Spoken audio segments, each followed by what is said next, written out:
And now for a taste of things to come.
Hello, and hello again.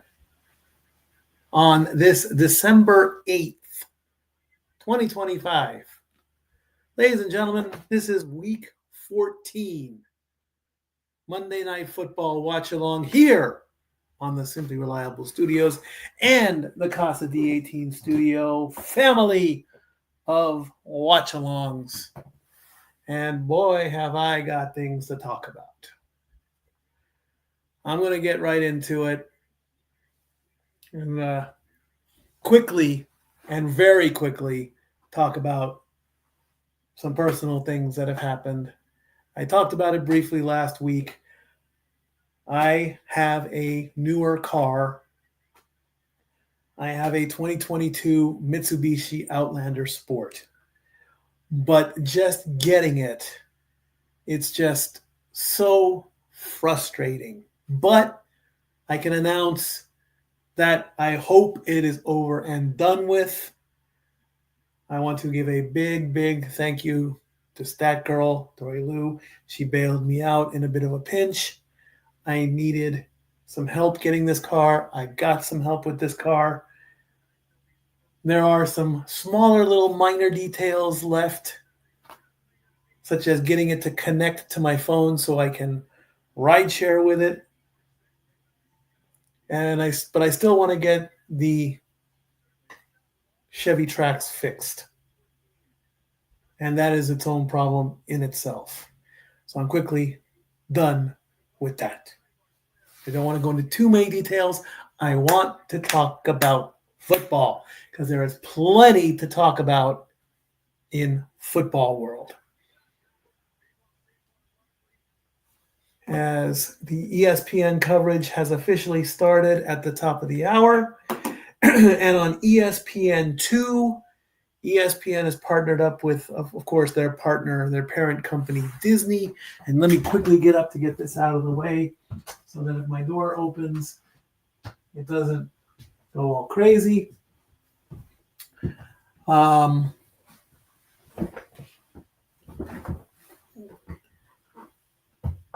They are Monsters, Inc. on ESPN2.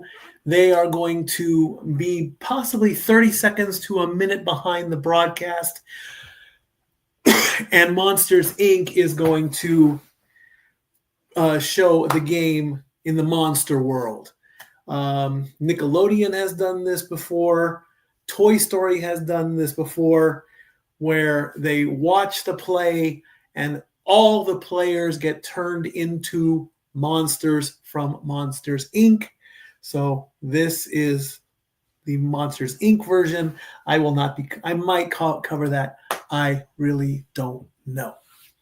Now, in the meantime, week 14, this is the last night of week 14, and then we have a month 4 weeks until we get to the playoffs, until the playoffs start. Going into week 14, 5 teams were up for elimination. The Vikings, the Commanders, the Falcons, the Jets, the Browns.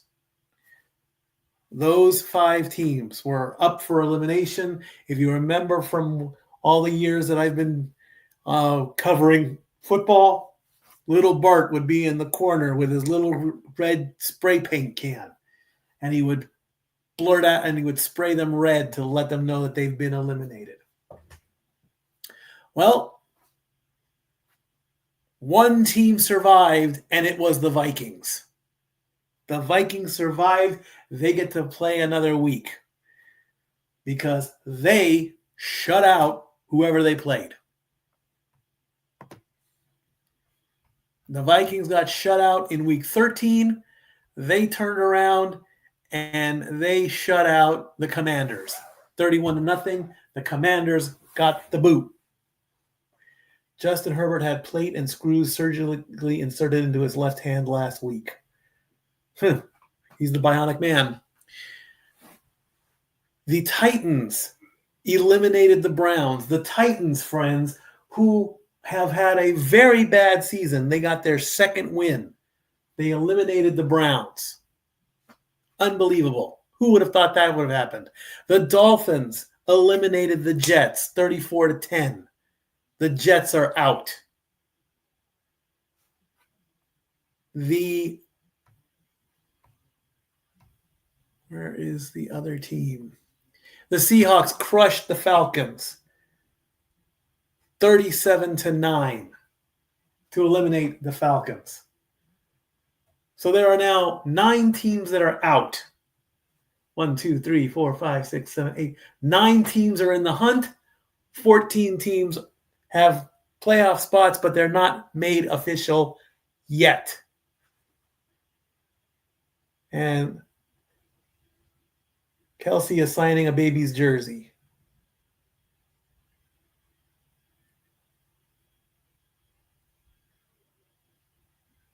Well, how about that? He signed the baby's jersey. Very good, Kelsey. Good job. And there it goes to the mom and dad.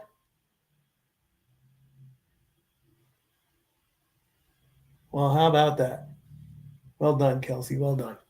So, what does this all mean up here on the stat board 9000? Let me see if I can get a better shot for you so you can go along with it. Let's scoot that just a little bit and go up just a little bit. It might be hard to read, but that's okay. So the AFC East, the Patriots are 11-2, the Bills are 9-4, the Dolphins are 6-7. It's a 3-team race as the Jets are out. The AFC North, the Steelers and the Ravens are 7-6 and 6-7. They're going to battle it out. The Bengals are still alive. The Bengals are still alive at 4-9. AFC South, the Jaguars are 9-4. The Colts and the Texans are both 8-5. That's going to be a battle. Finally, in the AFC West, the Broncos are at 11-2. The Chargers are at 8-4. Then the Chiefs are at 6-7. What's the news on the Chiefs? The Chiefs cannot win the AFC West. They've had 9 straight AFC West titles. They wanted to go for number 10, and they cannot do it because they lost last night on Sunday Night Football to the Texans. To the Texans, folks. C.J. Stroud beat Patrick Mahomes. Let that sink in. They are 6-7. Now, all the 4 teams on the bottom, they can't get in. They're out. Remember, the division leaders are guaranteed to get in. That's the Patriots, the Steelers, the Jaguars, and the Broncos. Now, even though the Patriots and the Broncos are tied at 11-2, the Patriots have the tiebreaker. Let me quickly confirm that. No, the Broncos have the tiebreaker. The Broncos have the tiebreaker because they have the better conference record. So the Broncos are in first place. Let me quickly get that correct. Broncos, Patriots, Jaguars, Steelers. Broncos, Patriots, Jaguars, Steelers. Bills, Chargers, Texans. Texans currently have the number 7 spot.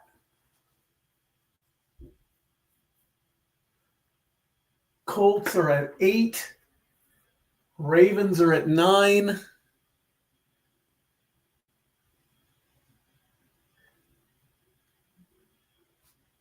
KC is at 10. Dolphins 11. Cincinnati 12. Those 5. So that's squared away. All right. NFC. It's a 2-team race. The Eagles and the Cowboys. Eagles at 8-4. Cowboys at 6-1. I'll get to them in just a quick second.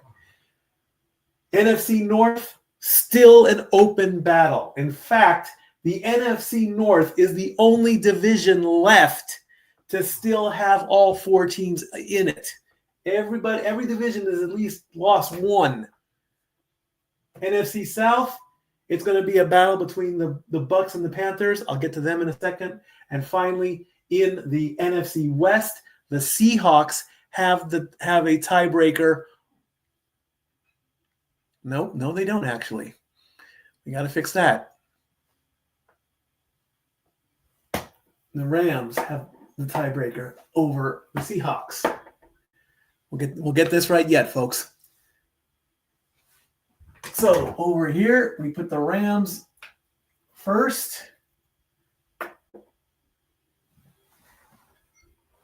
Then we have the Packers. Then we have the Eagles. Then we have the Bucks. Then we have the Seahawks. Then we have the Bears. And then we have the Lions.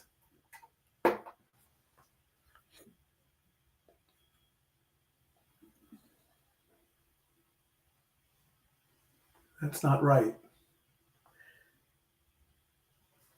Rams, Packers, Eagles, Bucks,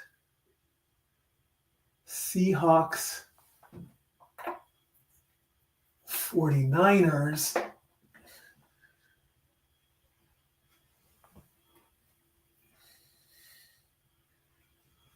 Bears,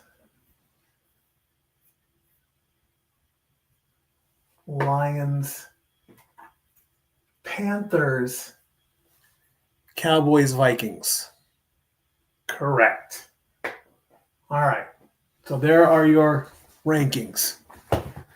All right. Now, let's talk about the NFC East. Let's get this squared away. Eagles are 8-4. Cowboys are 6-1. Each team, Eagles have 5 games left, including the game tonight. They're playing the Chargers. Let me bring up my camera so I can see what I'm looking at here. Okay, there we go. Eagles played the Chargers tonight. They play the Raiders next week, the Commanders the week after that, the Bills in 17, and they finish with the Commanders. The Cowboys play the Vikings next week, Chargers the week after that, Commanders in 17, and then the Giants in 18. The Cowboys can still win, folks. This is a possibility. To do it, though, the Eagles have to fall apart, starting with tonight.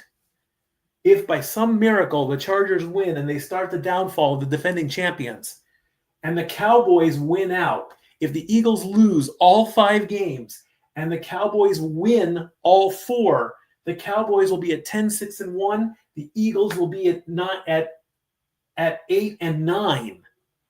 That's if they totally collapse. That will give the Cowboys the division title. So it is a possibility. You never know. Teams could go into a slump. It's a possibility. Do we want that to happen? Not really. I've said it from all the way back to week 1. I have no problem seeing the Eagles repeat and go back to back, as Jim Harbaugh looks like he's making his walk out with his son there. Looks like he and his son going to have a catch. Who's he going to throw to? Nobody?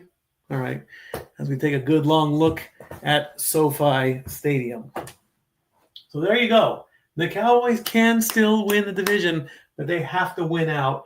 They have to do it at the cost of the Vikings next week. Now, let's look into the NFC North, the only division where all the teams are still intact. Any team can still win. Now, had Minnesota lost, they'd be out. Bottom line, they've got 2 strikes against them. That's it. They have to essentially win out.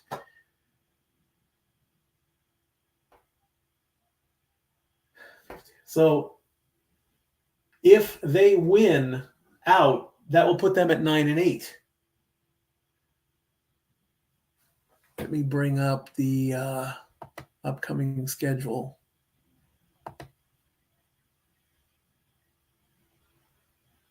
And I will do this live. Where's my marker here? All right, so let's put a line here. So Green Bay in week 15, Green Bay is playing Denver. That is going to be a good matchup because Denver is the AFC West leader right now. They're going to give the NFC North a run for their money, bottom line. Detroit is playing the Rams. Another good matchup. Now, the Rams, however, they've kind of been slipping a little bit. So we'd be rooting for the Rams on that one. And, of course, Minnesota plays Dallas. And this is week 15. Oh, we can't forget about Chicago. Chicago plays Cleveland.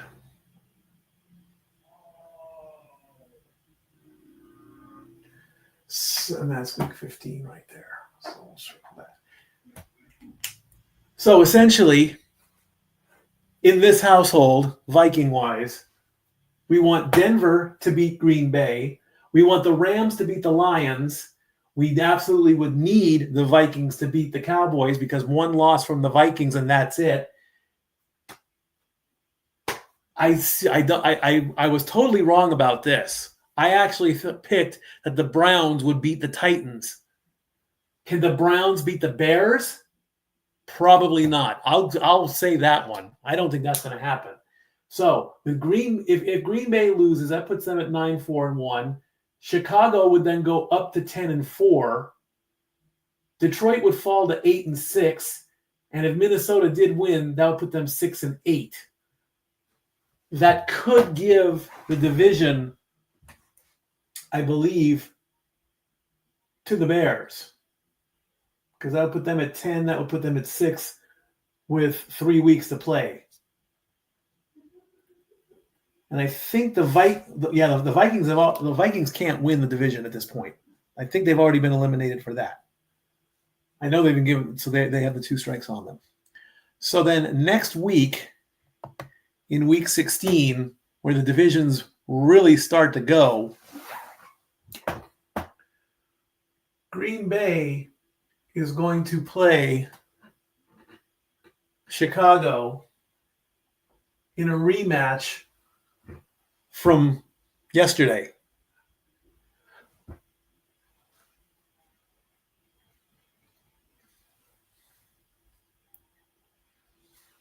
Wait a minute, that's not week 16. I need week 15. No, wait, I do need week 16. I do need week 16. That's where I messed up. No, not 17, 16. So Green Bay is going to play Chicago. Minnesota is going to play New York, the Giants,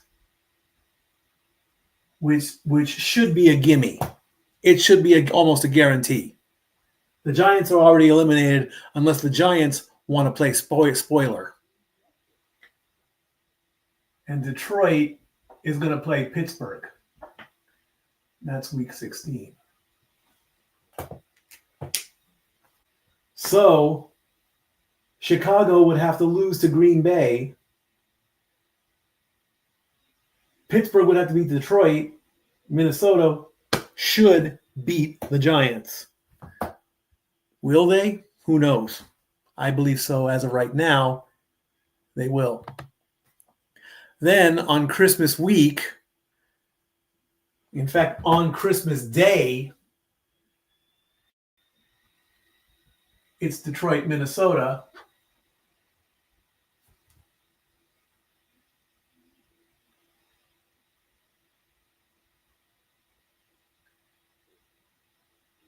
And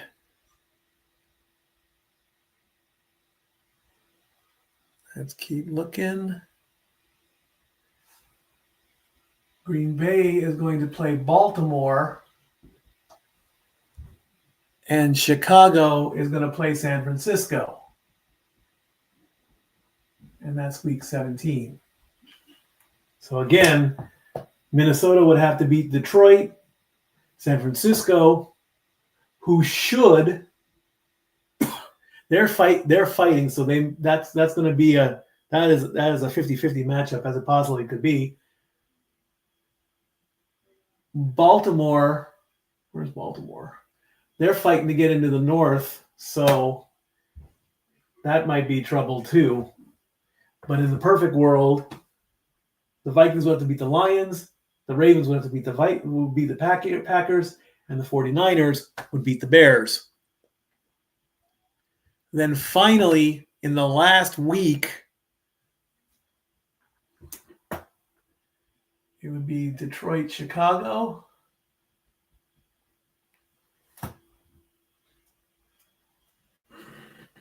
It would be Minnesota, Green Bay. And that is week 18.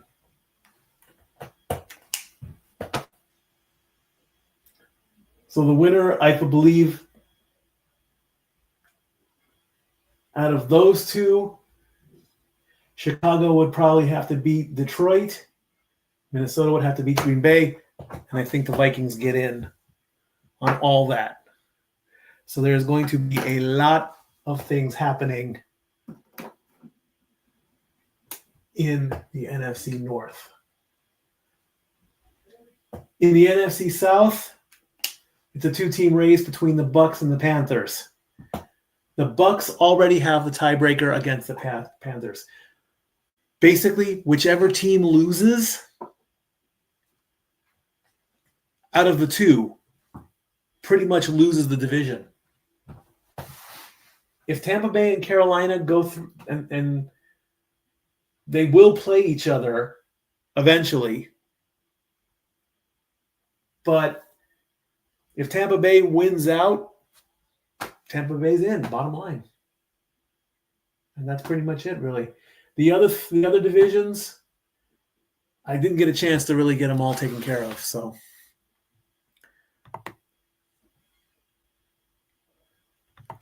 So that is what's going to happen. Oh boy, are you asking a loaded question. Oh, you are flipping the script big time, my brother.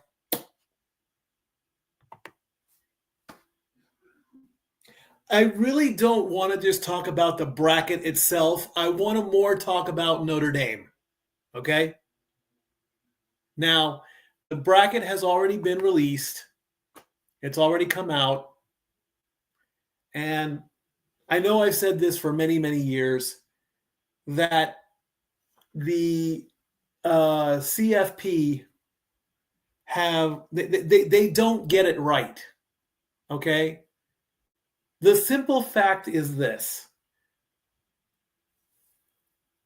There are teams there that should be there, and there are teams that are not there. They do not use common sense. All right?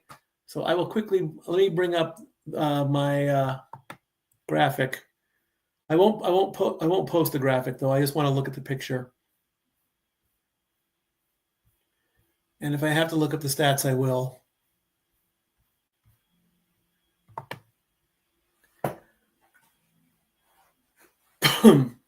So if you don't know, the CFP is a 12-team tournament.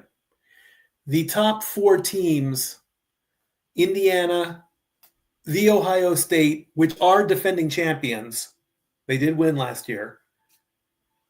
The Georgia Bulldogs, SEC champions, I believe. I believe they got the championship. And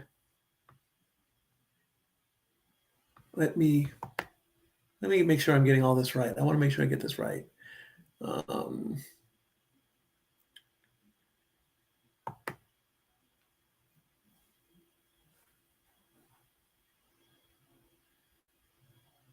Where is there we go. NCAA football. There we go. I want to make sure I get this right.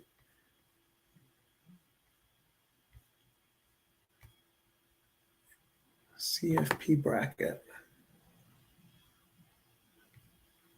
Texas Tech. All right. So the top 4 are Indiana, Ohio State, Georgia, Texas Tech. They get the first round bye. All right. The remaining teams, it's your standard tournament. 5 versus 12 will be the Oregon Ducks going up against James Madison. 8 versus 9, the Oklahoma Sooners against the Alabama Crimson Tide. 6 versus 11 is Ole Miss versus Tulane. And the 7-10 matchup is Texas A&M versus the Miami Hurricanes. All right. Now, let me look up if they do have them, which I hope that they do.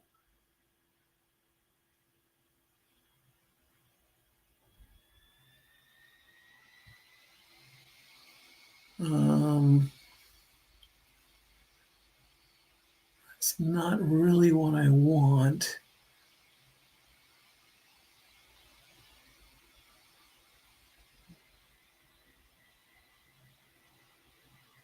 All right, so the Hoosiers are 9-0. The Buckeyes are 9-0. And I'm going through this as quickly as I can.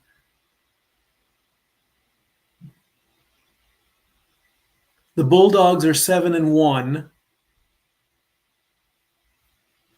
And now see, there's the first problem. Texas Tech is 8-1. Why is Texas Tech ranked 4th? Last time I checked, a team that is 8-1 needs to be ranked higher than a team that is 7-1. There's your problem right there. There's the first problem. Okay? Texas Tech should be ranked 3, but they're not. There's the first problem. Bottom line. Why are they ranked higher than the Bulldogs? Or why are the Bulldogs ranked higher? Why? Who knows? They never know that. So there's the first problem right there. Now,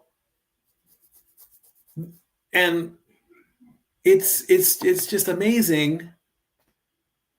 And if I want to do a quick prediction, all right, Oregon should advance.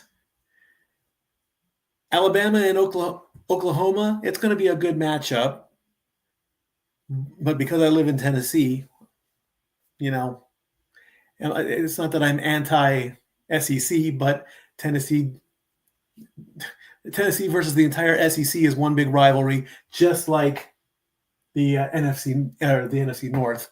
So I would to save face, I would have Oklahoma winning. Ole Miss would beat the number 11 team, and the U should take out Texas A&M. So there you go. Oregon versus Texas Tech, pretty good matchup, I think. But that's an either or. The number 1 team, the Hoosiers, they should move on.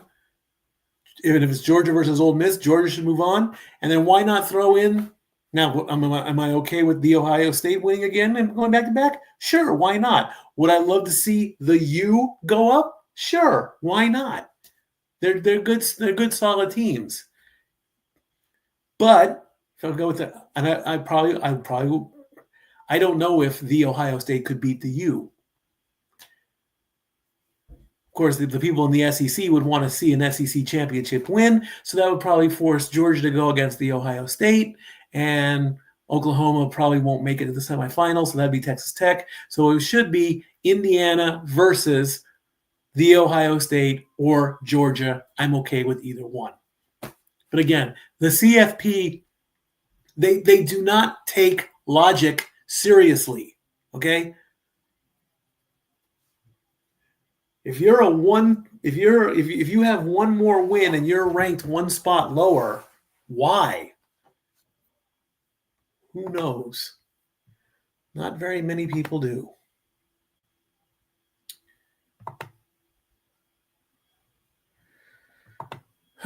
Oh, and Notre Dame. Okay, now Notre Dame has been, in my opinion, one of the dominant college football teams. You know, it's like I say in pro football. There have always been teams that are dominant, i.e. the Bears in the 70s, the Steelers in the 70s, the Giants and the Jets in the 70s, the 49ers in the 80s and so forth, Dallas in the 90s and so forth. Notre Dame is one of those teams. The Trojans, one of those teams. The Bruins, one of those teams. And that's me being biased because of Southern California, okay? Miami, powerhouse team. Since I've moved to Tennessee, Georgia and Alabama, powerhouse teams, okay? Notre Dame is ticked off. Absolutely. And they have every right to be. And they don't want to be in any bowl games this season. They wanted the playoff. It is absolutely warranted for that to be that way. I as much as I would love to see the Fighting Irish get a title again in my lifetime, countdown clock at 29:42. You know, and I can see the other side of it. Oh, they just want to take they don't want to play. They want to take the ball and go home. They have a team that gets snubbed absolutely has that right to be upset about it. Is it the right thing to do to just, we don't want to play? I mean, as long as they've finished the season out, that's fine. You know, see the bowl games for me growing up, there were just way too many of them.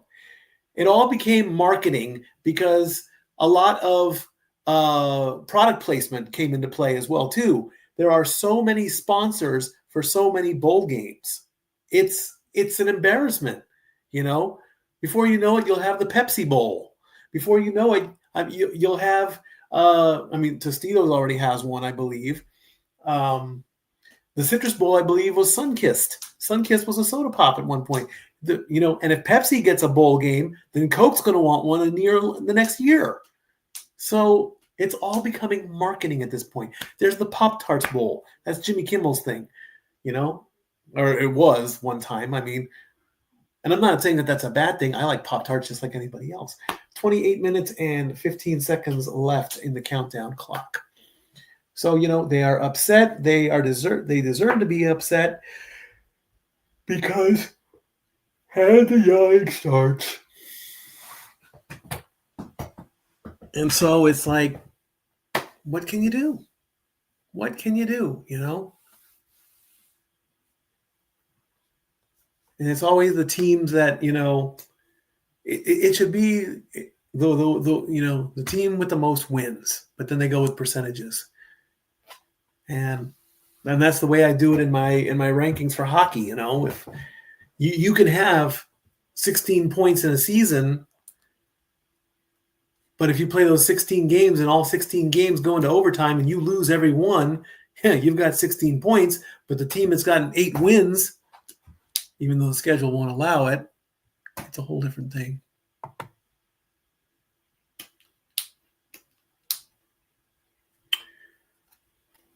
Bama wouldn't drop out. Bama's too strong of a team.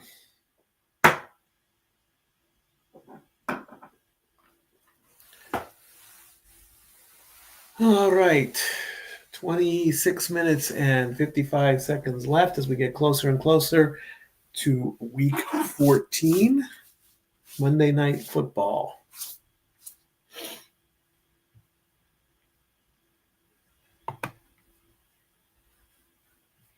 Let's see if we can bring in Zach.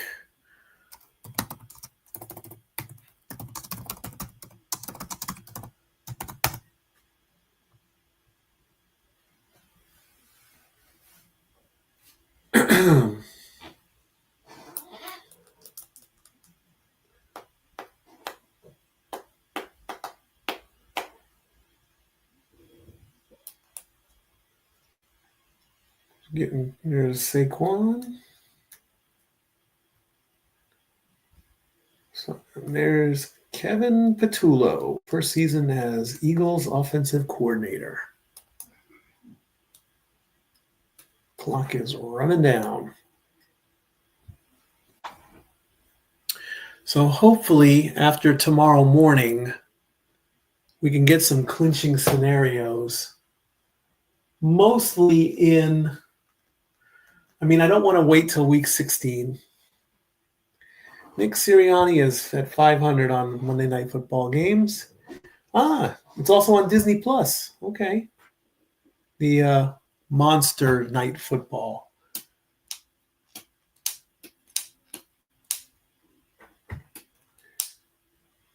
$25 and 15 seconds on the countdown clock, 40 to kick off. Of course, the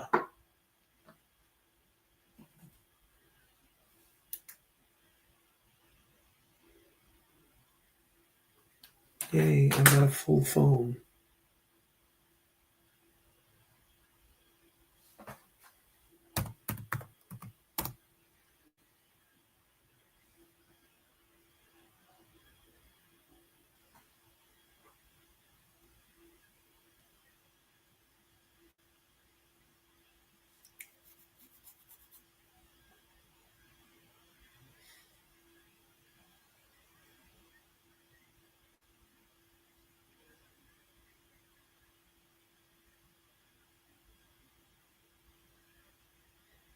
This is it.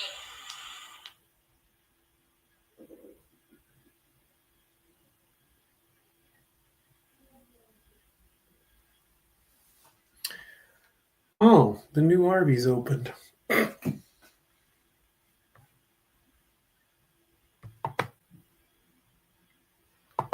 the new Arby's literally right by my apartment. Arby's, we have the meats.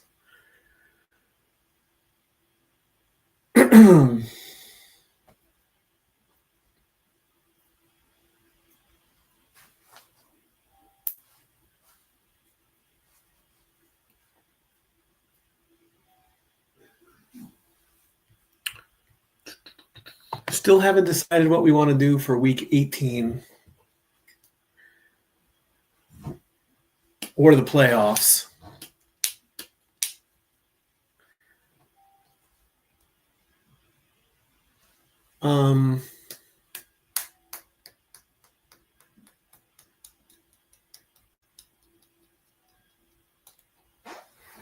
Now that I've got 3 car loans against me, it's like I'm making my New Year's resolution early. I'm going to work, and just keep working. You know?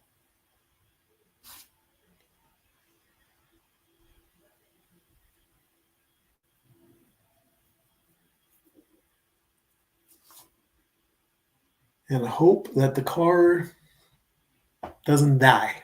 I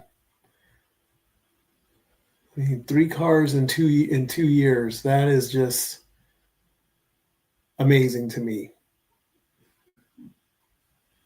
I never dreamed that I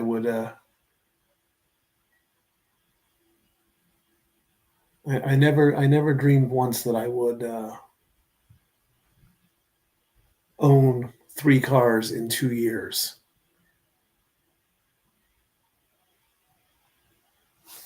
So, it's going to be tough a little bit, but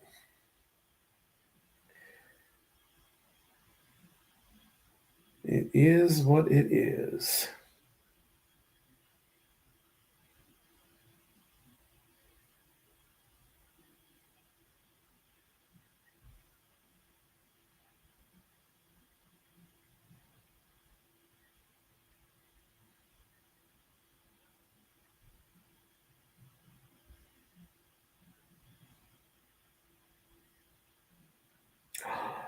Oh, all right. He's here. He's in the building. What up, Zach? Yeah, I'm here. Well, don't sound so impressed. Yeah. I'm not a happy camper when it comes to sports right now. Okay. Yesterday really pissed me off. You and about 100 million other people. Yes. And how do here. Congratulations. Yay. My Saints win. I did not want to win that game. That's supposed to be a consolation prize from I can't say the things I want to say. Nothing. If I leave the room, you can pretty much say what you want to say. No. That's not. We got to stay on course. That's not what I'm going to say. It's not politically correct. So We don't talk politics anyway, so what's the problem? well, figure of speech politically correct. Mm-hmm. But Philip Rivers. Mm-hmm. That's interesting. Yeah. Coming back to the NFL at the age of 44. What do you think about that, Mikey? Well, hell, I'm 48, so there's still hope for me. Oh, are we going to get Mikey to slap up the cleats and get out there? Yeah, right. I couldn't touch a pair of cleats even if I wanted. The quick rule or the quick thing I'm thinking of is honestly, I think he's trying to break the mold of one more match, one more game, one more play. Can't just retire and be done. Has to do something to do with the game at all costs. Tom Brady. That's where I see it falling. Okay, I mean, yeah, Jones got hurt. We believe me, we've talked about injuries until we're blue in the face and then some. So, I mean, hey, if he can do it and be the next Aaron Rodgers again, Aaron Rodgers version 3.0, then by all means go ahead and do it. If he can't, then you're going to have an unhappy Pat McAfee. Oh, yeah. Yeah. Most definitely. I don't think that's the guy you really want to tee off right now. No, you don't want to upset Pat McAfee. I like the guy. I mean, who knows? If I ever get lucky and he comes to town and says, "Here, kick a field goal for $50,000," I'll do it because I need the money that bad. And then I'll probably fall on my ass and call in a relief and give him 25. Hey, I'd like to do the field goal challenge. Hell yeah, man. Yeah, the college football playoffs are set. Yay. Yeah, I talked about that too, and I know it's not proper, and I know it's not the right things or whatever, but I mean, it's weird.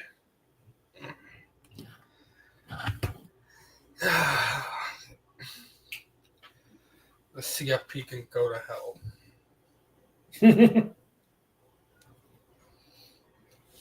I guess that's the polite way to put it.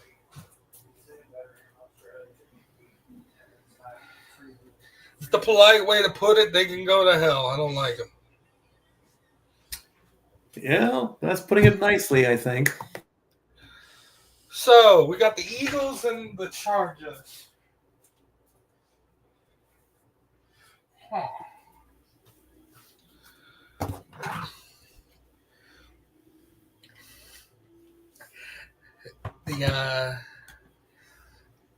The Chiefs memed themselves last night.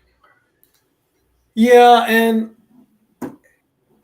I don't know if she's watching, but you know, I apologized in the group, in our personal group there, you know, and I don't like giving out stats that are bad to family and friends unless they are true. And that statement was true last night. They can still make the playoffs. They're going to need a lot of work and a lot of luck to do it. All right? Yeah. But you know, if there is any more dynasty talk about the Chiefs, it's like, what are you thinking? Okay? Everything has gone downhill since the Super Bowl last year. And that's not being sour, you know, and that's not a shot on Tay and Travis. That's not a shot on all that hype and everything. It's it's kind of like Mickey talking to Rocky in Rocky 3. You haven't been hungry since you won that belt.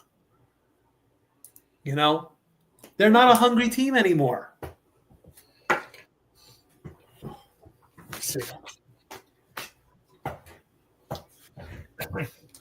The internet's going crazy behind it though.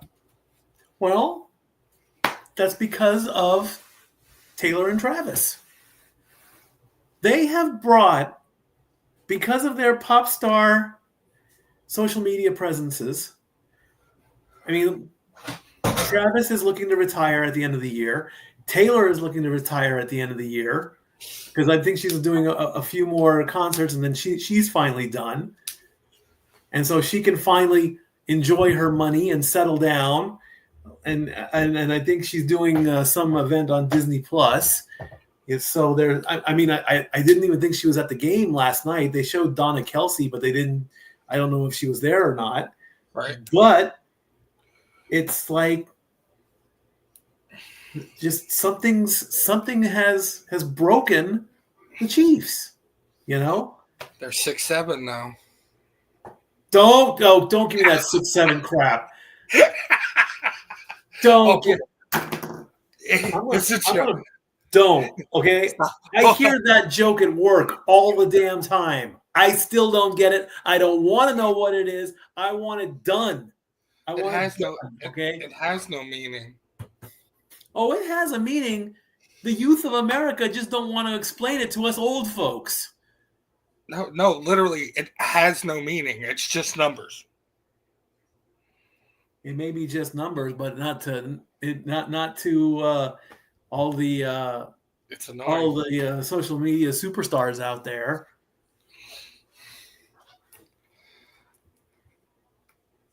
They take a trend and they make it explode. The bottle flip. Yeah. Now it's 6-7. What's going to happen in 2026? I'd like to know. We got rid of the penny, for God's sakes. What's next? Get rid of all dollar bills while we're at it? Well, no, you can't do that. How are you going to... Never mind. Yeah, really. Damn it, Mikey. Oh. How do we get entertainment if we take away the dollar bills? We throw Bitcoin at them and hope it lands in the wrong place. Oh, my Jesus. Oh. I said it. Bitcoin? Why you got your...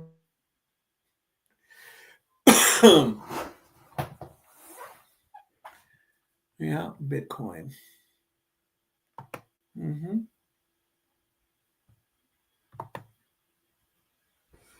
Oh, Bitcoin.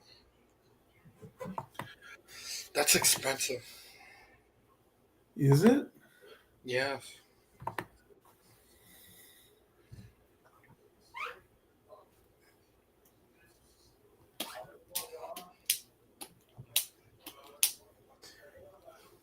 All right, we've got 10 minutes to go before the. Let me send this as well. Where is the? Has this been updated? I don't know if this has been updated or not. I doubt that it. No, it hasn't.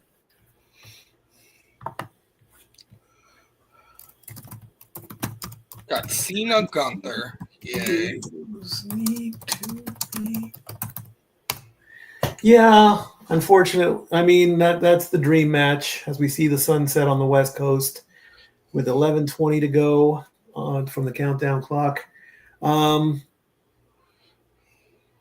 You're getting a dream match. You're getting Cena versus Gunther.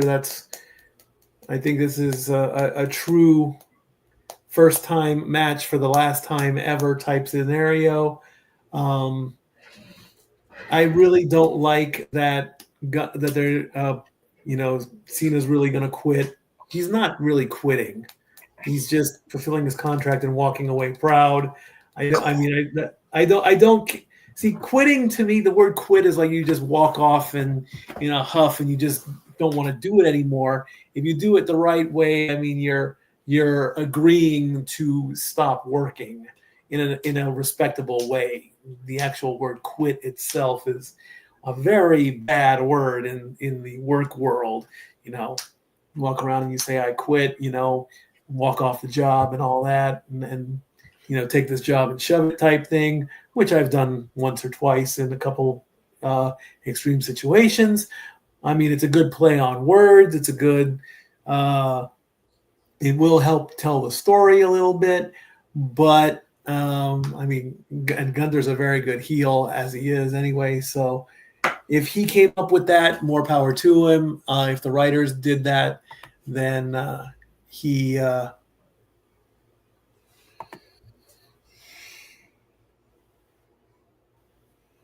soon? Yeah, right. Until it hits my paycheck. I don't think so. Let me just confirm one more thing about John Cena. John Cena sucks. John Cena, you can't see me. All right. I don't want to do it. John Cena's matches. And let's look up Walter. Did they ever have a dark match of any kind? Nope. And did Gunther ever have a dark match, or is this the first time ever? Yep, it truly is the first time ever. They have never faced each other in a WWE setting of any kind. So for the first time, it's the last time. That's going to be the catchphrase. I'm going to send that to Noah Foster really quickly. Let's see here. Where is my Noah Foster messenger? The first time is the last time. First time is the last time.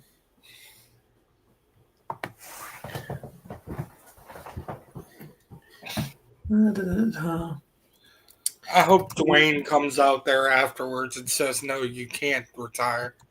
I still own your soul. With Cena on the 13th and use the line Cena versus Gunther for the first time and the last time.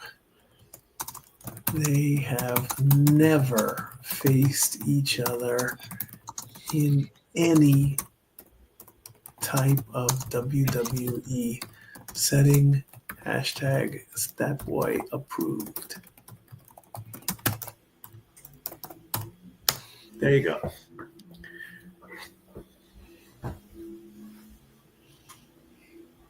Statboy approved. That's right.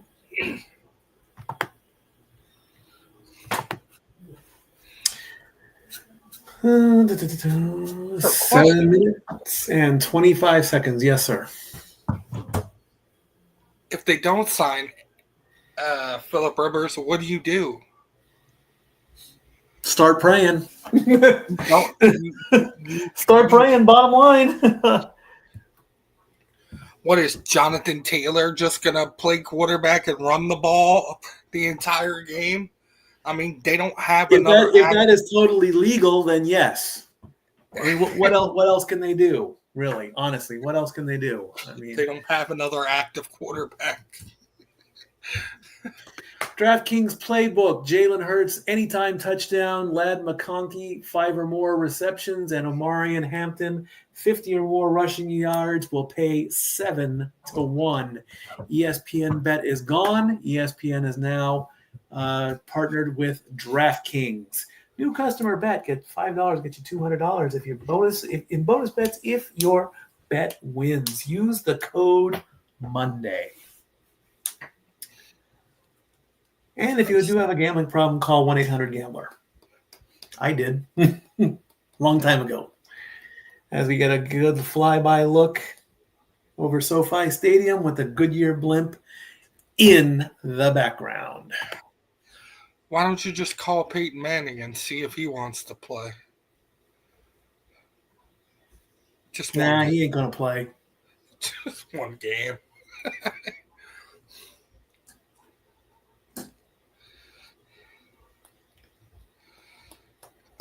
He ain't going to play.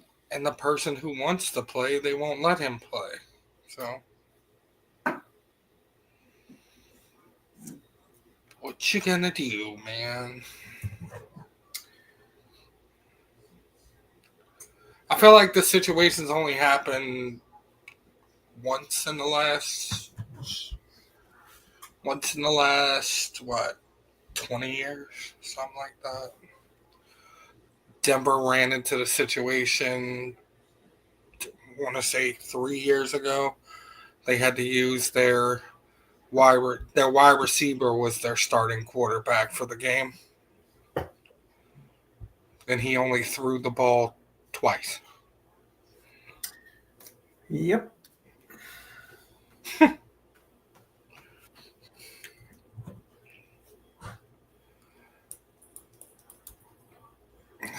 What are you going to do, man? You can only do what you can do.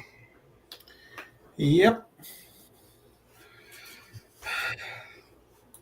How about those Titans, man? It was a surprise. I mean, yesterday was a day off for me. Rare on a Sunday that I get a day off. I was planning on ride sharing, but I was told not to from the dealership because there was an issue, but it's been taken care of. And like I said, earlier in the week, I messaged the group. I said, look, I don't expect the Titans to win against the Browns. I mean, look at the season they had. And by some miracle, they pulled it off. Does it mean anything? I mean, it means they won a game. They actually decided to play for a week. Do I see anything else happening? Not really, no. I really, really don't. I mean, I don't want to say that to upset all the Titans fans. I see it as a reality. I'm sorry, They won a game. If they start winning, then they can carry that over into the next year. Bottom line. Other than that, I mean, it's just like white men can't jump. Even the sun shines on a dog's ass someday. Sure. Hey, they won. Okay, the Browns were trying to stay alive. Didn't happen. Titans said something else. All the Titans fans are like, okay, we won one. See you later, Cleveland. We'll worry about next year. We got the toilet bowl this week coming up. How so? My Saints are playing my Jets. The toilet bowl. Got it. Yeah. What is that? 2-10 against. No, they're both 3. They're both 3-10. Mm. They're both 3-10.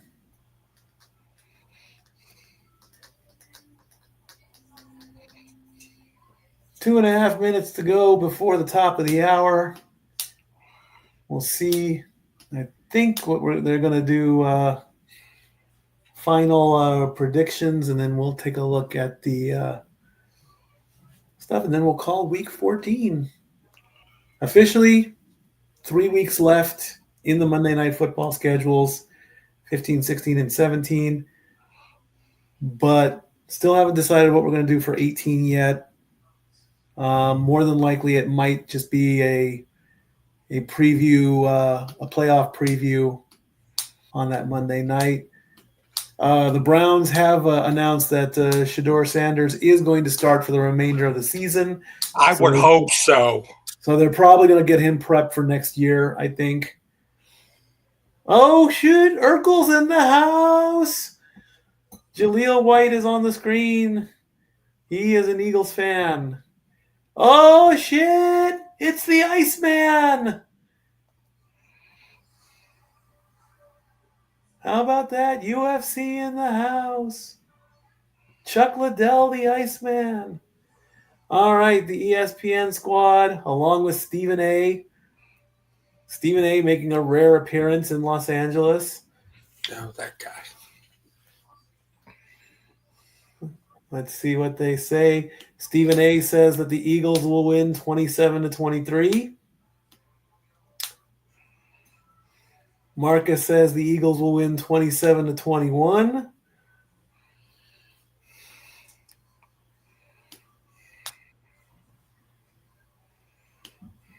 Jason Kelsey says the Eagles will win 24-21.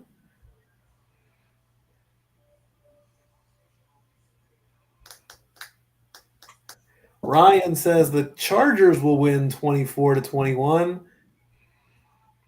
And SVP says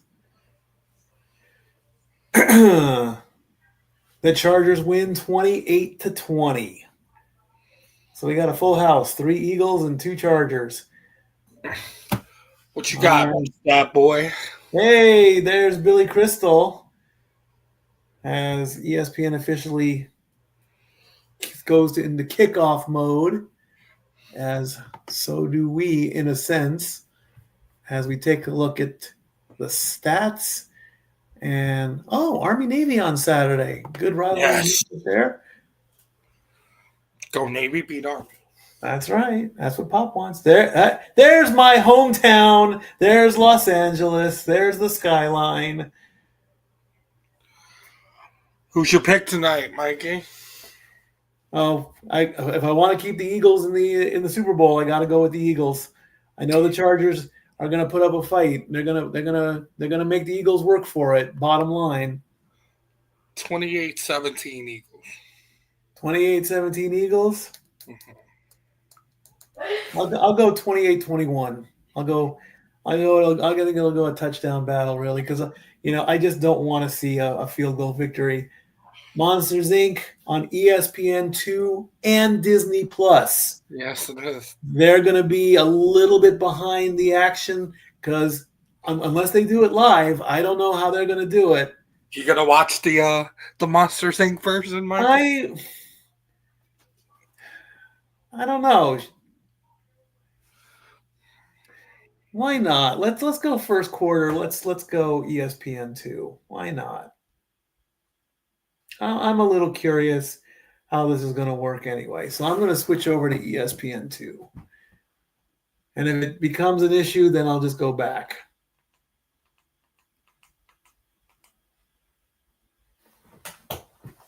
I won't do it on Disney Plus, though. Football on Disney Plus, I don't think that matches very well.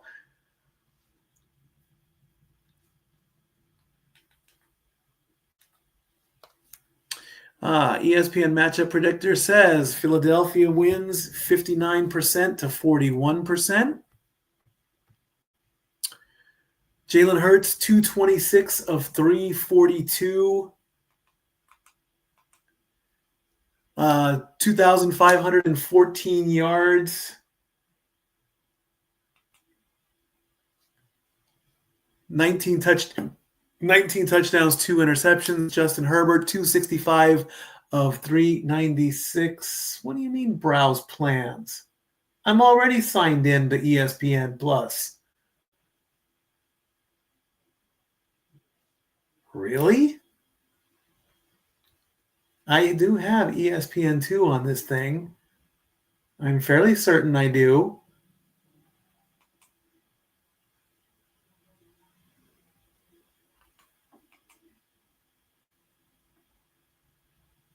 Are you kidding me? My ESPN new is gone?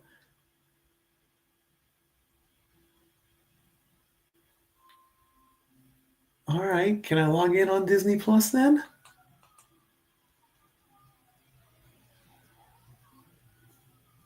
Why not? What have I got to lose? That's weird. I know, right? You think you can log in and then you can't. Since the whole new freaking thing, Are you kidding? I thought I was logged in. it's ass backwards. Oh my, well, okay. I guess I'm not logged in anymore. Whatever. Go back to good old DirecTV. Not going to happen tonight. No biggie.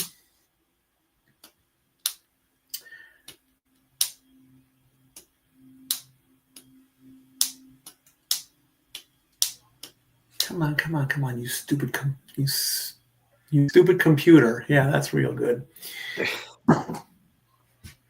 I'm starting to hate technology. I really, really am. In the meantime, I'm going to take a quick break before kickoff. And we'll go from there. Be right back. And now for a taste of things to come.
Okay.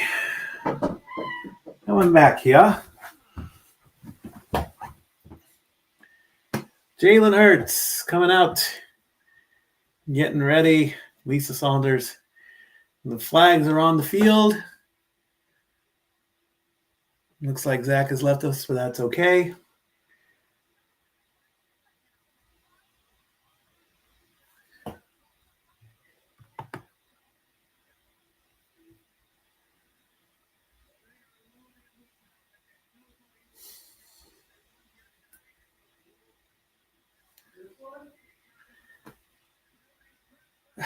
Just a minute. I'll be right there.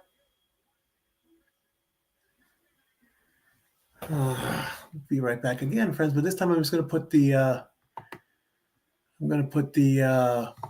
graphic up real quick. Be right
All righty. Kickoff is just about getting ready to happen. I had to see what was going on downstairs for the Monsters Inc. There's the kick. The Eagles are going to receive it and right up to the 35-yard line. 23-yard return for the Eagles. Jalen Hurts, 66% completion percentage, 210 passing yards, 19 touchdowns, 2 interceptions, 8 rushing touchdowns.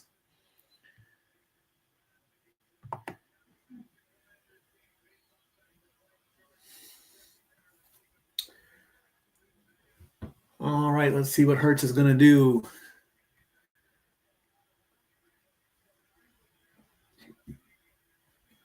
First play, first drive.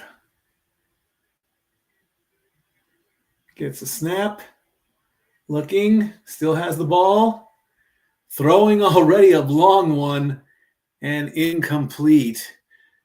Brown, the intended target, wanted to go for it right off the bat.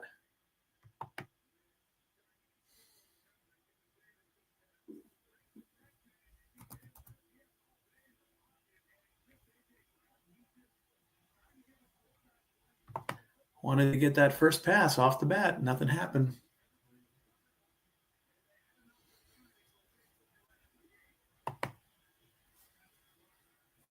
Second and 10.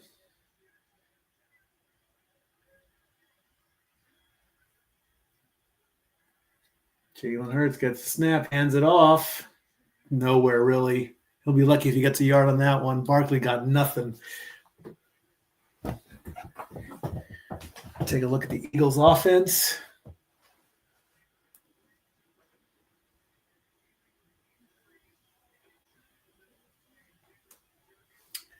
One yard for Barkley.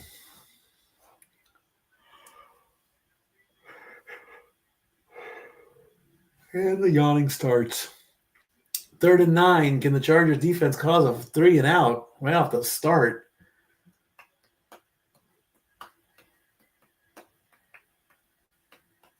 Waiting for the snap. Play clock down to 3. Gets the snap. Throws. Complete. And first down.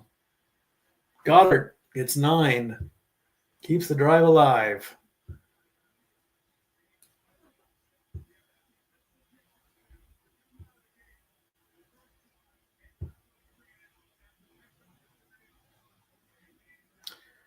All right. From about the 43. Handoff, Barkley, nowhere. Couple of yards, but that's pretty much it. Barkley just wants to run through everybody tonight.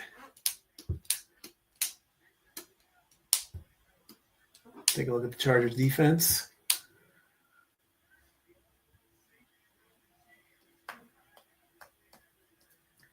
From the 45-yard line, 2nd and 8. Hurts, pass, complete, and taken down 4 yards to Dotson. We'll bring up 3rd and 6. 3rd and 4, excuse me.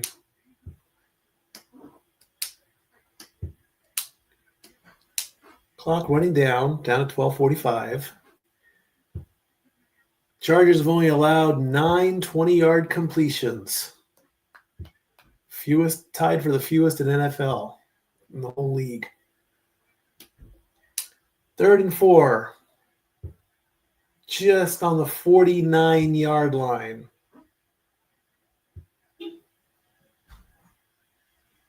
Hurts. Going to go pass, and he gets sacked. Owen takes him down for a loss of 9. And the Chargers defense swallows up Jalen. See, when it's less than 5 to go on 3rd down, you should run. The Bears did that on 4th down the other time. Here comes the punting crew. Man is going to punt, return to Davis.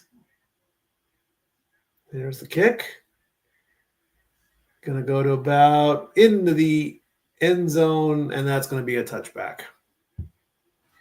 So let's see what the man with the bionic hand can do as Justin Herbert takes the field.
All right.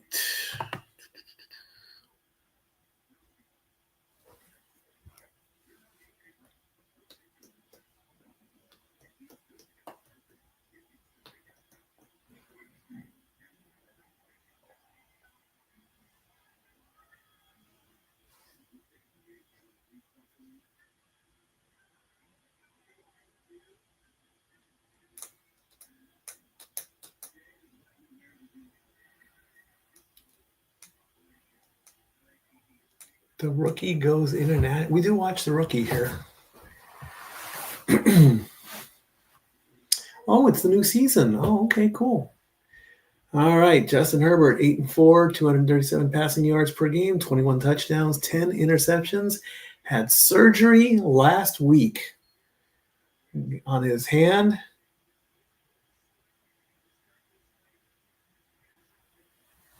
First play from Justin. Gets the snap, hands it off. Not wanting to throw, understandable. 3 yards to Vidal, 2nd and 7.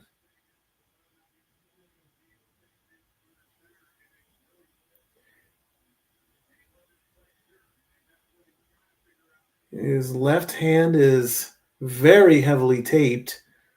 You can see it under the glove.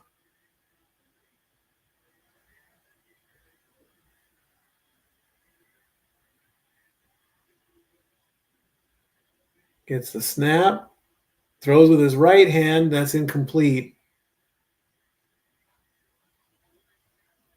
Johnston, the intended target. That's going to be 3rd and 7.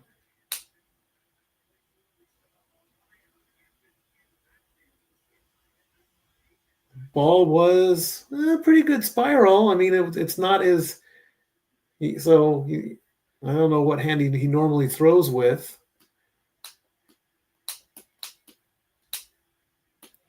Third and 7 for the Chargers.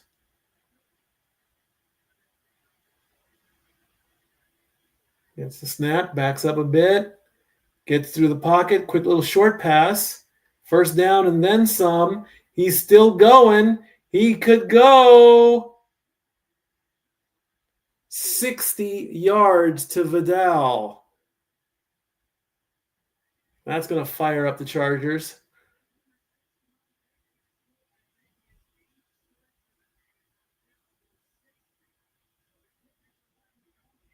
He was looking to his right, and then a nice little short pass, and Vidal is just open.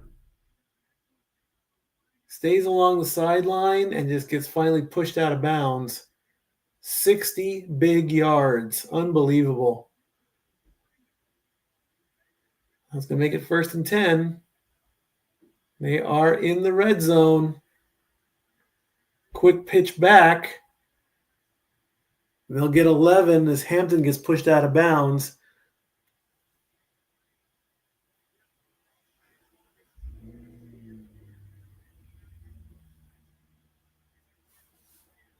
First and goal for the Chargers.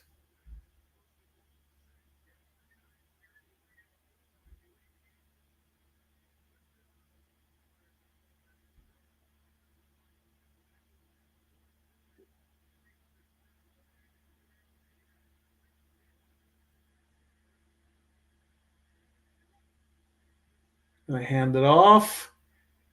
Only gets a couple yards. Hampton tried to plow through everybody.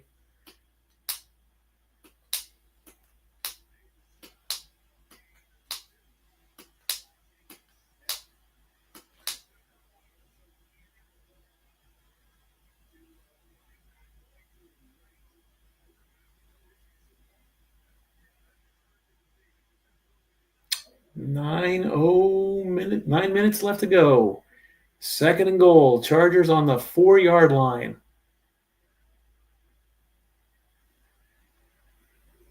Gets the snap, looks, throws, complete, and touchdown.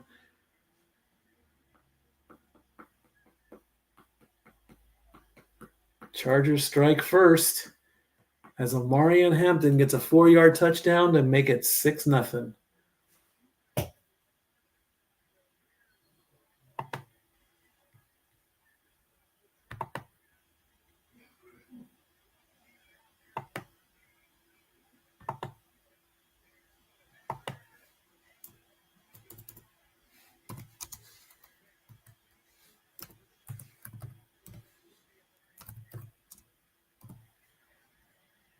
Extra point up and good.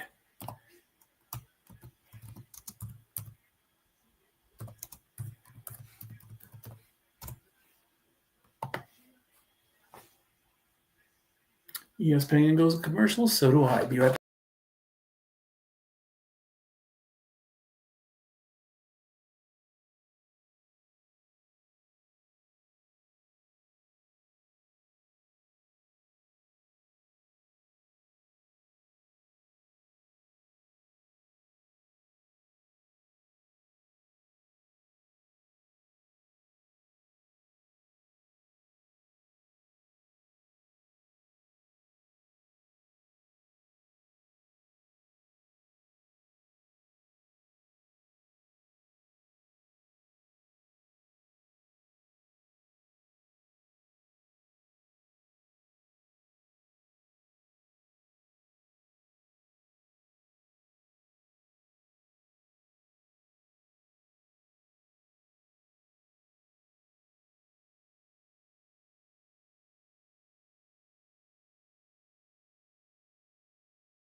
It's very cute. Ran downstairs to go see what the Monsters Inc. crew is doing.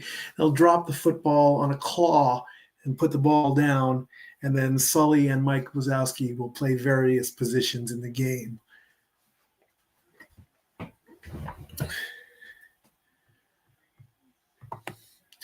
All right, getting ready for the kickoff after the touchdown for the Chargers. Kick is up. And it's going to go into the end zone for a touchback. Let's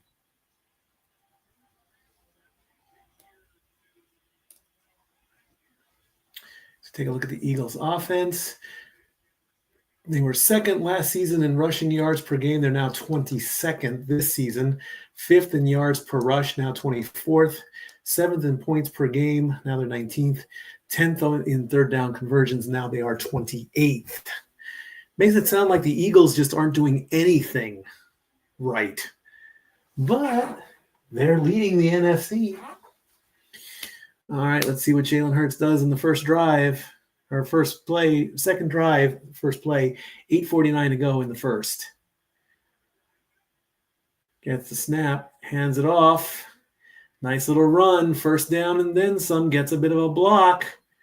And that's Saquon, ladies and gentlemen, and he got himself 19 yards.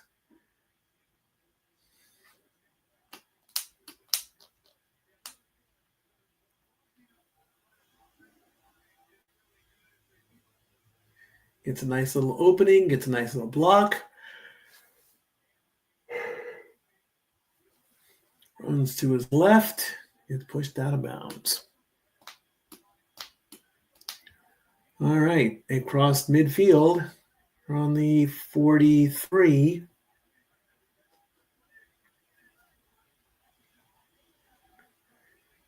Gets the handoff, gives it to Barkley again. Gets the first down. Gets another 10. Back-to-back runs for Barkley. He's up to about 30 yards so far. It's either his third or fourth carry. I haven't been keeping track.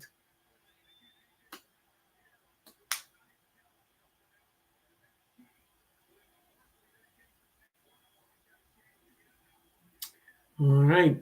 34th rush for Barkley, 33 yards. Hurts is in a little bit of trouble. He's going to have to scramble. He'll get a few yards as he slides. Unfortunately, there's a flag on the play.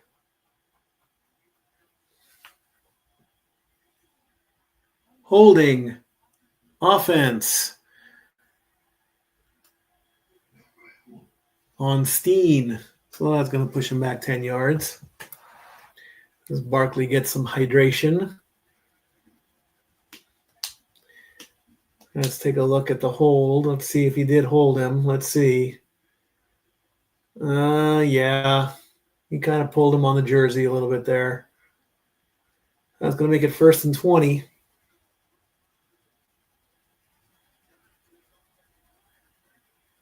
(2023) third-round pick, Tyler Steen. Spelled almost the same way. Let's see what the Eagles can do after this penalty. Gets the snap, fakes the handoff, pushing back. He's going to throw, and nobody there. Smith, the intended target, he went for the end zone. Smith was he was in the area, but needed a few more steps at least. Both teams 8-4? Oh my God, I did not notice that. Bad stat boy. 2nd and 20, just under 7 minutes to go in the first.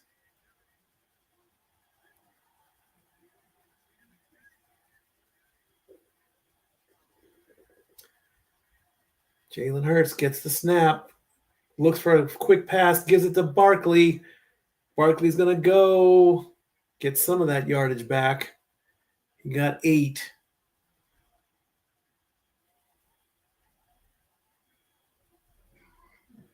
Barkley was just right there.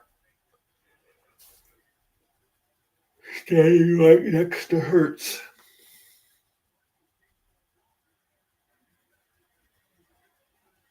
Six and a half to go. 3rd and 12 coming up.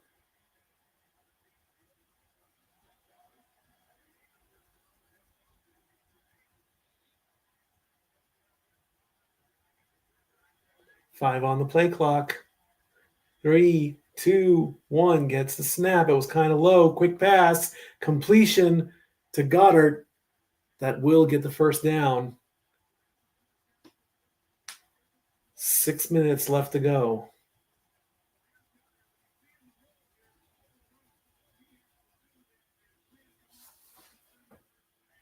Stat Girl says that the fun, the Monsters Inc. is cute, which I can agree with.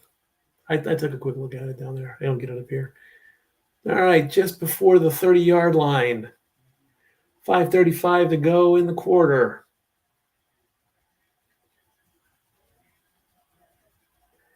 Jalen gets the snap. He's going to do it himself, and he's down. That's a loss of a yard. He didn't know where to go, and there were like four Chargers right in front of him. Loss of a yard. 2nd and 11 coming up. 5:10 to go in the quarter.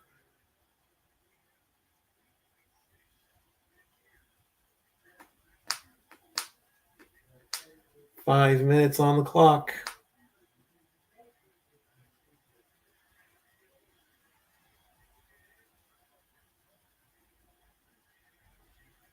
Let's see where this goes. Gets the snap. In a little trouble. He's going to run and scramble himself. He's going to run out of bounds. Only got 2 yards on that one. Clock running down. That's going to make 3rd and 9.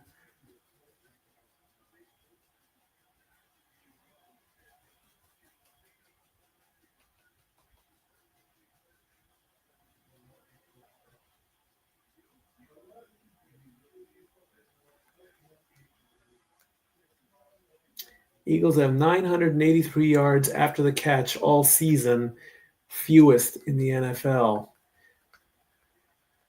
It looks like Jalen's going to go for it. He's only got 3 seconds on the play clock.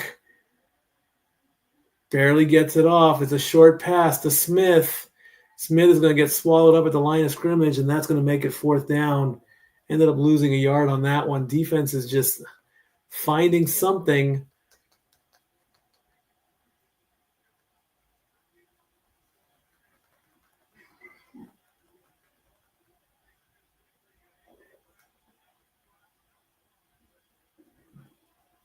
"41 yards for Jake Elliott. He's at 86% on the season. Kick is up. It looks good, and it is. Eagles on the board with the field goal.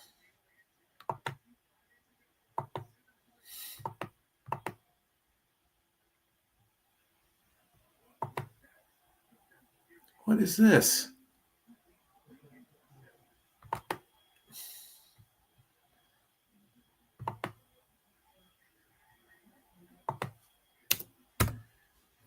Eagles 322.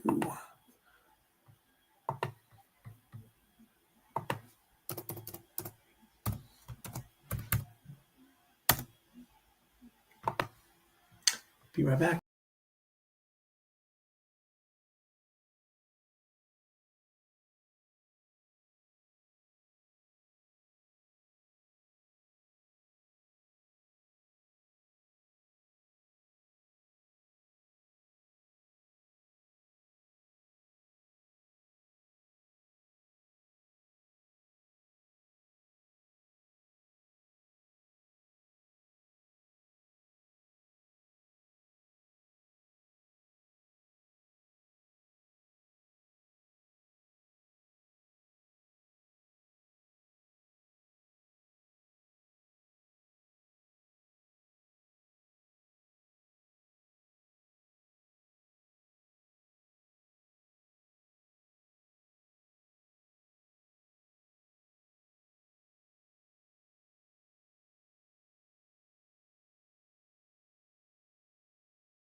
It's going to be a running back and forth type of thing, you know.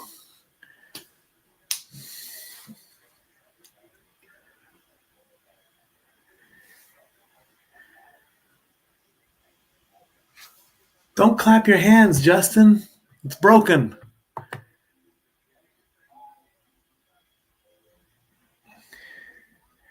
First and 10 after the kickoff. Kickoff was a 26-yard return. First and 10 with 3:17 to go. Justin's going to fake the handoff. And he got into a little bit of trouble, but got the pass off and gets 7.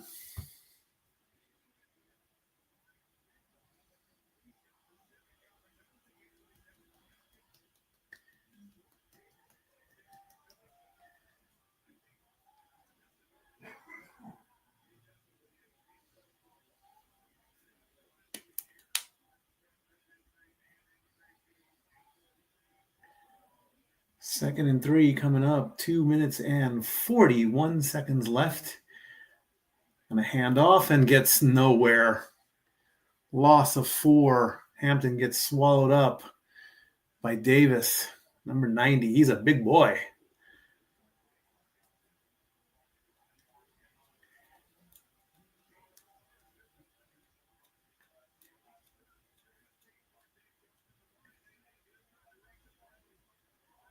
And he throws him to the ground.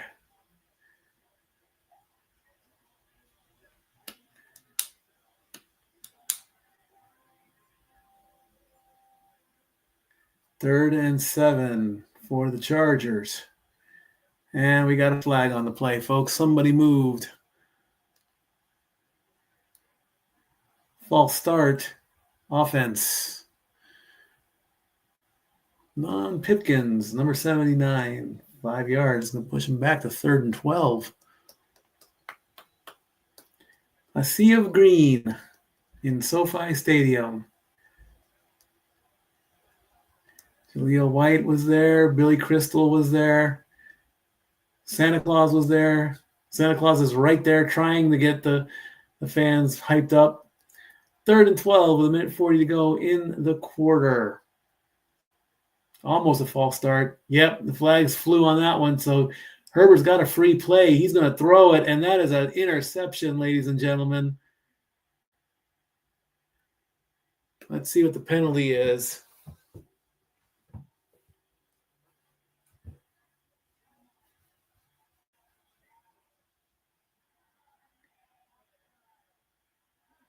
Offside defense.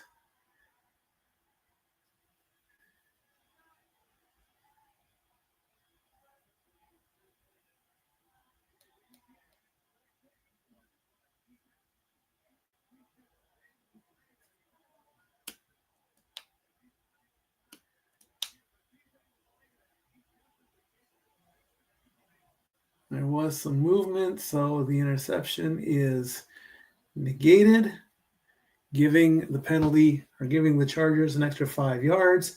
3rd and 7. 1:26 to go.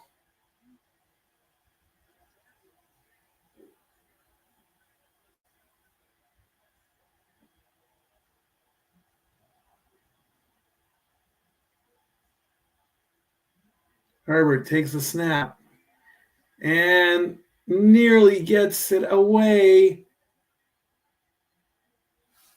He almost got sacked. They're going to call that an incomplete pass.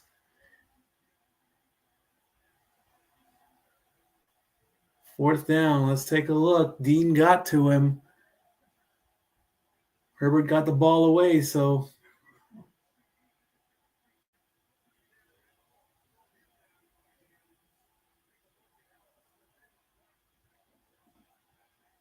and he protected his hand, of course. So Chargers are going to punt.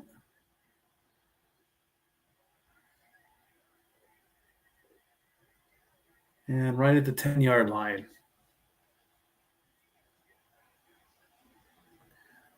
Minute 10 to go in the quarter. Be right back.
All right. Got a minute and a half to go or so in the first.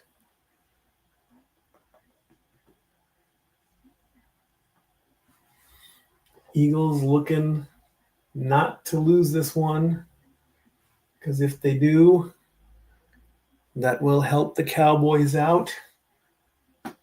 Chargers looking to gain a little bit of ground. Would put them almost in a tie with the Bills. They win.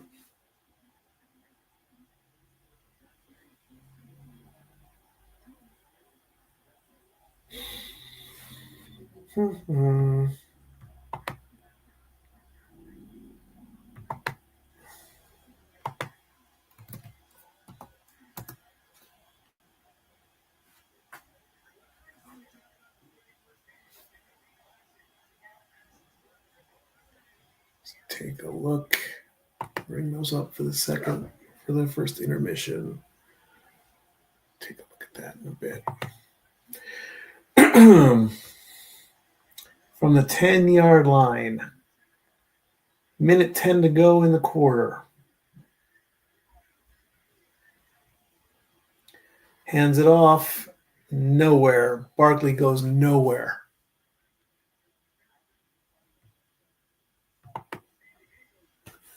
Lost a yard on that play. Clock running down to 50. Saquon Barkley lost yardage on 15% of rushes, second highest in the NFL.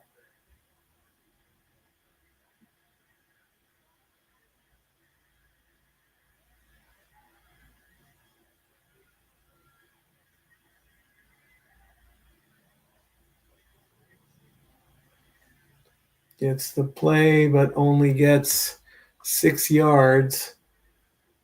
21 seconds, and the clock is going to run down, and that's going to be the end of the first. I don't think they're going to get a play. 10, 9, 8, 7, 6, 5, 4, 3, 2, 1. End of the first quarter. Chargers 7, Eagles 3. Let's take a look at the first quarter stats. Jalen Hurts 5 of 7 for 32 yards. Justin Herbert 3 of 5 for 71 yards. A big 60-yard play. Saquon Barkley 6 carries, 40 rushing yards. Marion Hampton only has 9 receiving yards. Dallas Goedert 22 yards. And Vidal has 60. 4 first downs for the Eagles, 3 for the Chargers.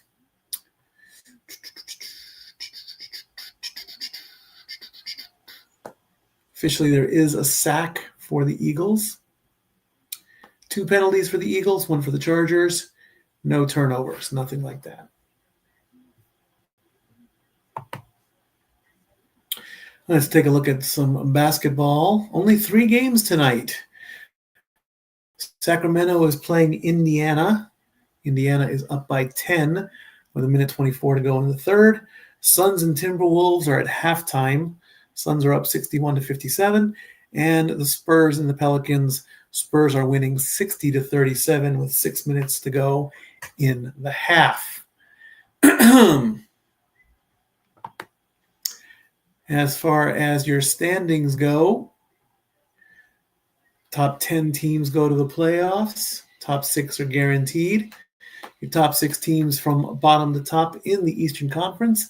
Miami and Orlando are tied at 14 and 10. Orlando has the slight advantage. Then it's Toronto at 15 and 10, Boston at 15 and 9, New York at 16 and 7, and the Pistons are at 19 and 5. The 4 remaining teams are the 76ers, the Cavaliers, the Hawks, and the Bucks. In the West, Oklahoma City still leads. They are 23 and 1 on the season. Lakers are second, tied with the Nuggets 17 and 6. Houston is 15 and 6, San Antonio 15 and 7, and the Timberwolves are 15 and 8. Your remaining 4 teams: Phoenix, Golden State, Memphis, and Portland.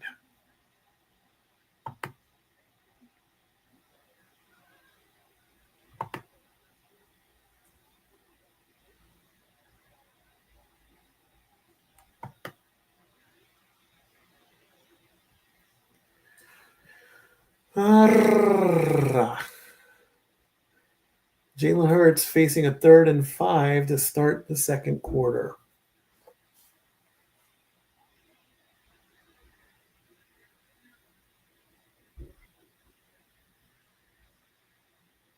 Takes the snap, looking, going to throw, and intercepted.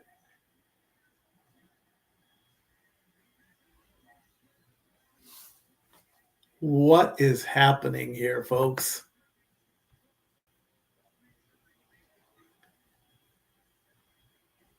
Ooh, that's going to be close.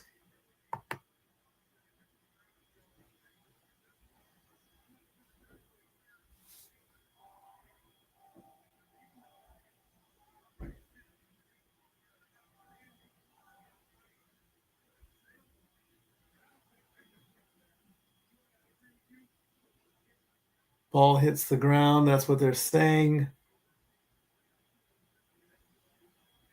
They're still taking a look.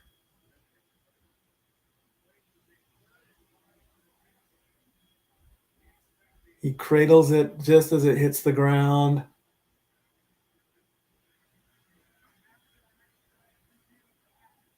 And it's ruled an incomplete pass. Would have been a great interception, though.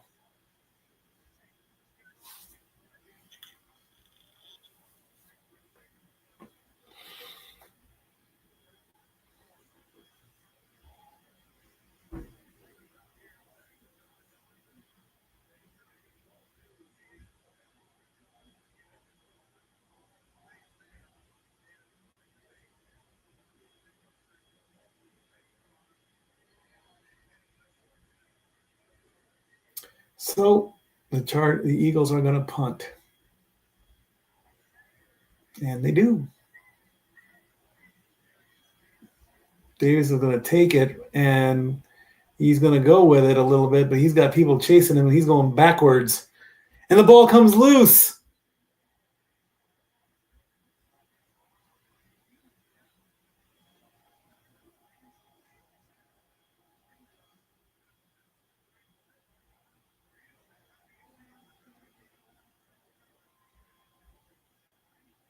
Knee down.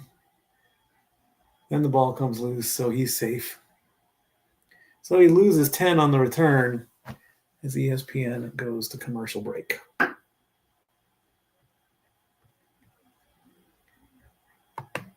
And when they go to break, they go to break.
All righty.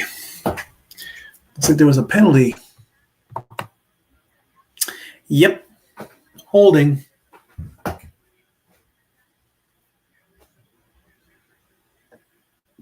So 1st and 20. What will the Chargers do? Herbert's going to go himself and get about 5 yards. Then make it 2nd down.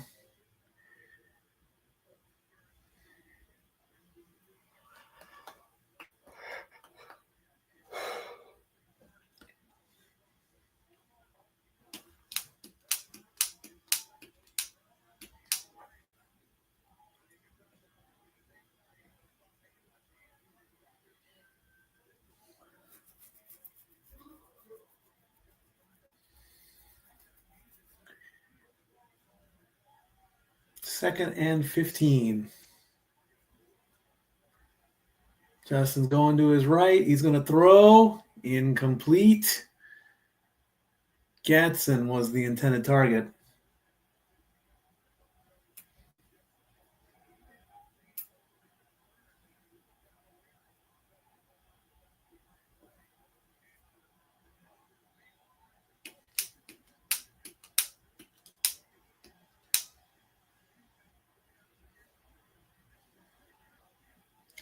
Justin Herbert, 3 of 6, 71 yards, 1 touchdown, 5 rushing yards.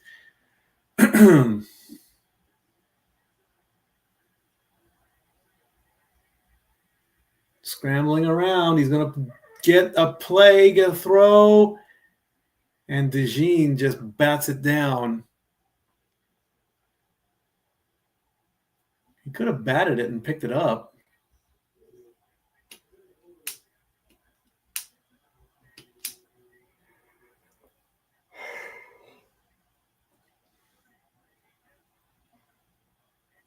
Conkey on a bit of a slant. With just one hand, he just shoves the ball down. So, you're going to kick.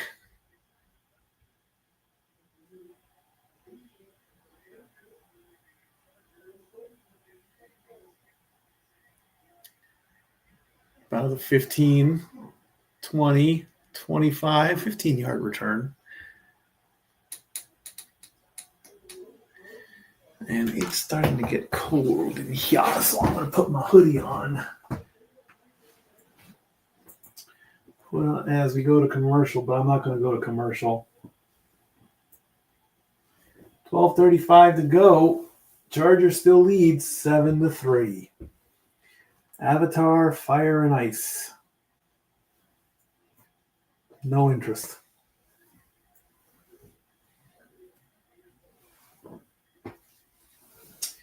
It's cold. It's going to be a cold one.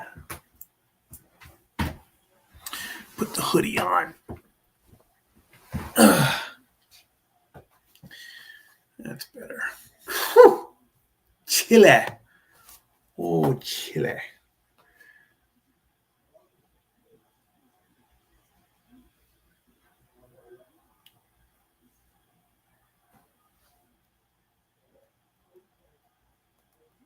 We'll do the, we'll take a look at the hockey scores that I'm so far behind on.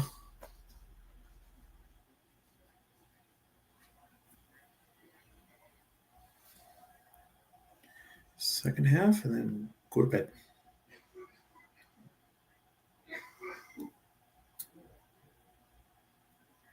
Three more weeks. 3 more weeks of Monday Night Football.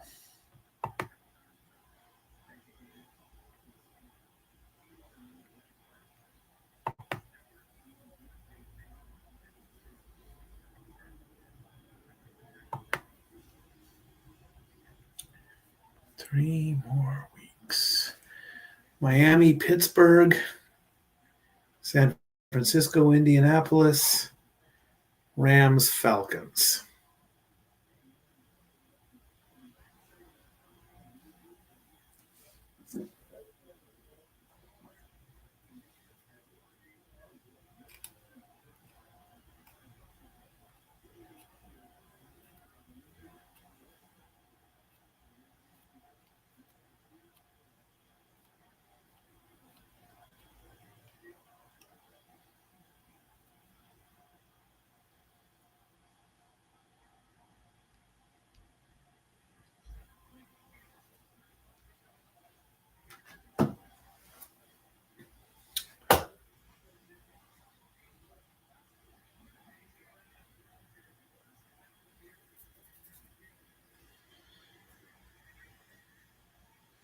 Hurts hands it off to Barkley, and Barkley goes nowhere. It seems like the Chargers defense are just, they have an answer.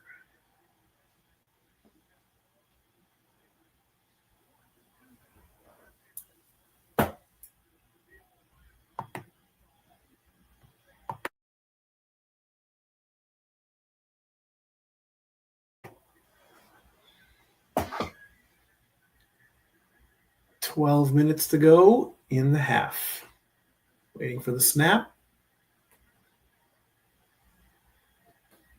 Hurts gets it. Fades back, throws a good one. Flag on the play, though. Could be DPI.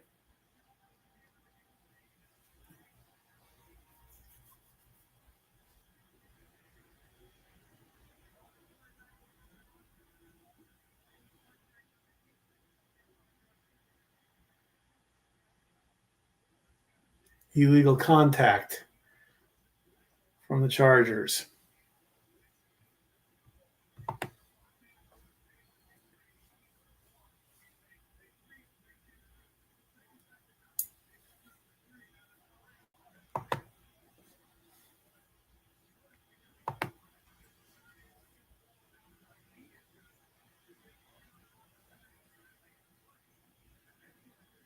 Automatic first down. 20% blitz rate for the Chargers.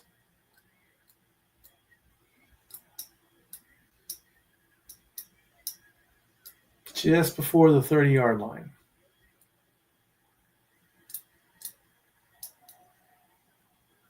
Hurts throws, completion. Shipley gets 3 yards.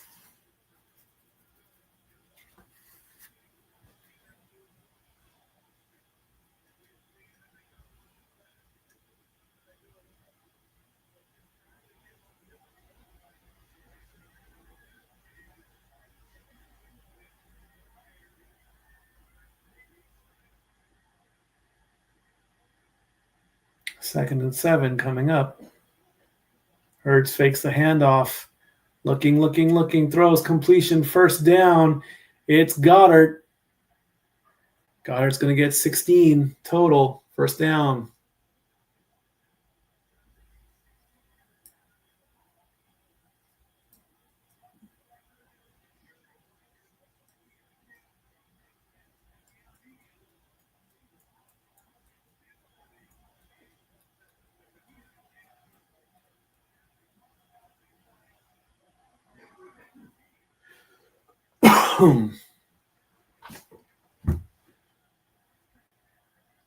Three receptions, 38 yards for Goddard.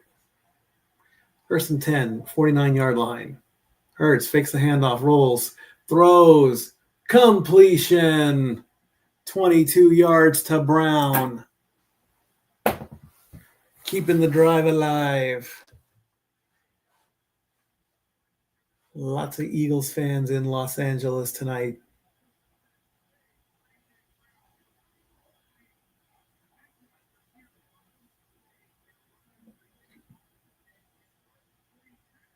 A.J. Brown, 100%, 100 plus receiving yards in back-to-back games. Barkley gets nothing again.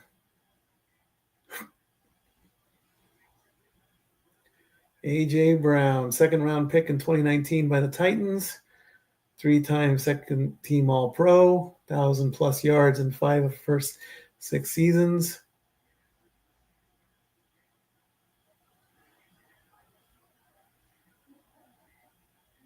Been targeted twice, only caught one.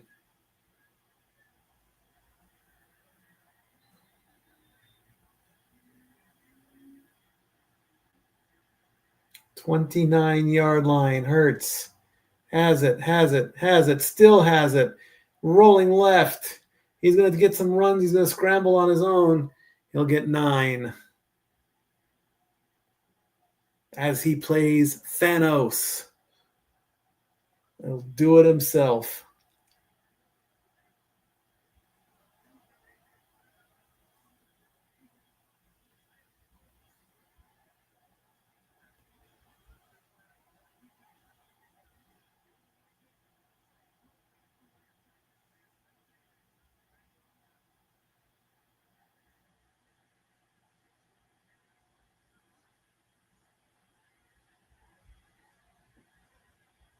8.5 to go in the half. Hurts. And that's a pick. And the ball comes loose. And the Eagles get it back, and the ball's loose again. And the Chargers recover. That ball was all over the place.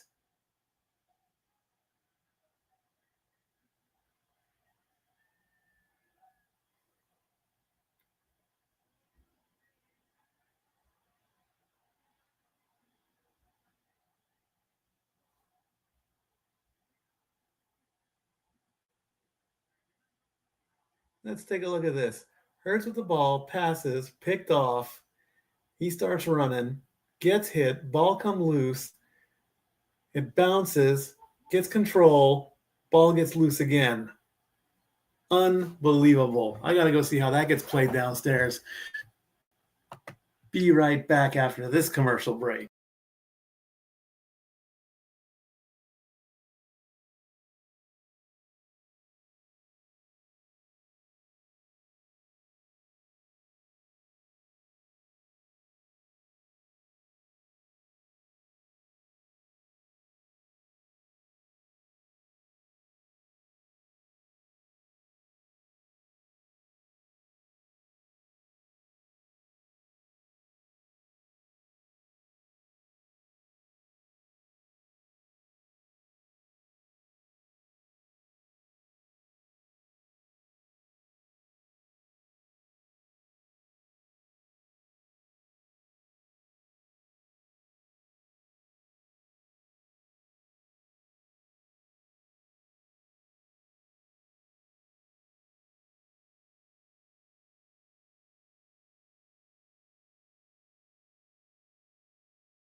Bouncing back and forth between two things. What a concept.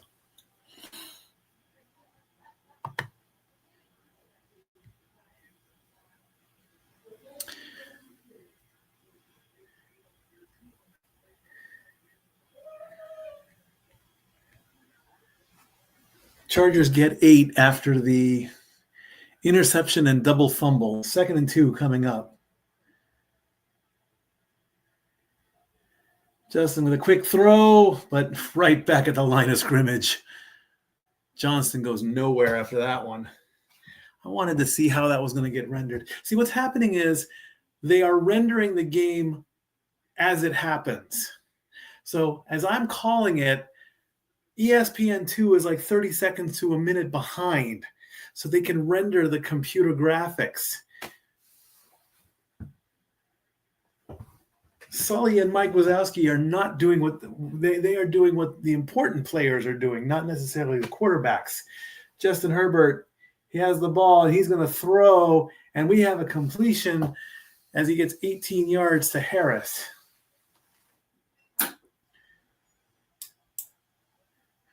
But when the ball was bouncing around all over the place, they just rendered the ball dead. They didn't render the ball continuing. So see, when it's live like that, that's where things kind of mess up a little bit.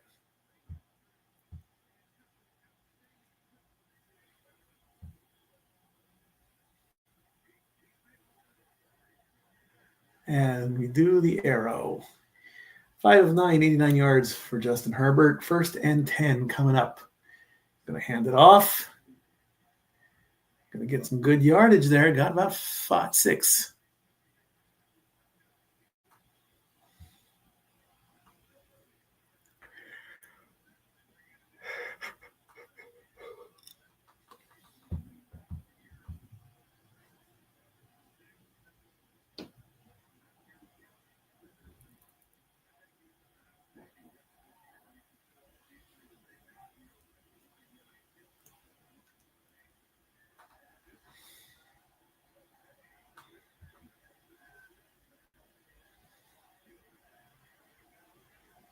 Herbert's going to hand it off.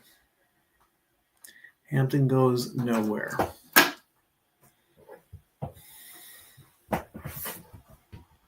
Uh-oh, we got a player down. It's Pipkins.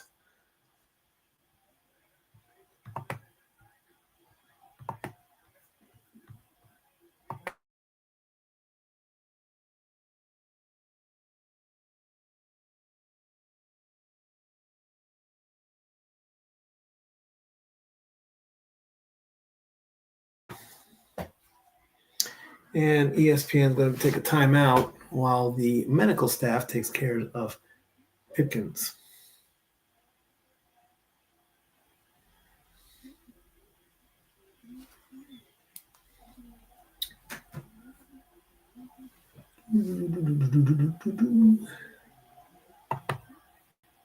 What's happening in hockey?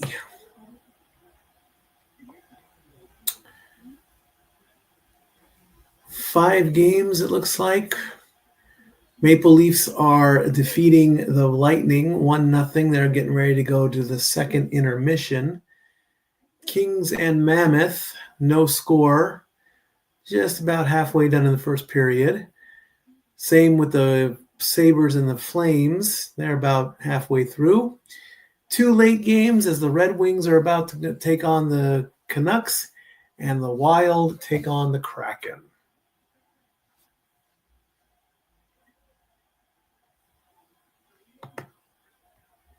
"28 of you watching. I do appreciate all my viewers, and thank you greatly.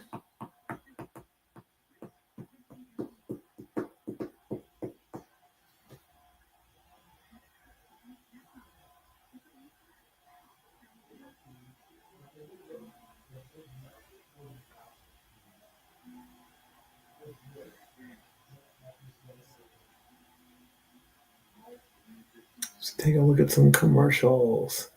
Prickly pears.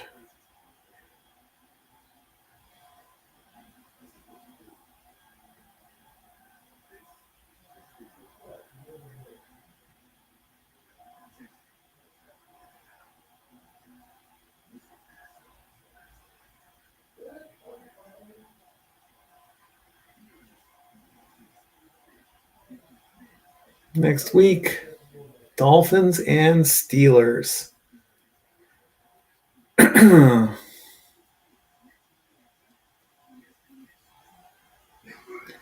Trey Pipkins being helped off the field.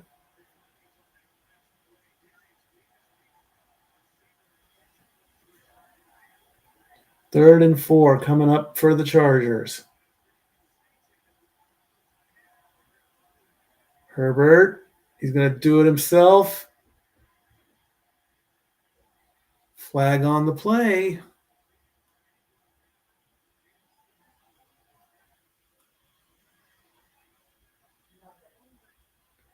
Holding offense. Penalty declined. 4th down.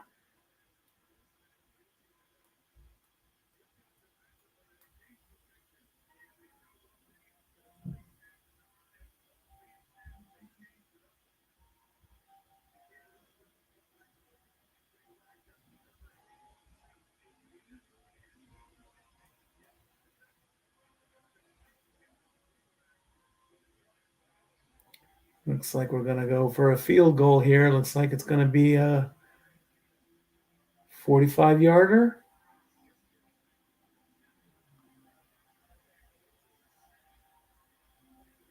Yep.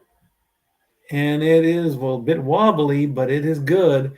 And the Chargers lead 10-3.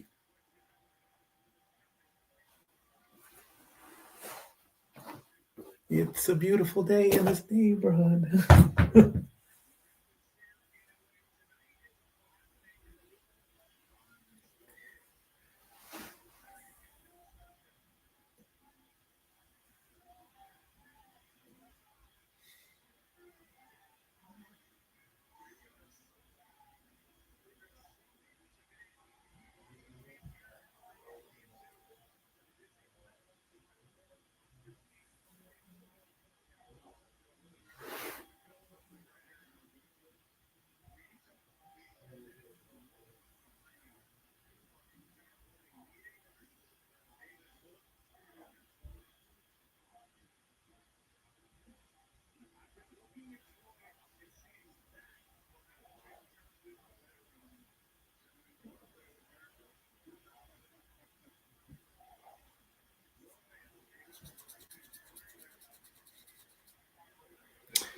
Kickoff 5, 10, 15, 20, 25, and down.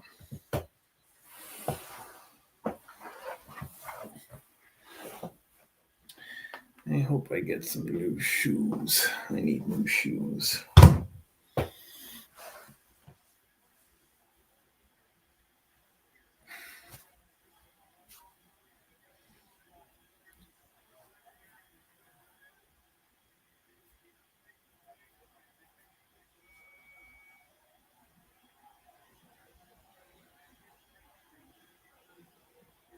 All right. Eagles trying to tie this up before going into halftime.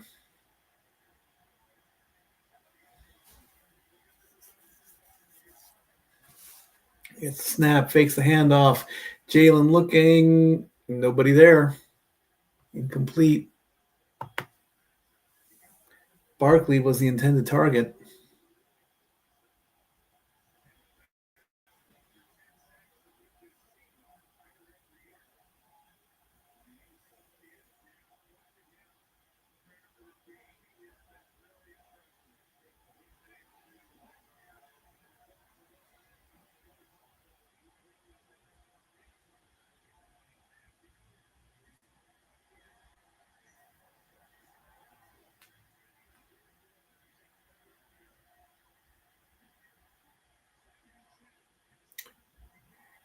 Jalen with the, and that's another pick. And this time they hold on to it.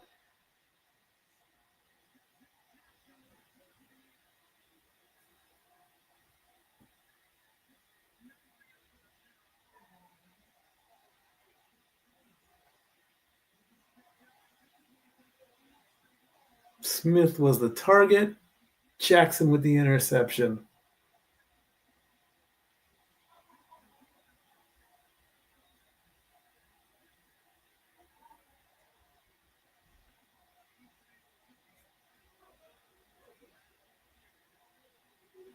And the Chargers get the ball in the second half.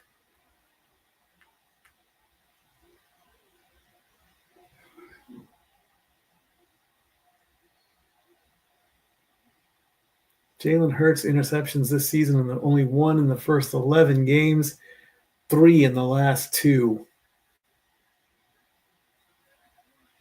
Great chance for the Chargers here. Justin gets the snap, and oh, the ball comes loose, and the Eagles recover.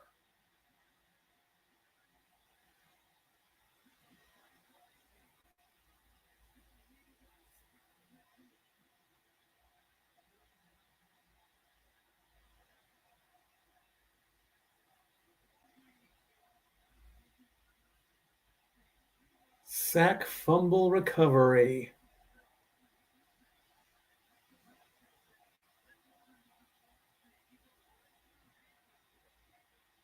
Strips the ball comes loose,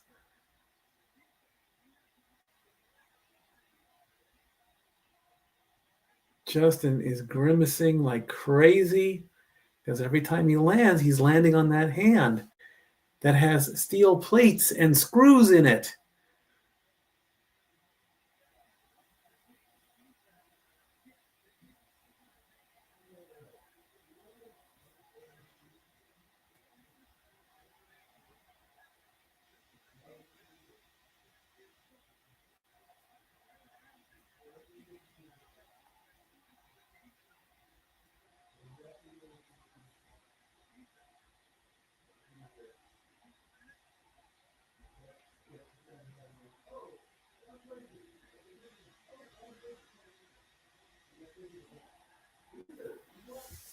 So the Eagles get the ball back. 4:31 to go. It's a run.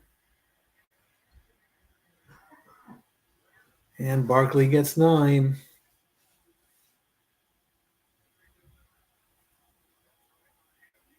Nine rushes, 48 yards for Saquon. Looks like they're going to give it to him again on 2nd and 1.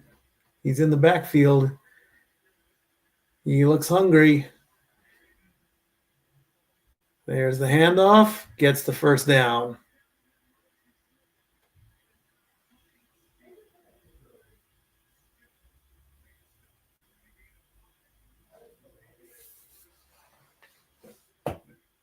Ten rushes, 53 yards for Saquon.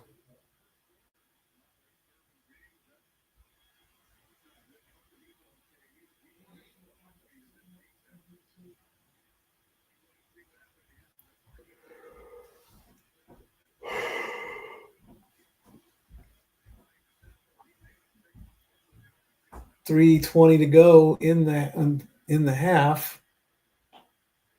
And do we have a medical timeout? Game clock mistake. Gonna put 7 seconds back on the clock.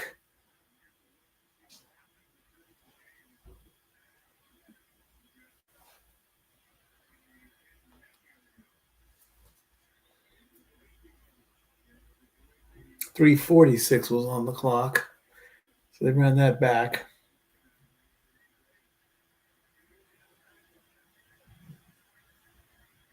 44-yard line for the Eagles. Handoff. Barkley gets the first down. That's a good run. That's 13 yards. Might be the best run he had all night so far.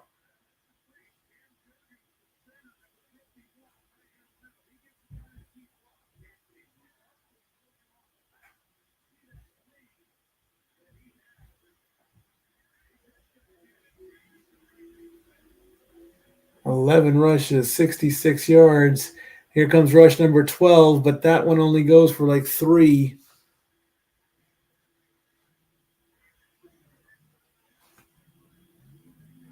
Second and 7.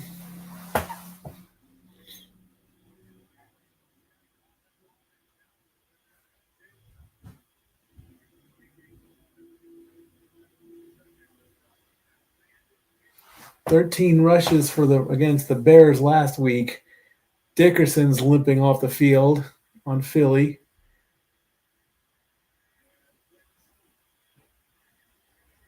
Second and 7. They got 5 on the play clock. Jalen gets the pass completed to Brown, and that's going to take it to the 2-minute warning as he gets 11.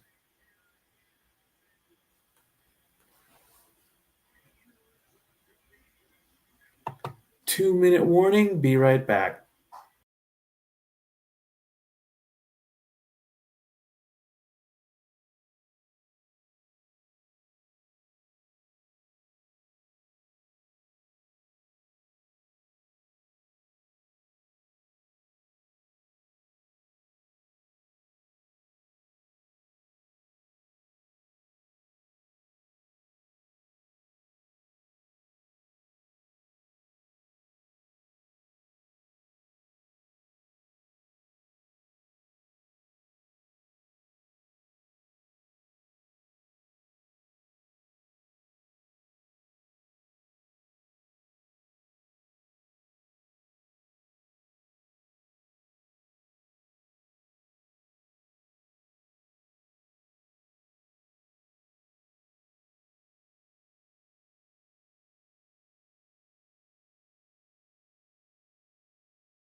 Chargers get the ball in the second half.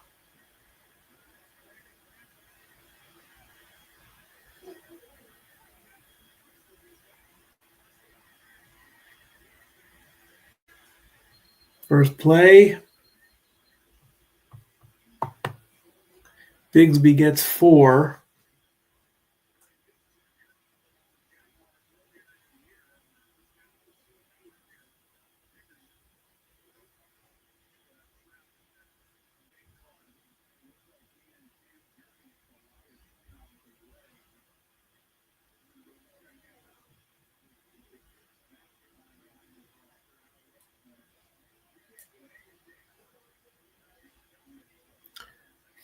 Second and 6 from the 13.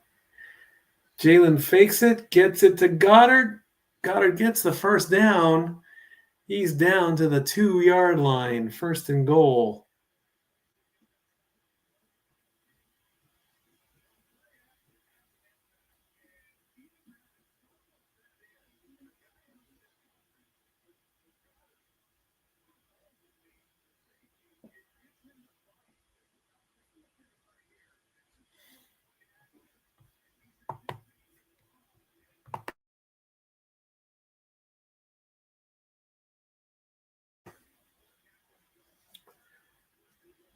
Eagles this season only team to score touchdown on every goal-to-go drive, 16 for 16.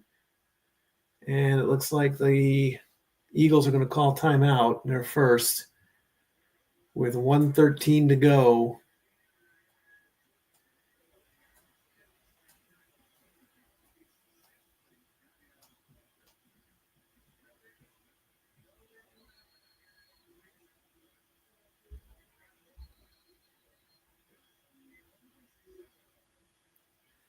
(132 rushing sneaks, 108 first downs, and 32 touchdowns, all on the sneak play, commonly referred to as the tush push.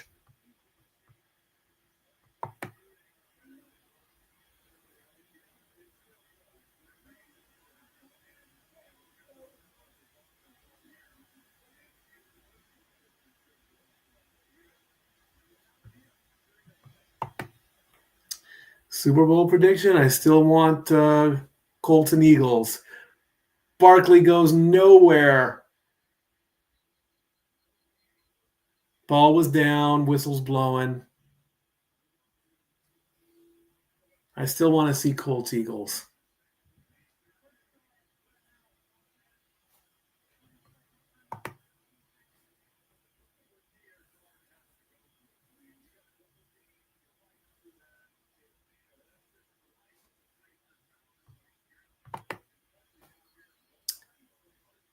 Chargers take timeout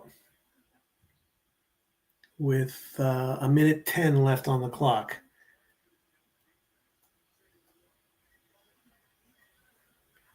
But with the Colts being 8-5 in the South, the AFC South, I don't know.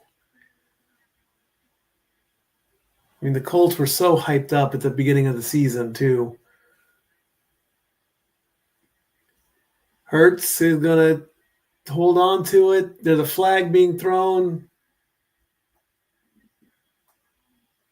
Brown with the catch in the end zone. Sirianni's ticked off at something. Holding offense, that's going to negate the touchdown. Jordan Mailata called for holding. Sirianni's looking upset. Let's take a look. Iffy.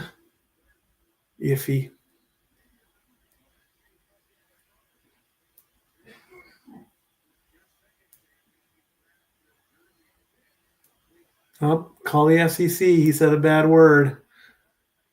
Camera caught that one.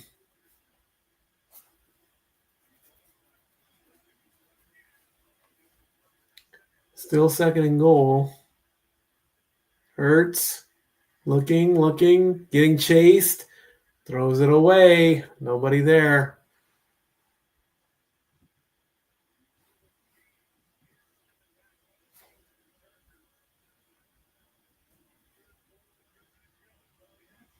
59 seconds to go. 3rd and goal.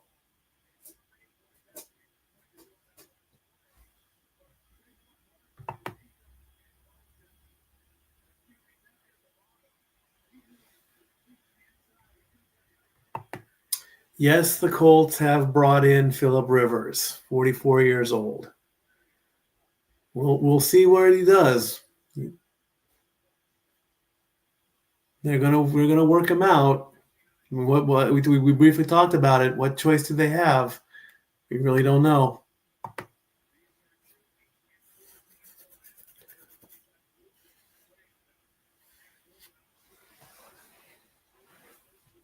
See, now that I look at the stats, look at the standings there.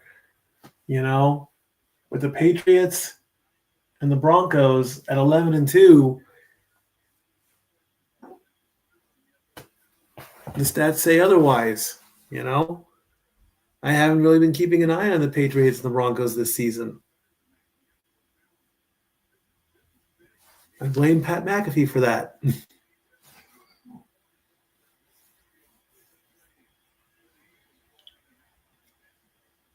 He hyped up the Colts, I think, like the first 6 weeks, and I just stuck with it.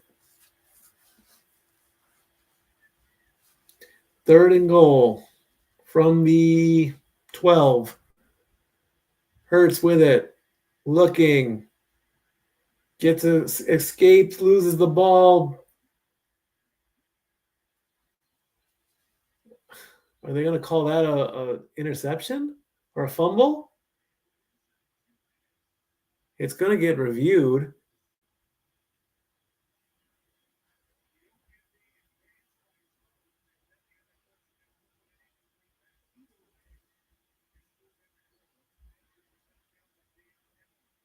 He's bringing it back.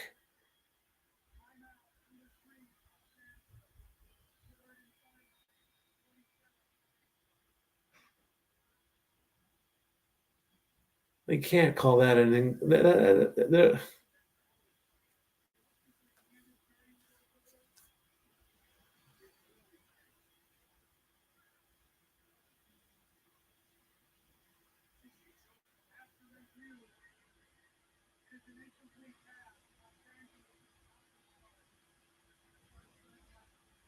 All right, incomplete.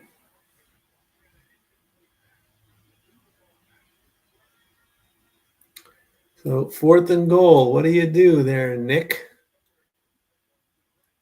Do you go for it?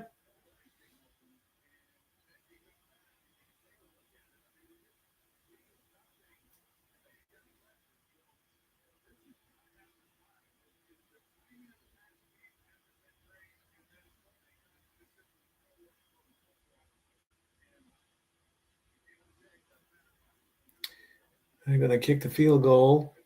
Jake Elliott, 91%. Kick is up, and it is good. It's going to make it 10-6.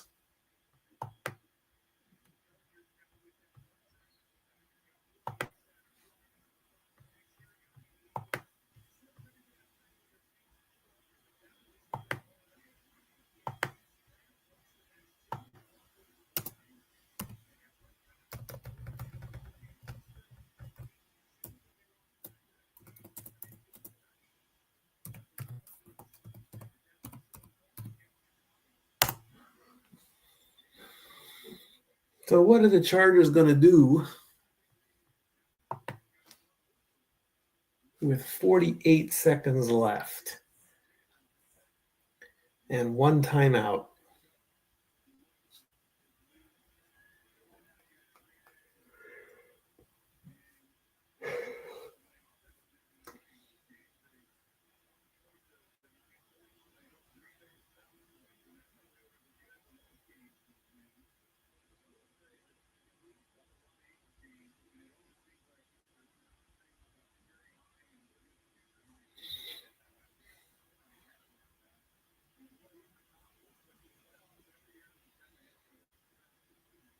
Here's the kick. It's about the 3, 5, 10, 15, 20, 25, 30, down to about the 32. Again, the Rams have the number one spot right now in the NFC, followed by the Packers, the Eagles, and the Bucks. Wild cards are the Seahawks, the 49ers, and the Bears. The Lions, the Panthers, and the Cowboys are scrambling to get in. What's the matter? You can't put the Vikings logo up there? They're not out. They still have a chance.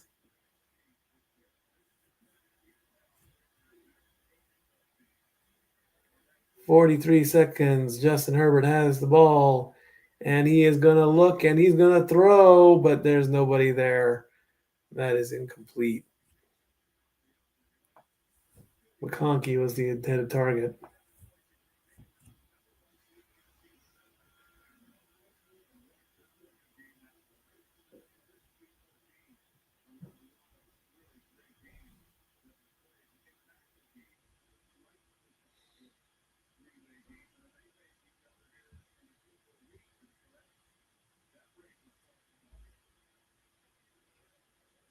Second and 10, 36 seconds left.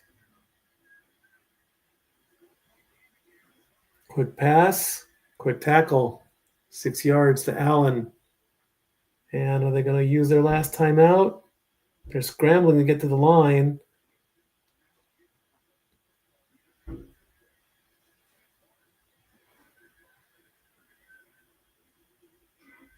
Justin is going to throw, but that ball got bubbled and touched and picked off.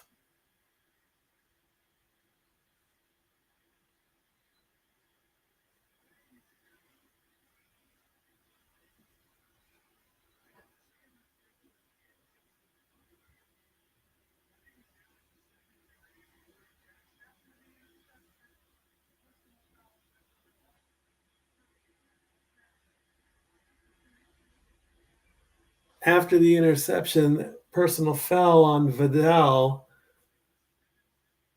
7 seconds on the clock.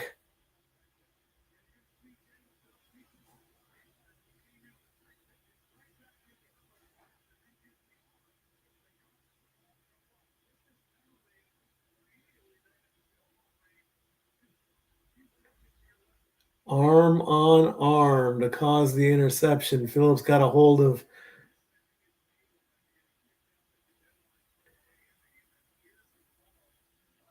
Vidal, wrestled him and threw him to the ground.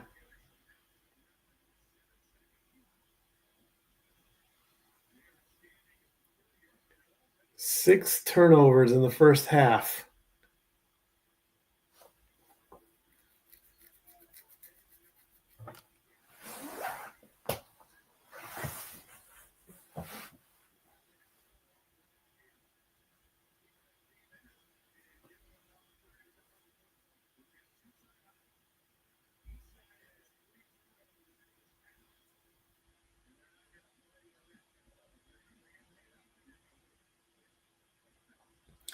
Ball's on the 30. There looks like the Eagles are going to want to take this field goal right off. Nope, he's calling him back in.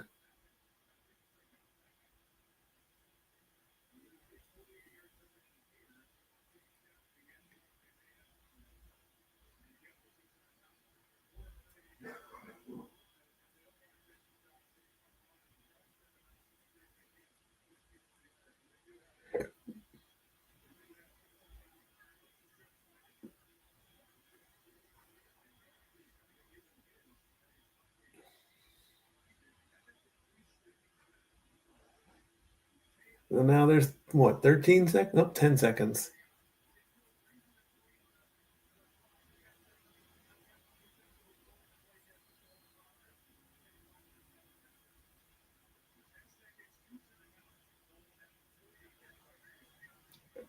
So the Eagles, instead of trying to kick the field goal straight away, they are just going to do one more play and try and get a few extra yards. Hurts is going to throw to the sideline, so nothing there. Now there's 5 seconds left. That's incomplete. Shipley was the intended target. So now the field goal unit should come out to end the half. Jalen Hurts 10 of 19 so far. Elliott's on there. Going for his third, a 48-yard attempt. 5 seconds left. Kick is up, and it is no good. Wide left. And that's going to end the half, and it is 10-6.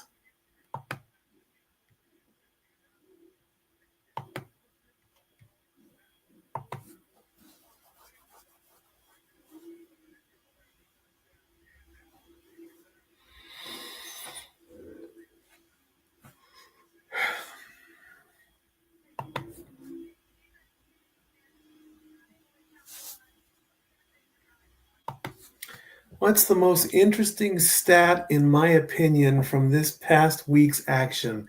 Shedeur Sanders, right off the bat. I mean, even in the loss, that was an amazing performance, without a doubt.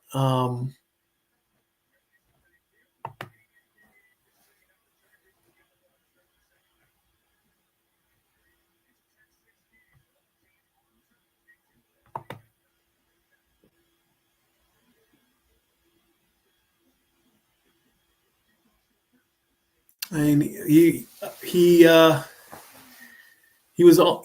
threw less completions than Dak did for the week.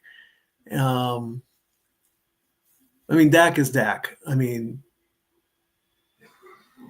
I would almost wish that 23 of 42 was better than 31 of 47, but Dak had more passing yards. Dak got sacked 5 times, so without a doubt, it's Shedeur. I mean, and he's going to get the start for the rest of the season, as he should. So I mean, to almost do 400 yards in a loss is amazing enough. So I'd give it to him in a heartbeat. Good question. Thank you.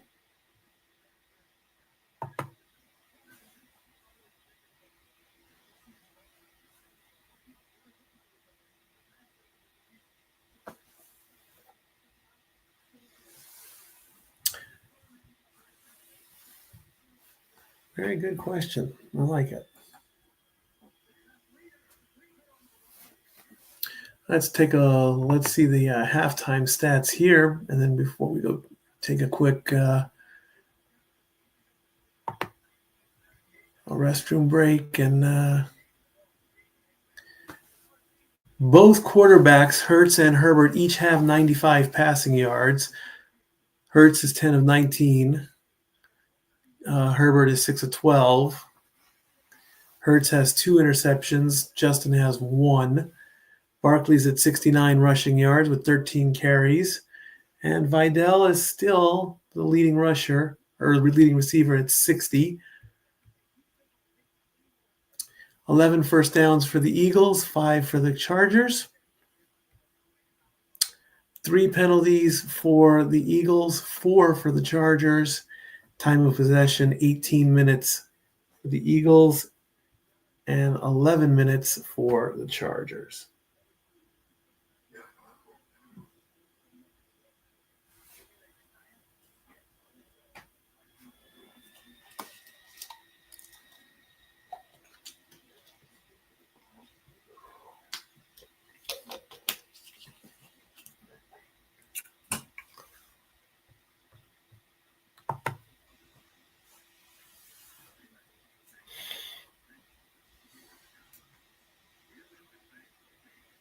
See what's going on in social media land. What's going on here? As I yawn on camera for who knows how many millionth time.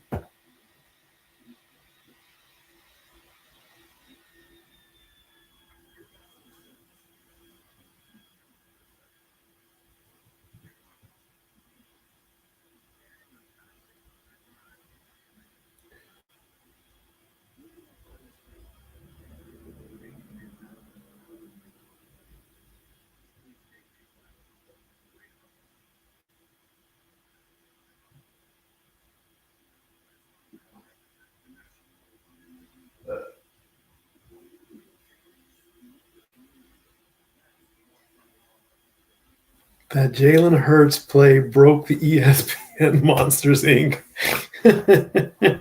Yes, it did.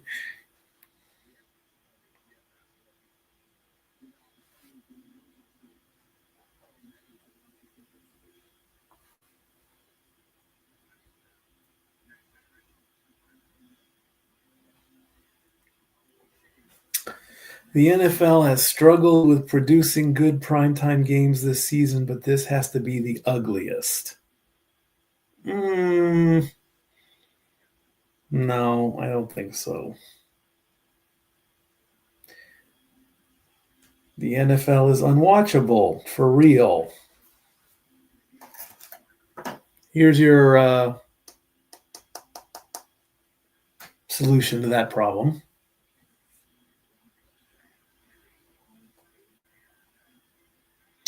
At this point, we need to call it what it is. The Philadelphia Eagles are not making it to the Super Bowl. Honestly, I don't even think they're going to make it out of the first round. Ouch. And I have that wrong. Oh, no, that's right. It's still 10-6.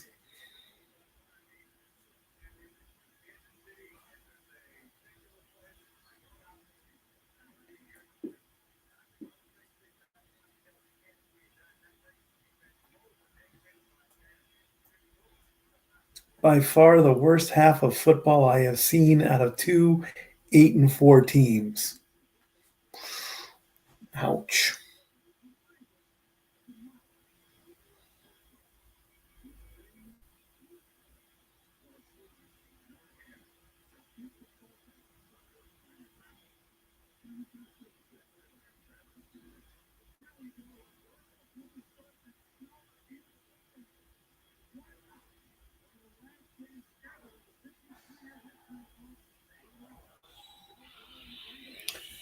This Monday Night Football game is full on craziness with the Triple H gif. The Chargers quarterback is out here playing with a Star Wars robotic arm.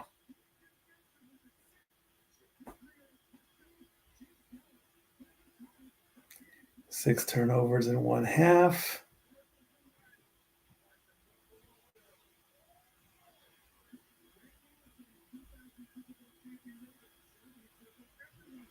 If you're not watching Monday Night Football, you're missing out big time on Monday Monsters Fun Day.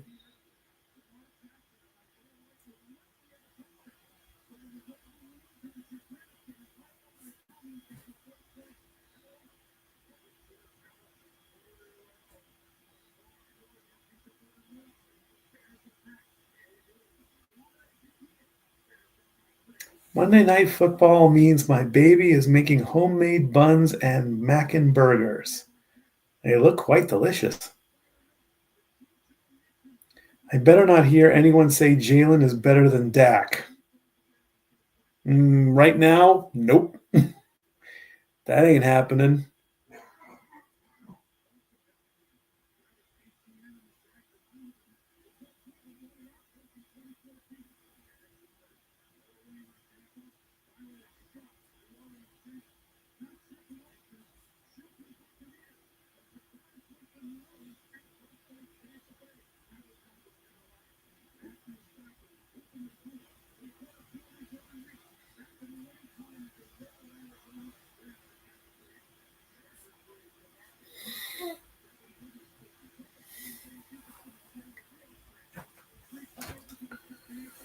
Let's see.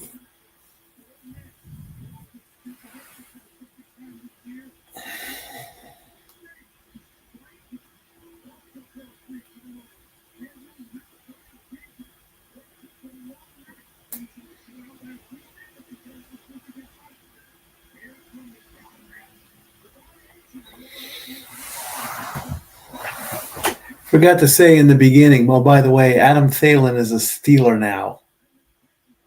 Didn't like that news.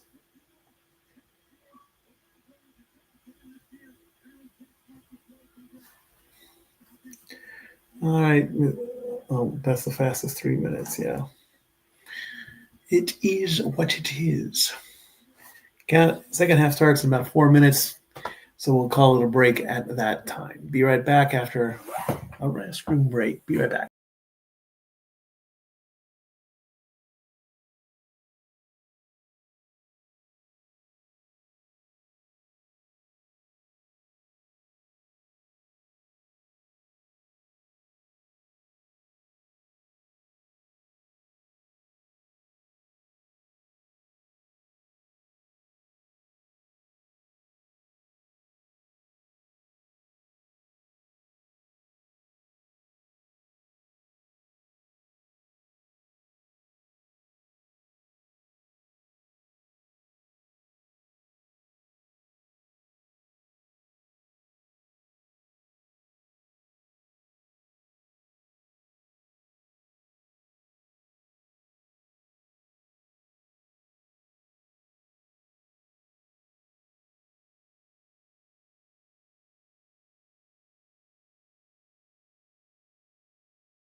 Alrighty, just getting ready to start the second half.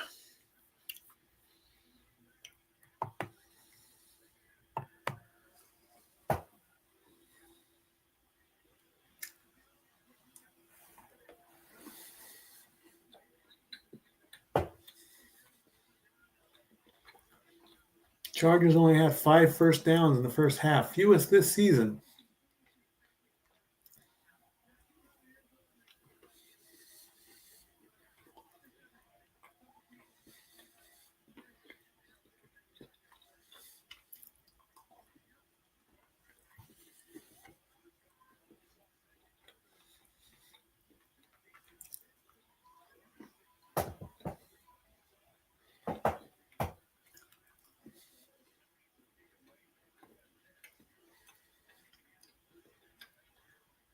from the 5, 10, 15, 20, 25, 30, still going, and about the 34-yard line.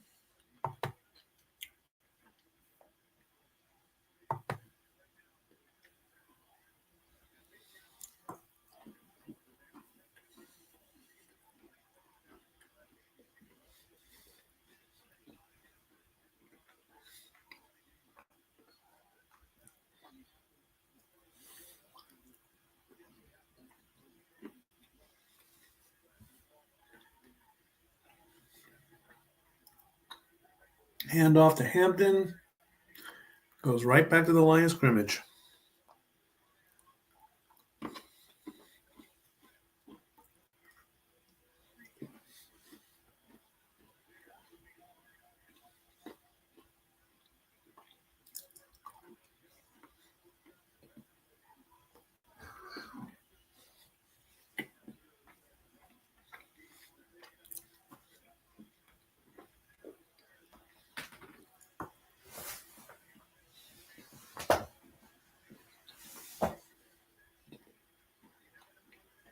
Hand off.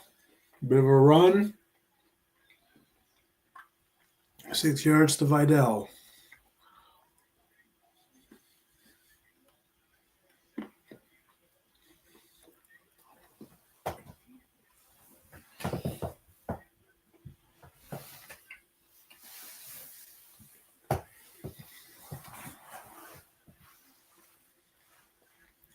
Justin's going to play Thanos. Stumbles and gets the first down.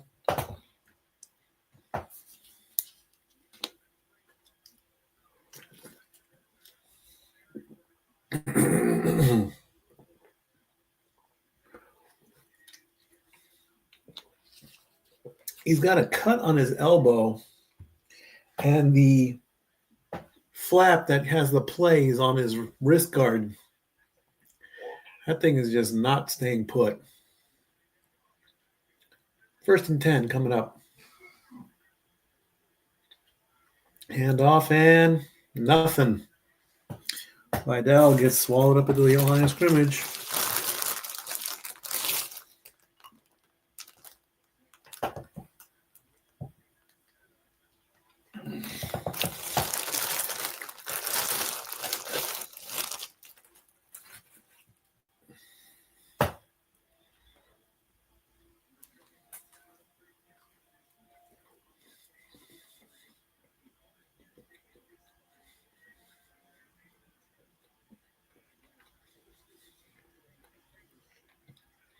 Second and 10.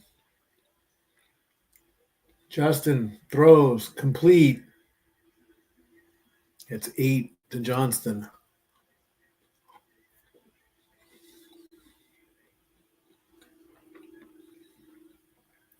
3rd and 2. Now they should run the ball. No need to get greedy here. 2 yards. Power through it. Get the first down. Here's the handoff. I mean, it worked. You see?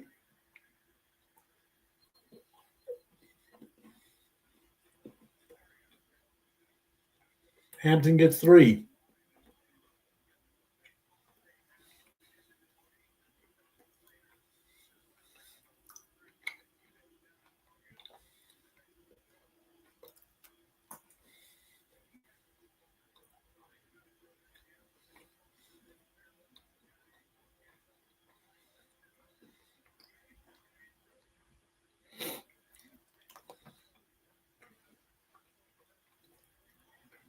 .45-yard line, handoff. Harris gets a couple yards. Gets 3. 2nd and 7.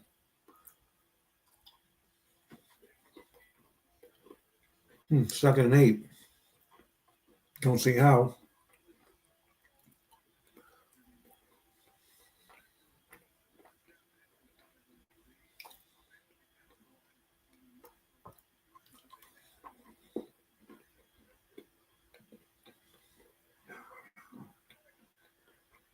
Heavy on the left side. It's another rush, but nowhere on that. Vidal gets swallowed up at the line of scrimmage, third down. Now you pass.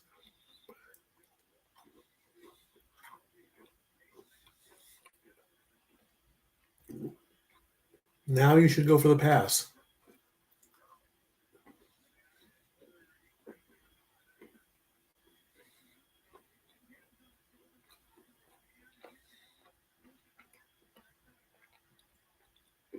Third and 7 coming up. Going for the blitz. He's going to do it himself. He'll get the first down. Got lucky on that escape. Got very lucky on that escape and ran out of bounds for 16.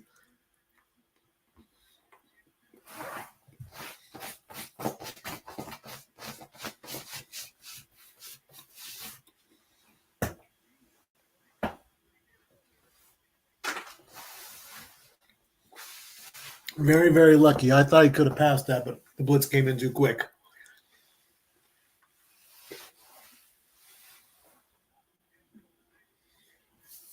Justin Herbert passed the Centennial mark, 103 yards right now. Hands it off. Nowhere. 1 yard.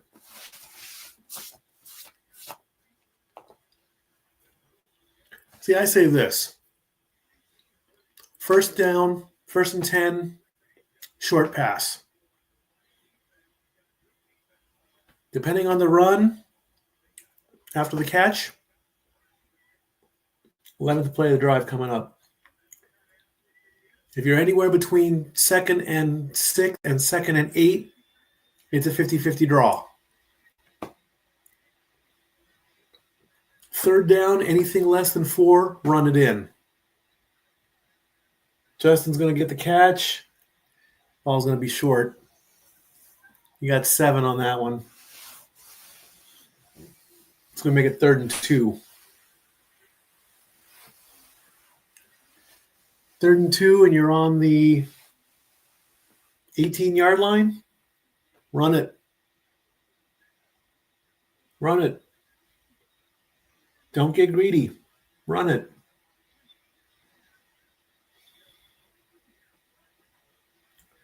Chargers are 2 and 6 in the first half on thirds down. Perfect so far this drive. There it is. There's the run. Fortunately, he doesn't go anywhere. Hampton didn't get anything on that one.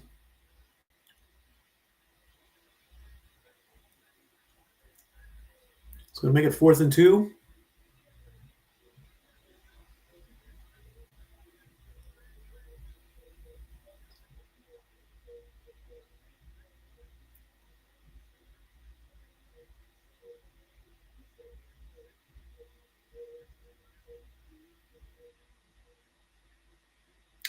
.36-yard attempt. Cameron Dickers only missed twice from less than 50. Kick is up. It's good. Chargers up by oh, now what?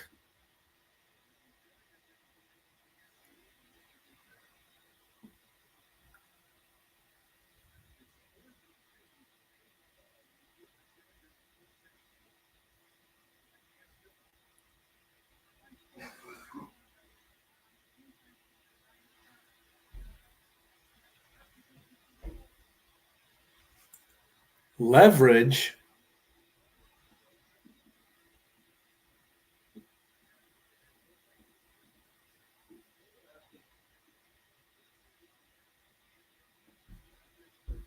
Oh, he was trying to push off one of the linemen to block the kick.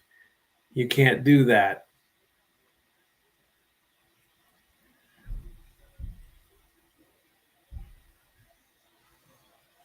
So that's going to give the Chargers a first down.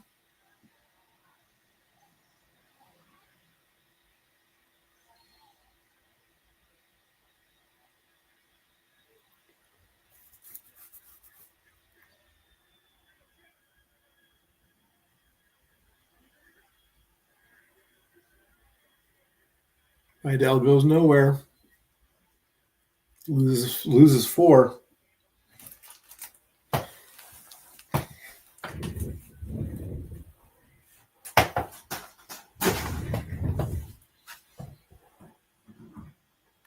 so many crumbs. 14th play of the drive.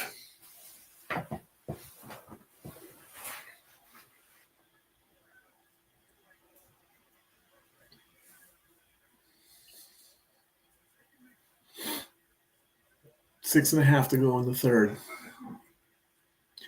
Justin Herbert gets it. He's looking. He's scrambling. He's sacked.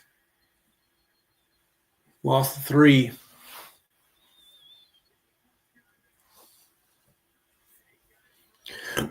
Excuse me.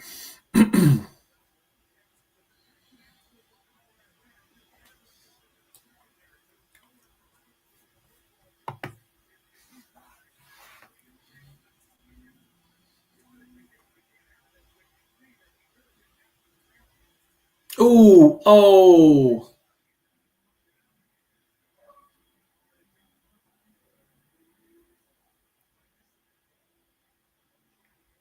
Fifteenth play of the drive.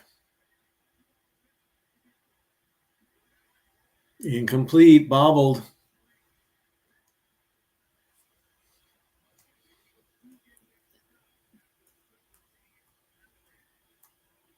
So we're going to try the field goal again. This one's going to be closer.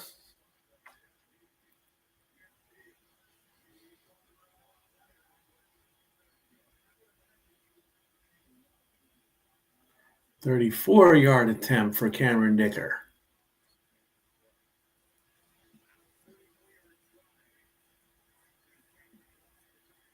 Kick is up. It's good. Chargers lead by 7. Whistle's blowing. Hey, check out. Is that LA Live? Oh, Fairfax District. It's been so long since I've been in LA. Oh.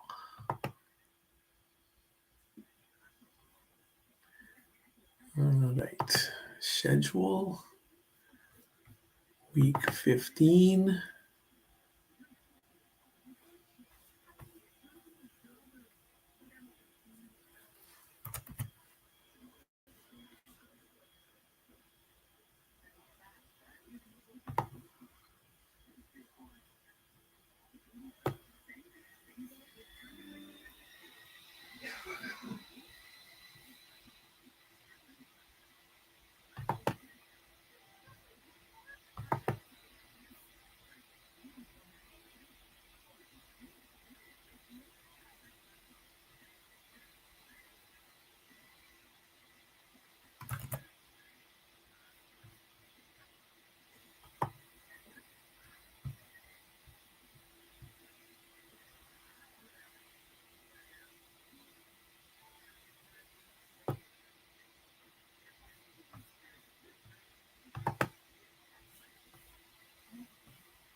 Put out the week 15 results. 1,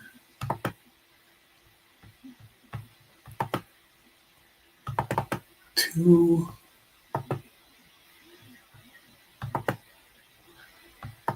3.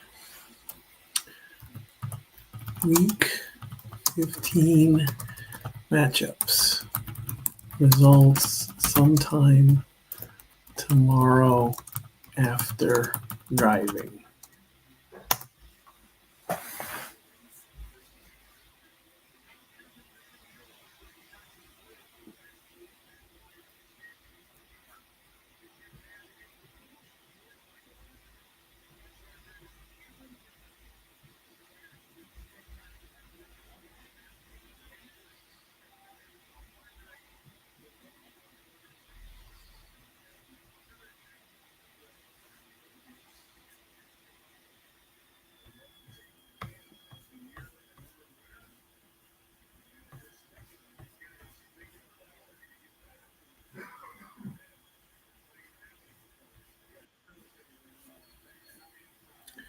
All right, get rid of Facebook. No, not yet. What about the 5, 10, 15, 20, 25, 30? He gets a hole. 35 ball comes loose. And luckily the Eagles pick it right back up. Thank goodness.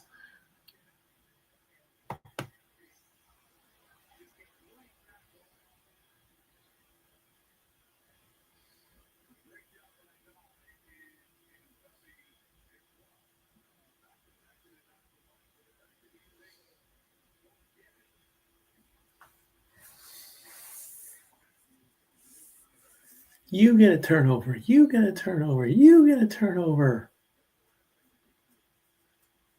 3 turnovers each. I like Apple. I will take Cherry as a backup. Hurts looking. Gonna air a good one out. Makes the catch to Brown. 26-yard pass.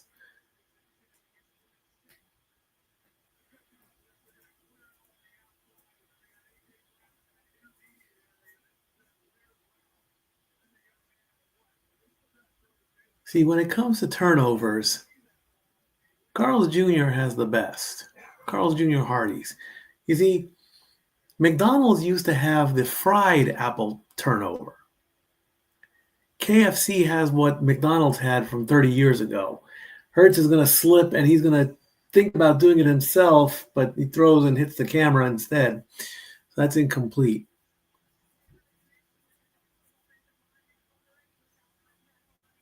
See, the baked apple pie that McDonald's has now is a good backup, but not the same. It was fried, it was crispy, and it was sugary. And it had a little bit of a crunch to it.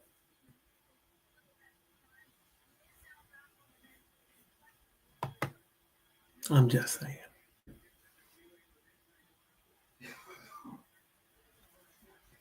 From the 38-yard line.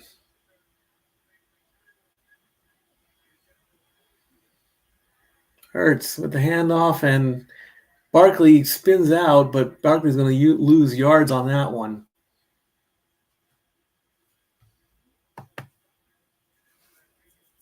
I say loss of 4 there, Mr. Buck.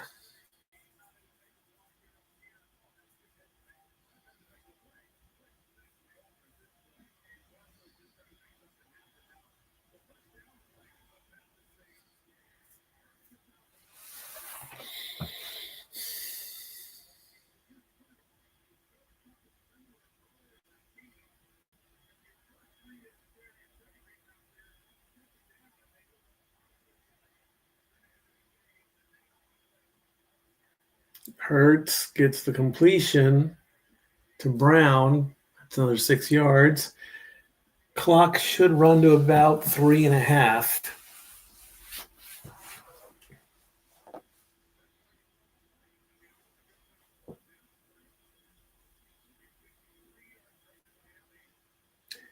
And Jake Elliott's going to go for it for 53 yards. 54 yards. He's 2 of 3 for the night. Looks good. Yep. 13-9 is the score.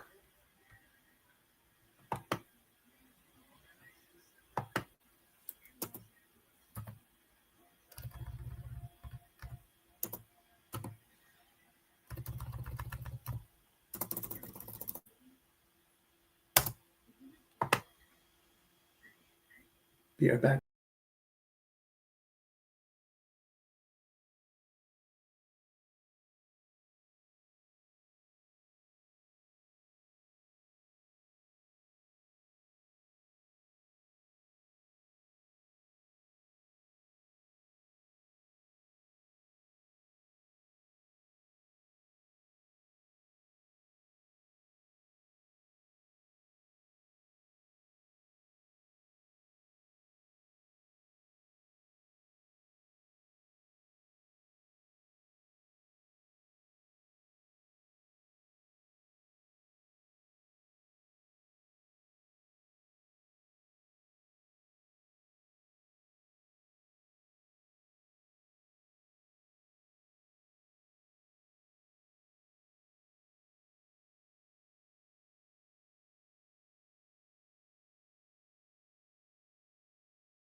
10, 15, 20, 25. Still going and down about the 24. The Super Bowl next year is going to be on Valentine's Day. Really? Great planning. Who came up with that idea, I wonder? 3:15 to go in the third. 13-9, Chargers lead. The Chargers are looking to gain ground in the West and trying to catch the Broncos. The Eagles are trying to hold their lead over the Cowboys and not collapse. Justin Herbert's going to scramble and get a few yards on that play.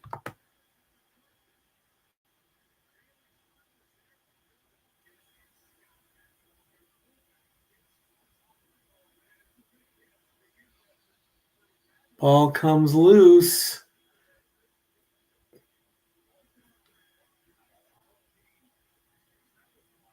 Chargers will recover. How that hand, he is grimacing, how that hand is going to hold up. He's going to have to fix that hand again, I think. 2nd and 5. He hands it off.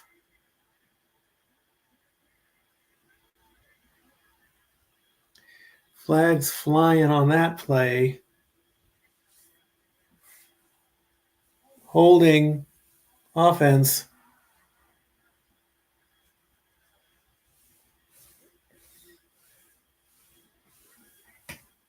So the Cowboy fans want the Eagles to lose, because if that happens, then the Cowboys would have to win. We'll update that later. His elbow's bleeding.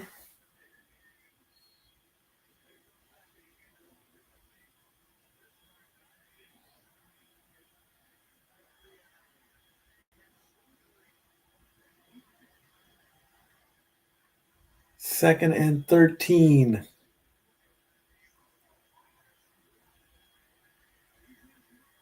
That's a sack. Loses 9.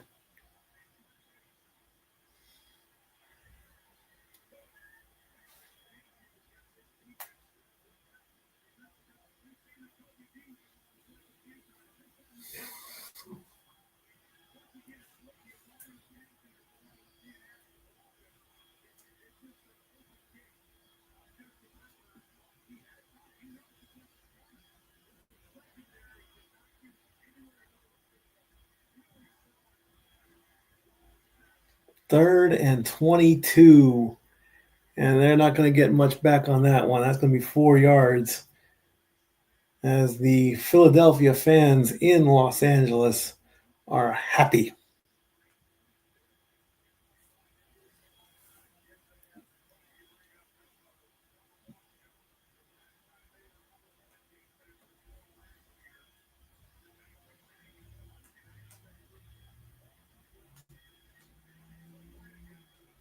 So the Chargers are going to punt it off. Kobe to Scott.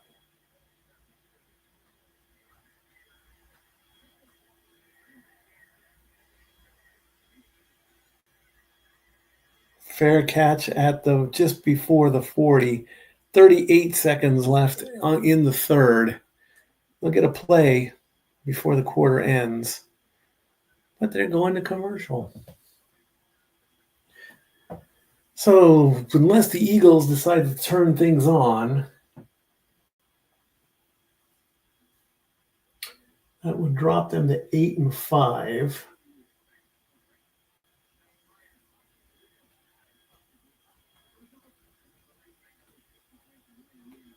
But then the Eagles play the next 2 against 2 teams that are out, so they can recover. So I think it's almost like Dallas has got their own destiny in their own hands.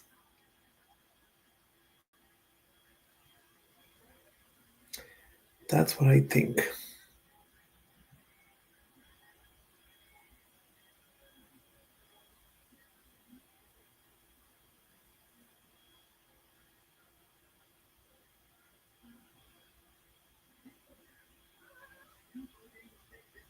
They both deserve a loss, not a tie.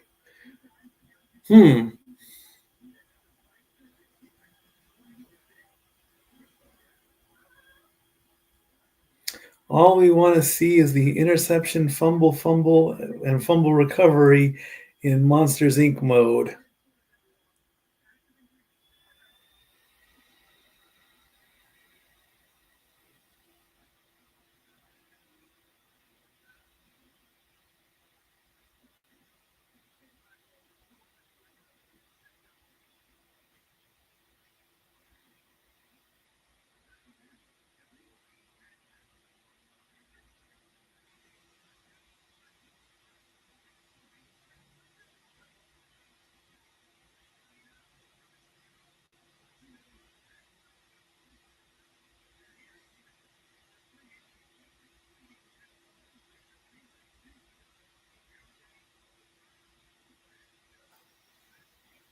Social media is not happy.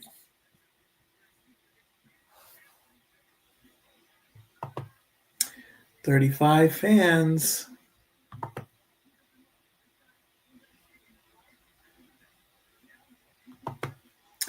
If the Eagles lose, how much does this help the Cowboys? A lot, actually.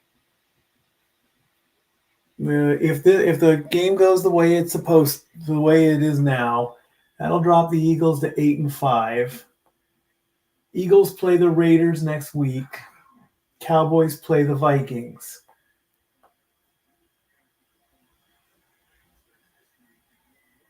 I don't think that the Vikings are going to make it easy for the Cowboys. I personally, of course, I like both teams. One for Jeff and one for Dory Lou. So if Dallas wins that game and eliminates the Vikings, that would get them one game closer. But see, here's the thing. The Eagles have got 3 games that should be considered give-me's. 2 against the Commanders and 1 against the Raiders. The Eagles have to worry about the Bills in Week 17.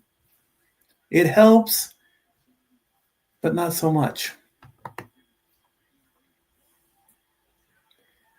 Jalen Hurts. He's just going to throw it out of bounds on that one.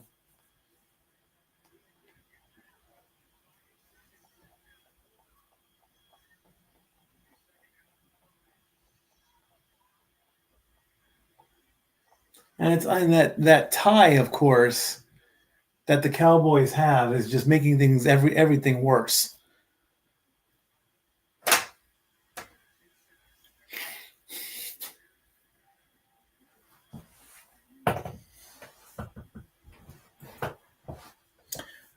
Five seconds left on the clock, and the third quarter is going to end. Hurts is going to throw to Goddard, and he's going to be short, and that's going to end the quarter. 1 quarter to go. Can the Eagles pull this off? Can Sirianni have a fit? Can the Eagles fans in Los Angeles be happy? 4th quarter coming up.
All right, fourth quarter time.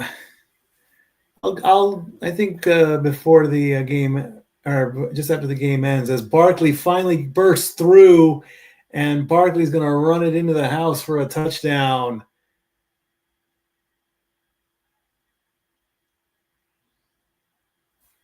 Barkley opens up the fourth quarter with a 52-yard touchdown run.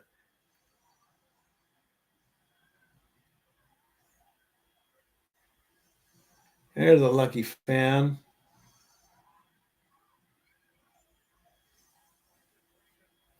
They break the huddle. They get right to the line of scrimmage. Barkley gets the ball, gets a hole, and runs right through it. Threw everybody off on that one. Extra point is good. And the Eagles now take the lead 16-13.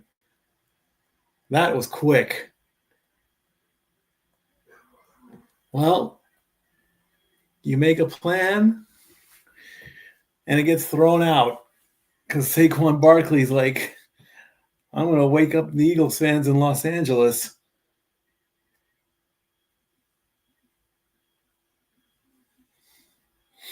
Let's see what social media says about that.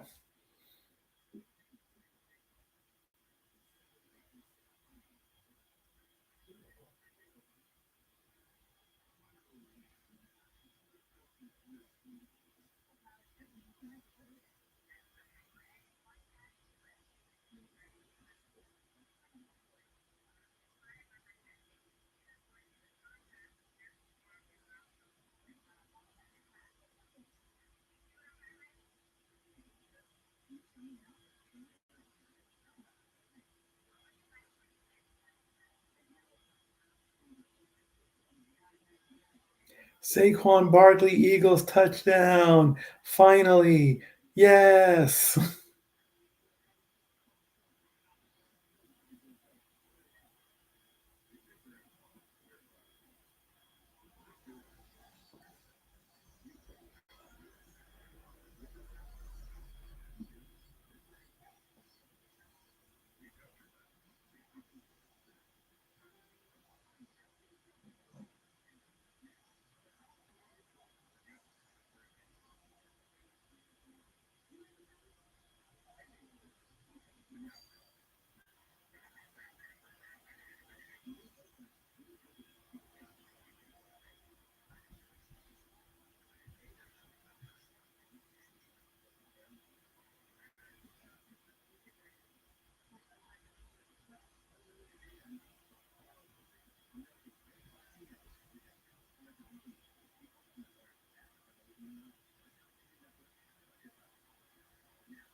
Wow, that's a lot of woes.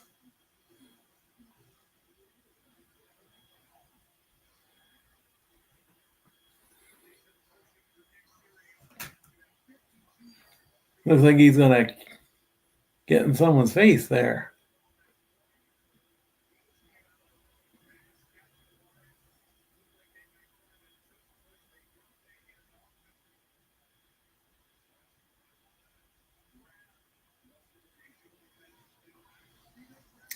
Kick by Elliott. Chargers down by 3, 5, 10, 15, 20, and taken down to the 25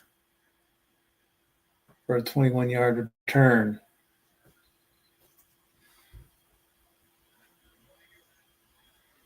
Yes, sir, Philly. Now play defense.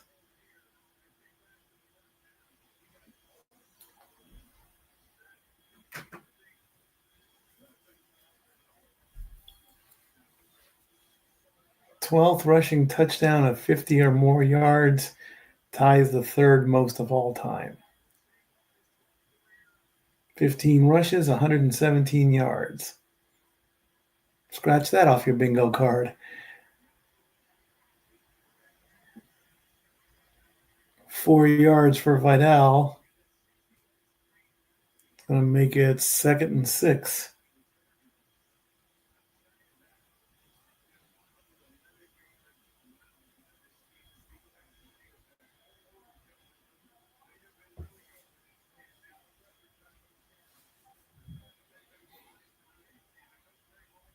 just before the 30-yard line.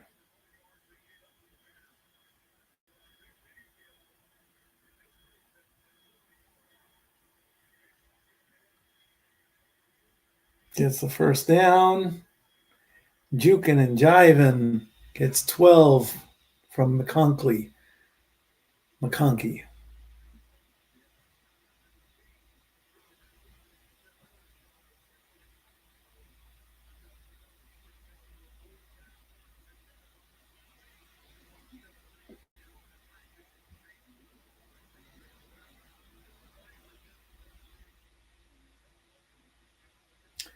1st and 10. 13:30 to go in the game. Herbert gives the ball to Vidal, who gets 3. Win or lose, we'll do a quick look as how this game affects Dallas. It changed big time because the Eagles now have the lead.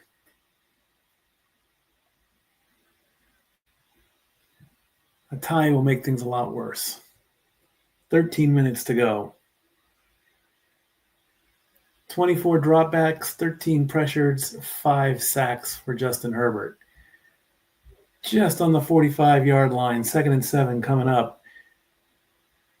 Oh, he just dodges that sack. He's going to go and get a few yards out of that one, 4 yards.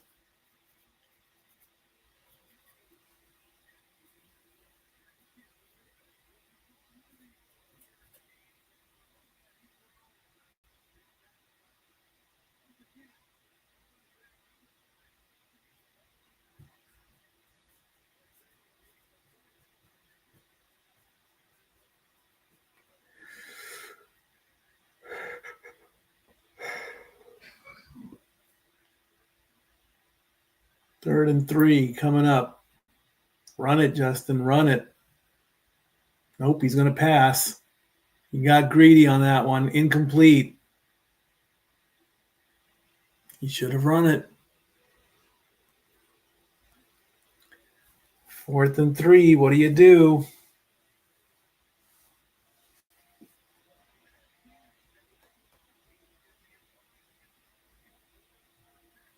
He got greedy. Bottom line. He should not have gone. He shouldn't have passed. He should have run it.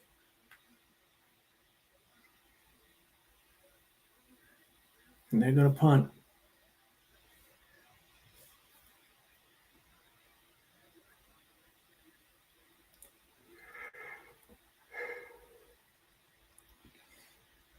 Inside the 20 to the 5, to the 10, to the 15, to the 20, 25, goes down to about 28.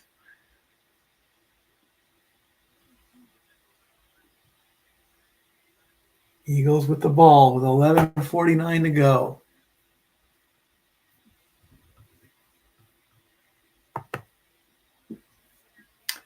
Be right back.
Hurts goes, throws, complete.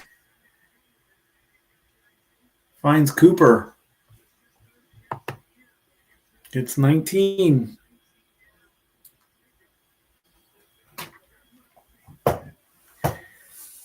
Eagles want to win this one. They should just slow it down, honestly.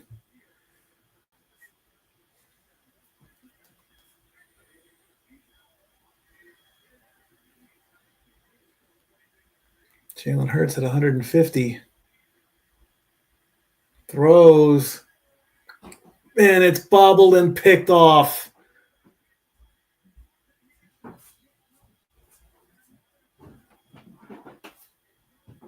You get a turnover. You get a turnover. You get a turnover. There is life for the Chargers.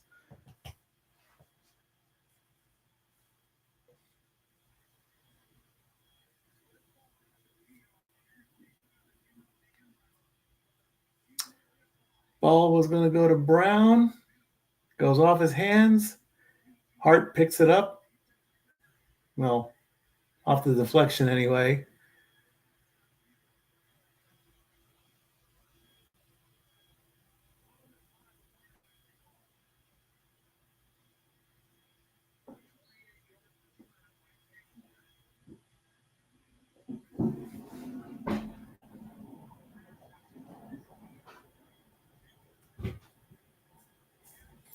Chargers get the ball back on the 35-yard line. 4 turnovers for the Eagles, 3 for the Chargers. Justin Herbert fakes the handoff. He's going to scramble, run into his own teammates. They'll call that a sack, but he got tackled right at the line of scrimmage.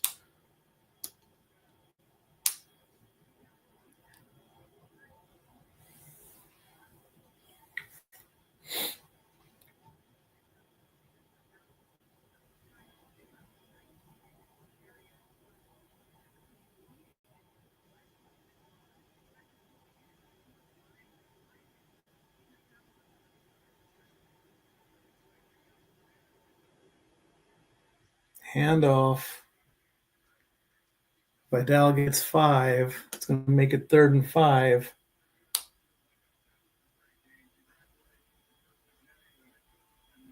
Another bandage there, too.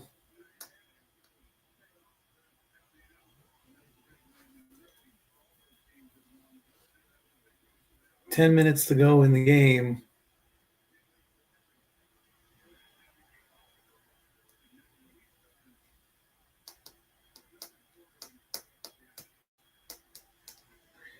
From the 30. 3rd and 5. I would have run it. Got the pass off, though. Well, 5 being in the middle. That's nearly a 50-50. Got 10, though. Jackson pushes Allen out of bounds.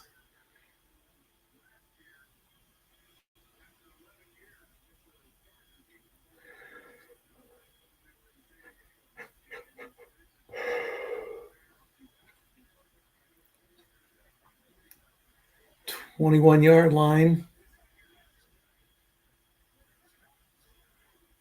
Hands it off.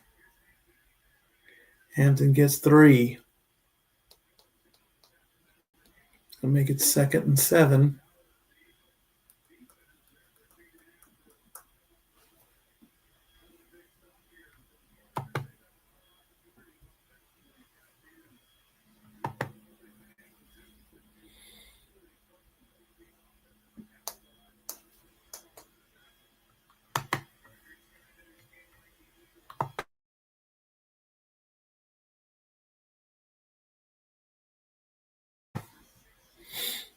.8:20 to go in the game. Hands it off. Hampton goes along the side.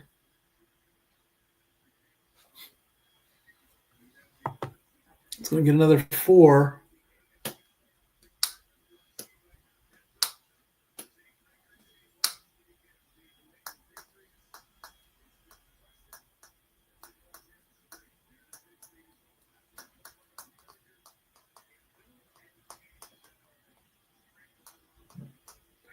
There are Bronco fans in SoFi Stadium.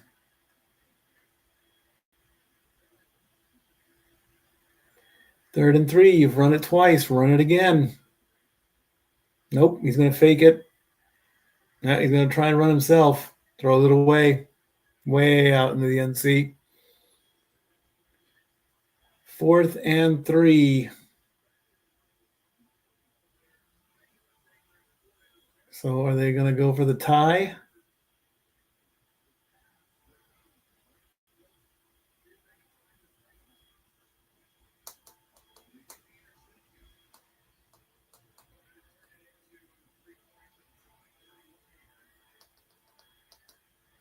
(31-yarder). Cameron Dicker's third attempt. He's 2 for 2. Kick is up, and it's good, and the game is tied at 16-all. 7:26 to go.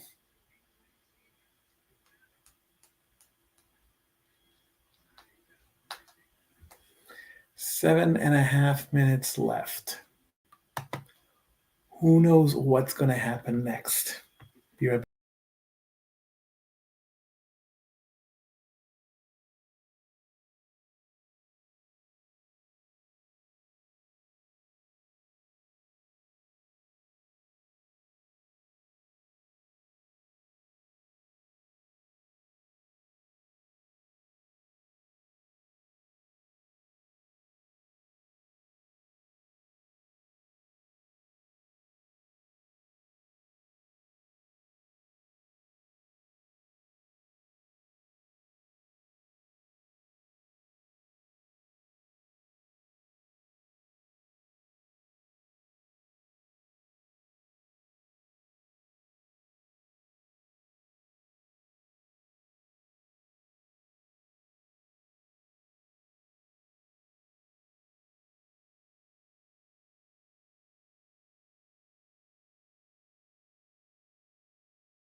About a 20-yard return.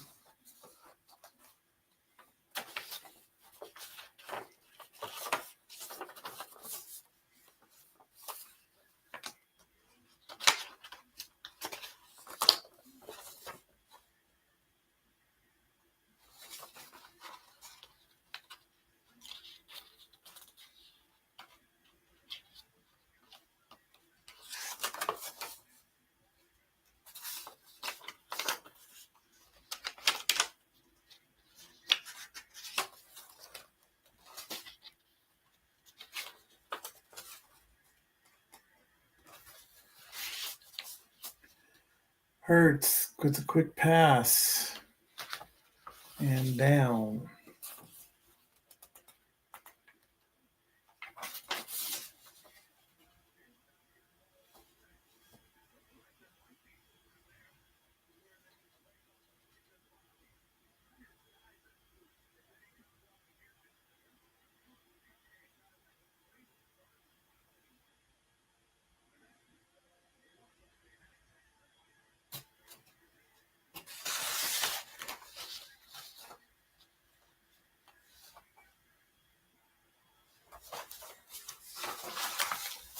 Barkley gets it and only goes a few yards up.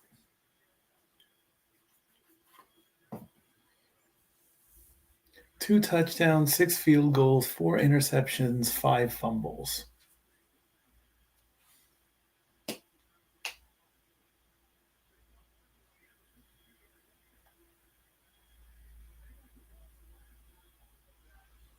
$16 rushes, 118 yards for Saquon. 3rd and 6 coming up.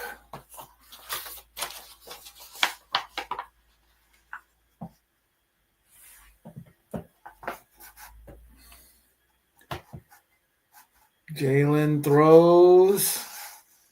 Incomplete. It's going to bring up 4th down with less than 6 minutes to go.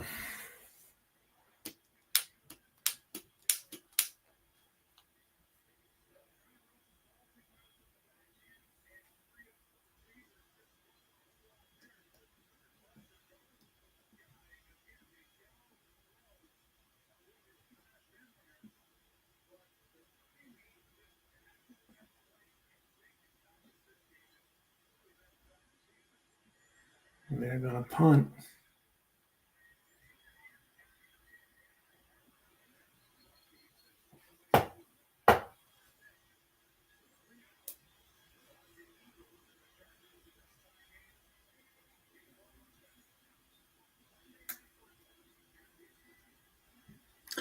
Be right back after the 3 and out.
Holy shit.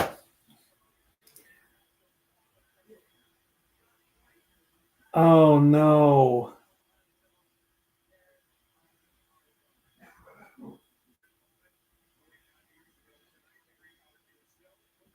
How did I forget about that? Oh man. Today's the anniversary.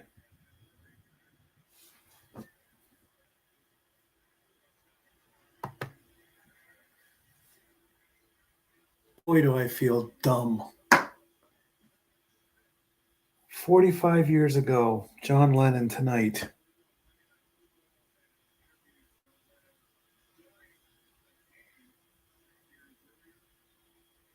Man, do I feel dumb.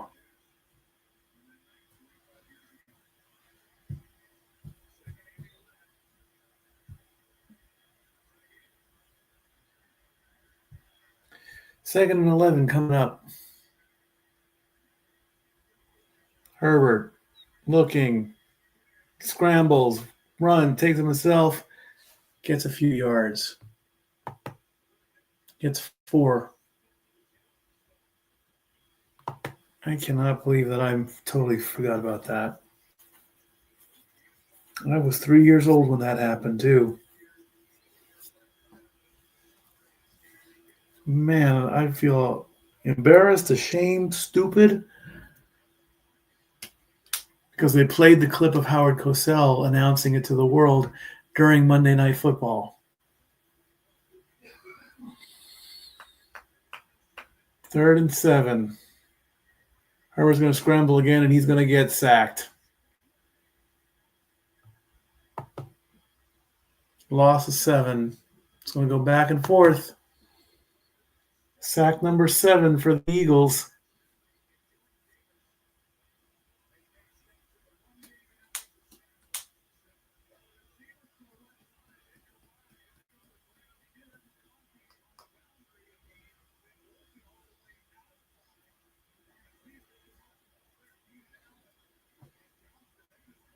Man, oh man, do I feel dumb.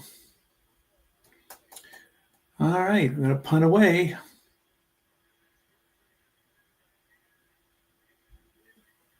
$25, 30, 35, 40.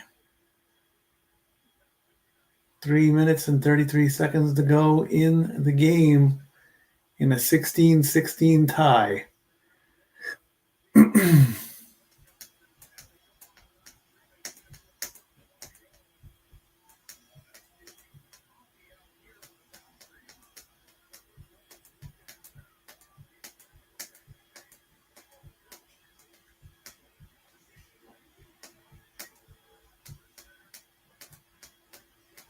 45 sacks this season for Justin Herbert.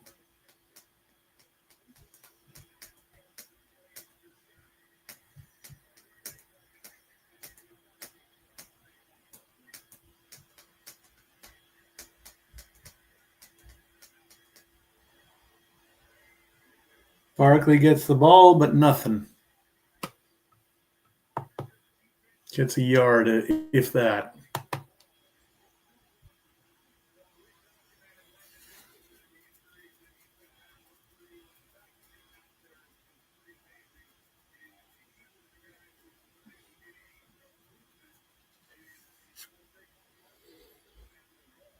Second and 9 coming up.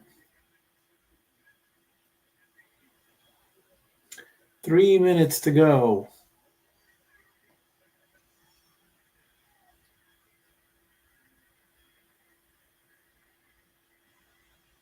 Hurts. Complete. First down. Hurdles, but then just goes out of bounds. So that will stop the clock at 2:43. 15 yards to Brown.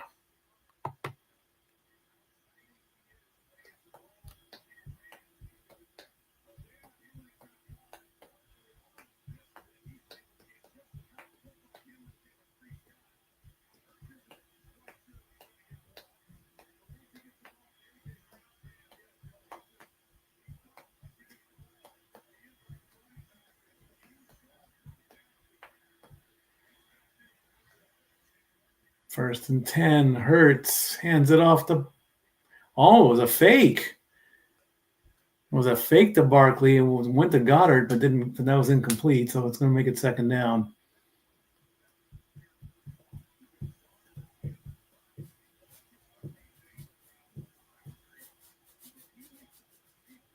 $2:40 to go in the game.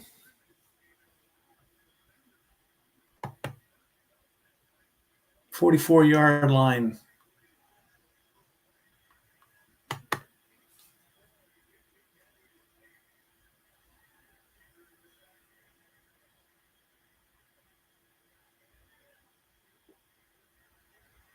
Gets the play, throws, complete. Brown again.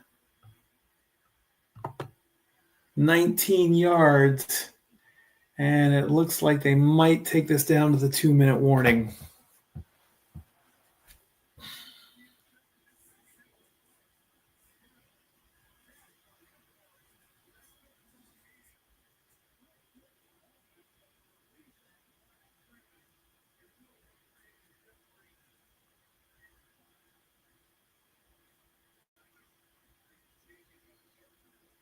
Chargers call timeout. Interesting.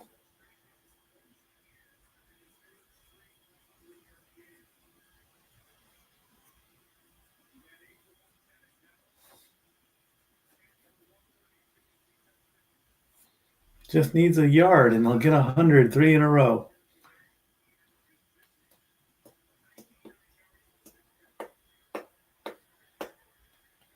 From the 25.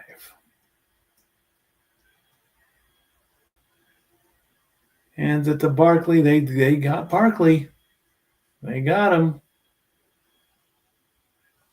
Timeout, Los Angeles.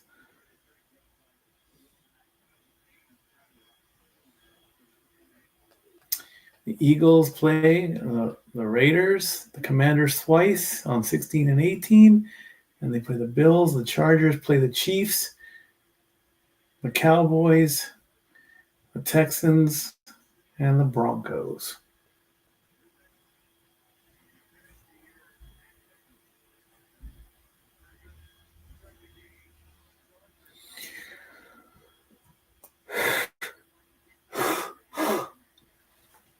Second and 11 coming up.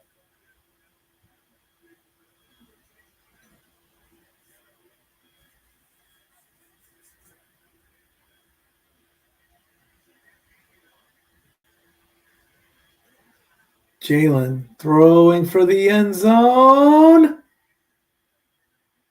And Brown doesn't come up with it. That would have been his 100 yards. Third and 11.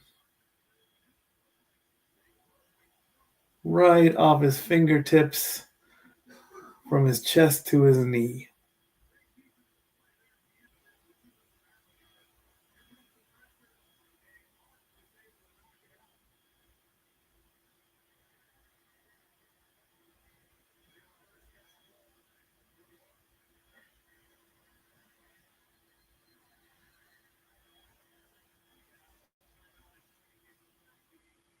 Eagles call timeout with 2:23 to go.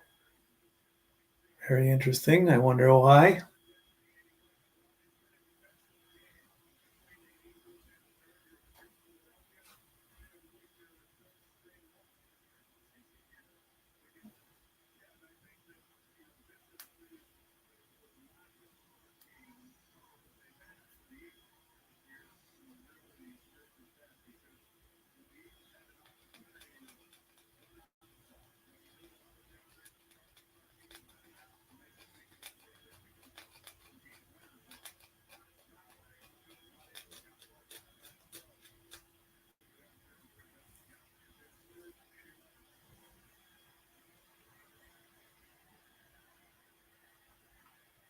.26-yard line.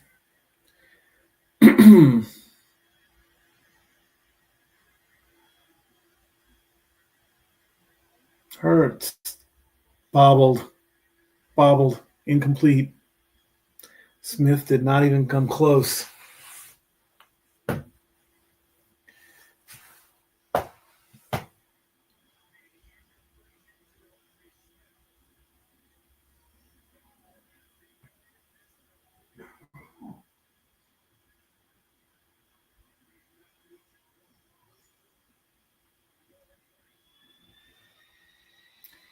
.44-yard attempt coming up. Looks good. It is.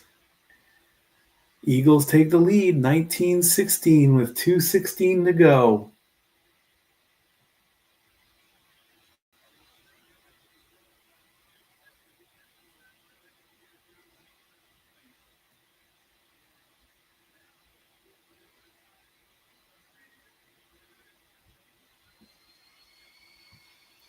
Eagles have 2 timeouts. Chargers have 1.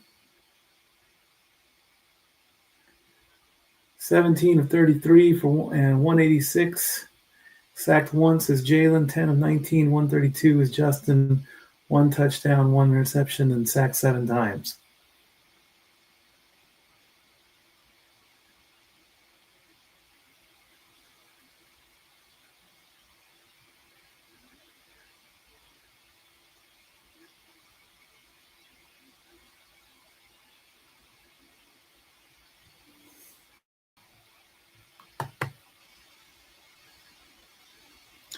Elliott with the kick to about the 4, 10, 15, 20, 25, and just barely makes it to the 30.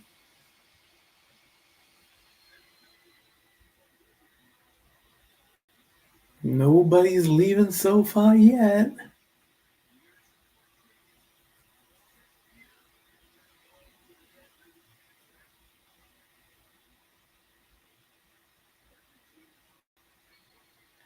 Justin Herbert, 18 game winning drives in the fourth quarter or overtime.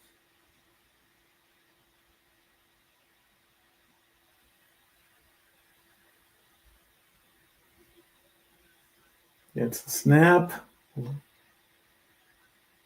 Bumps into his own player, trying to get out of the pocket. Incomplete. 2:04 to go. McConkey was the target. They'll get one more play.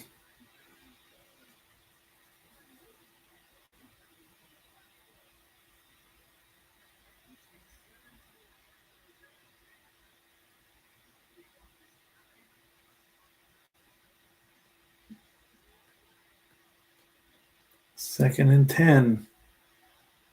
Herbert throwing deep. Incomplete. And that'll take it to the 2-minute warning. Again, McConkey was the target. Dijon. This could do it. If he doesn't come up with it. 1:58 to go. Final commercial timeout unless we go to overtime.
Third and 5.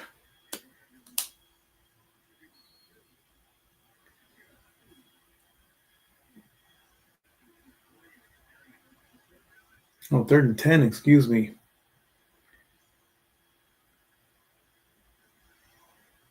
Justin throws incomplete.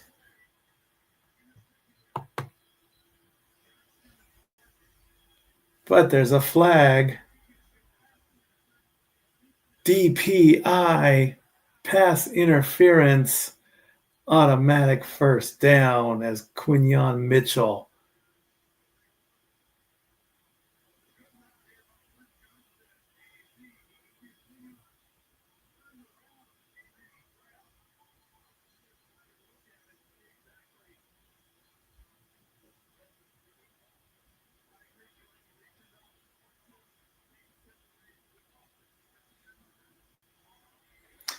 So with 154 left, thanks to the penalty, Chargers still alive.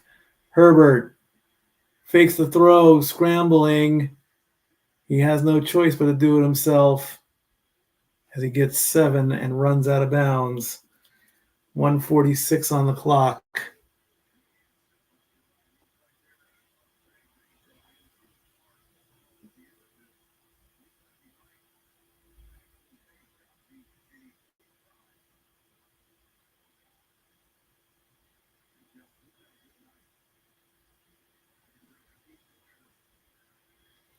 Second and 3, 146 to go.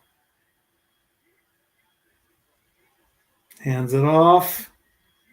There's the first down as they cross midfield. Vidal gets 8.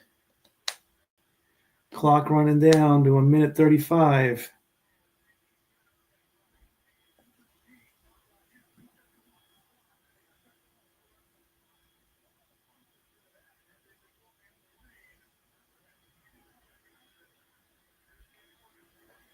First and 10, Justin.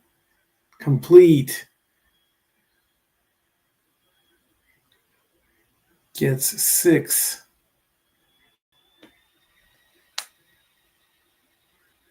Second and 4. 1 minute to go. Quick play. Justin throws. Incomplete, much too high. 52 seconds left on the clock. Third and 4 coming.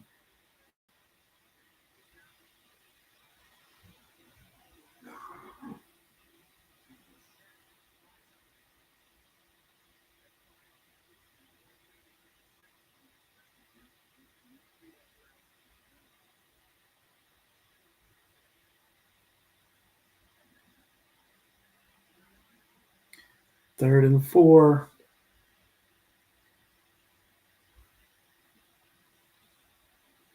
He's going to go for a pass. He should be running. He scrambles himself. He takes it himself, gets the first down.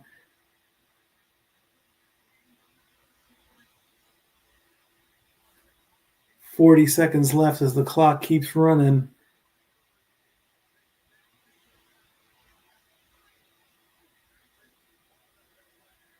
"30 seconds left. Fakes the handoff, takes it himself again, gets another 10, and slides. And with 21 seconds left, Los Angeles uses their last timeout. Curious as to why they did that. Ball is at the 38-yard line.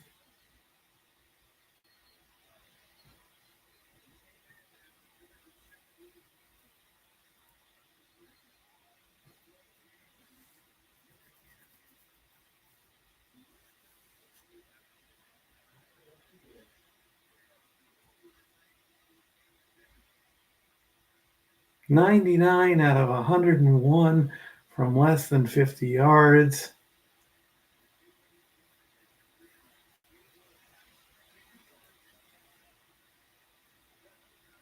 They're going to do one more play? You can't call timeout. So what are you doing?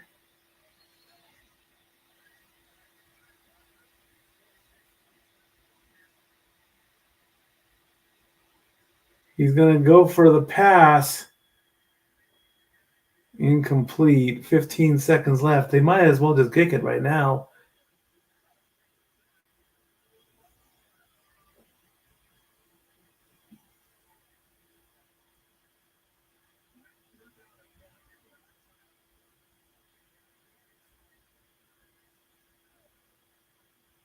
What are they thinking?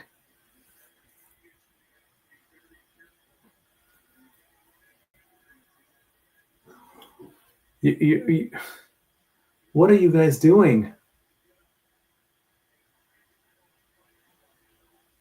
You can't. He's going to the end zone, or he was not going to the end zone. He went to the sideline. Well, I don't know why. I mean, unless he was trying to chop down the clock, I really don't know what that was. 12 seconds left in the game to tie it.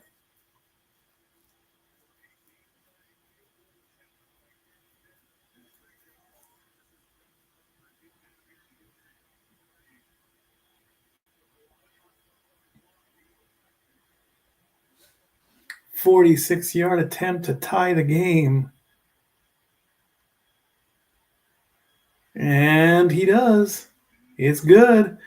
We are tied at 19, 8 seconds left in the game. So depending on what happens on the kickoff and the return,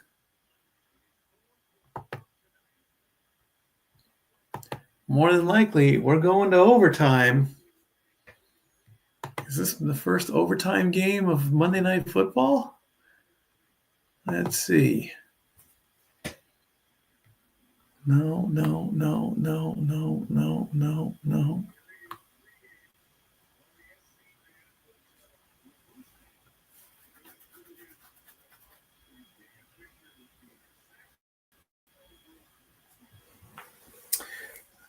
Well, depending on what happens with this kickoff, and depending how quickly they get the next play, more than likely we're going to overtime for the first time this season on Monday night.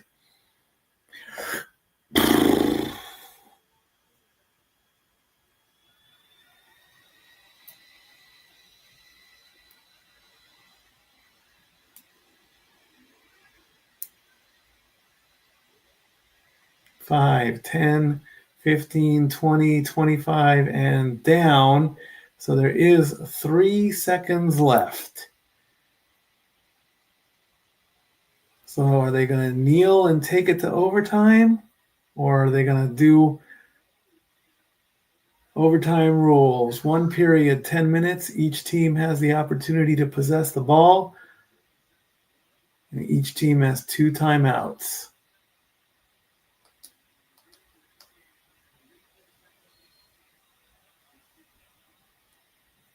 So they're going to take a knee. More than likely, yes. There's the knee. We're going to overtime. 19-19 tie.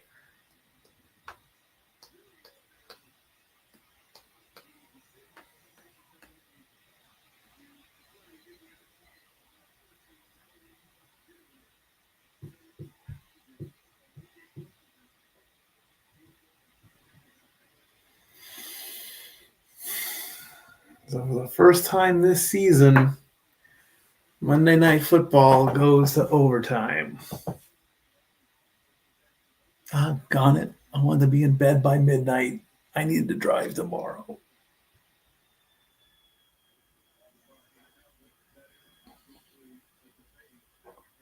A 10-minute period. Both teams get a chance to possess the ball.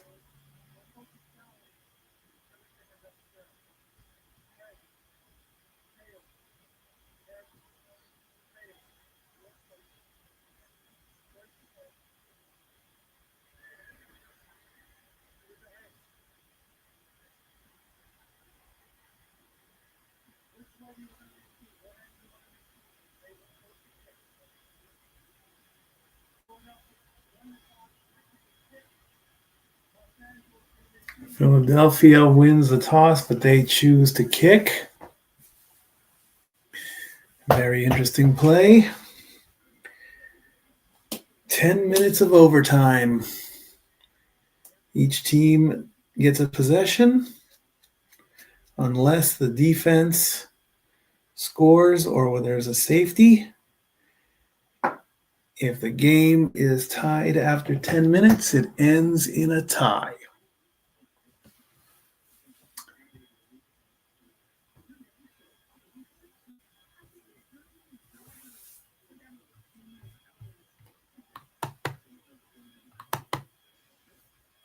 Overtime. Be right back.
Here we go.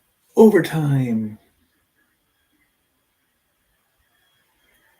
10, 15, 20, 25, 30, and somebody lost their helmet.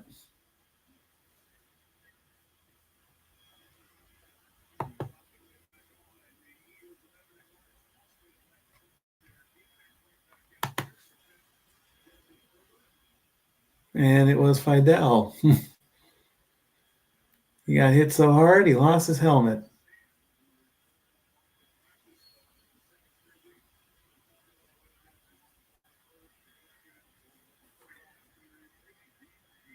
Justin Herbert, first play from overtime. Fakes the handoff and does it himself and runs. Gets the first down, runs out of bounds. Gets 12.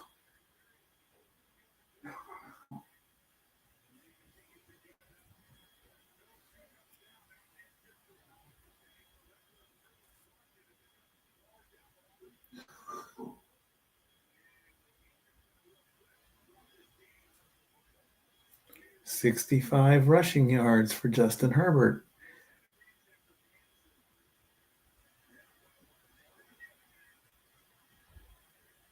Next play from the 42. Gets the handoff. Gets a run. Gets the first down. 18 for Hampton.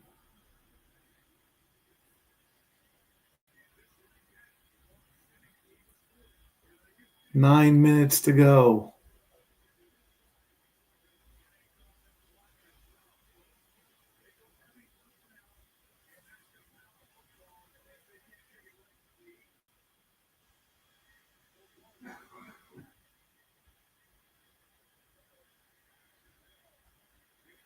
First and 10 on the 40.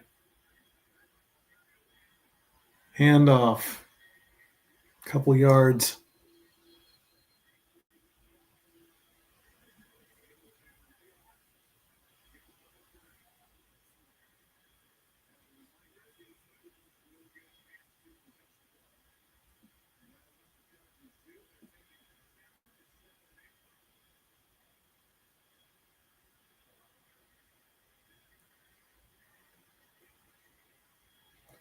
Second and 8 coming up.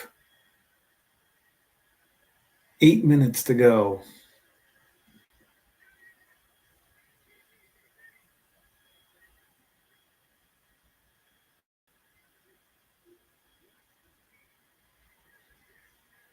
Only a couple yards. Literally a pass, 1 yard. It's going to make it 3rd and 7. Clock running down, 7.5 to go.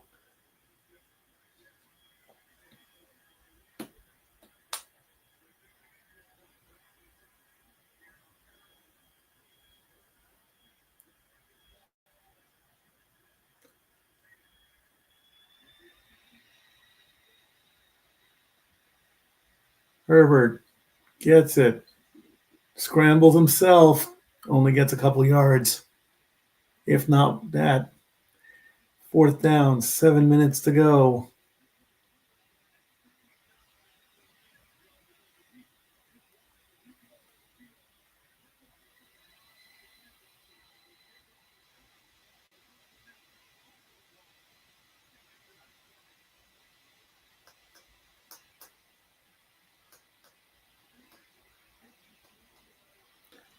$54-yarder coming up. 77% for Cameron. And it's good.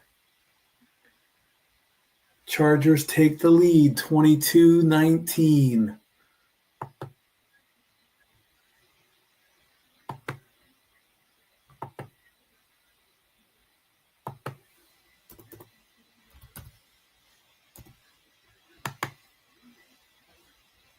$6:24 to go.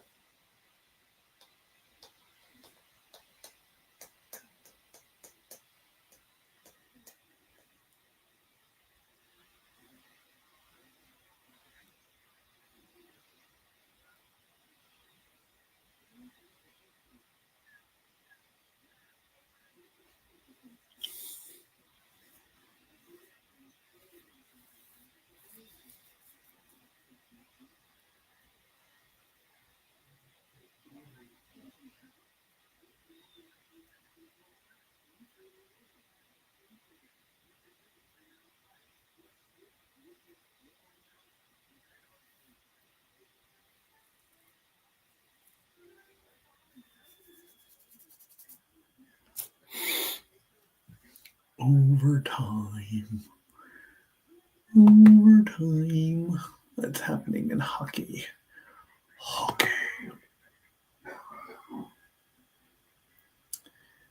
Kings are about to beat the Mammoth. Flames have 7 minutes to go there. Wild and Kraken tied. Maple Leafs beat the Lightning 2-0. So if the Eagles get a field goal and tie the game, depending on how much time is left,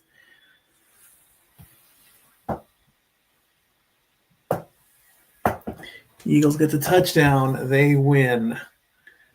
From the 3, 5, 10, 15, 20, 25 to the 30. Now, if the Eagles get stopped, the Chargers win.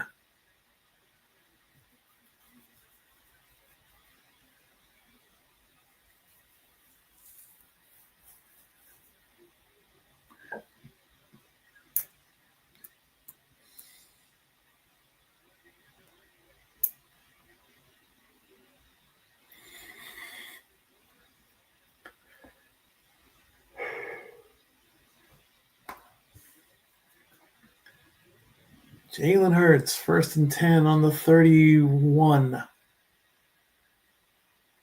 Hands it off to Saquon. Saquon goes nowhere. Gets 4.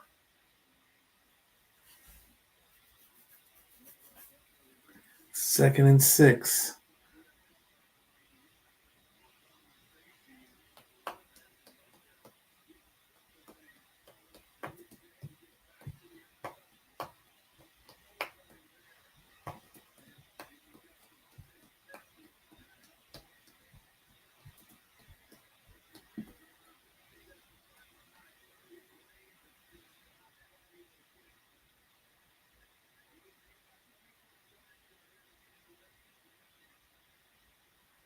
Hurts fakes the handoff.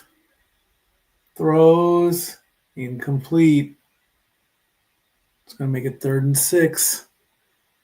Brown was the intended target.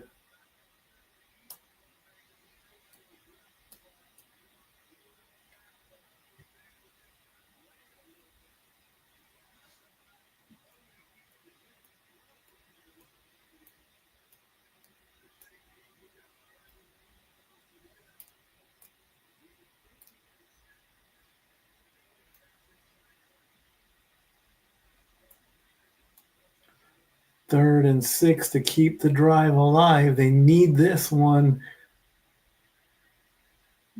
Hurts is going to scramble. He'll get the first down. Flag on the play.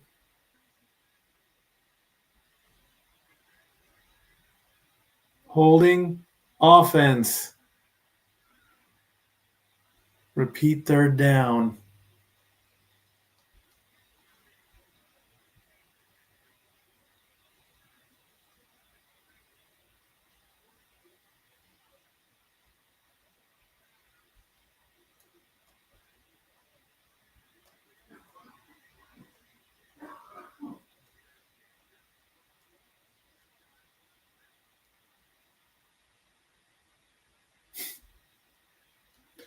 It's going to make it 3rd and 16.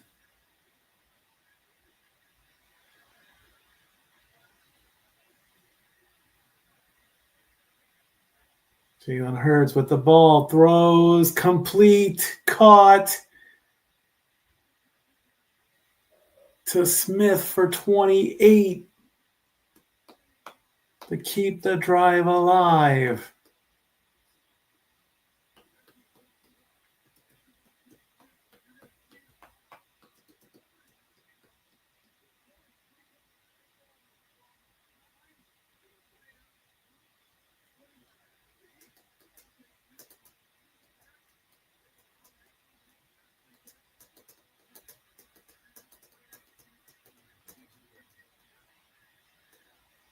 First and 10 with 4:13 to go.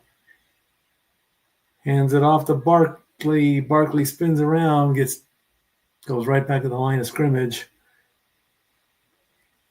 Nothing. 4 minutes to go.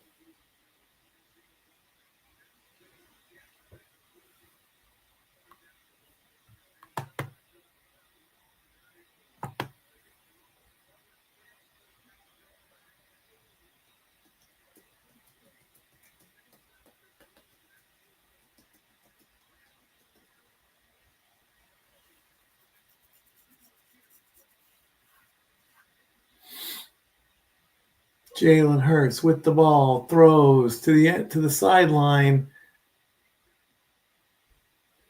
gets 6.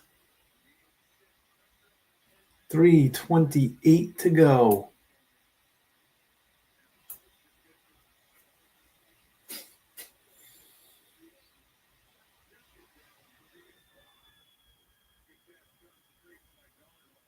Goddard's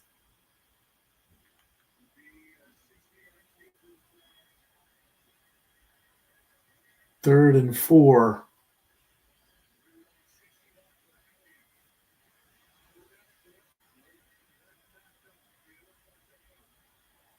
Hurts is going to air to go to the end zone.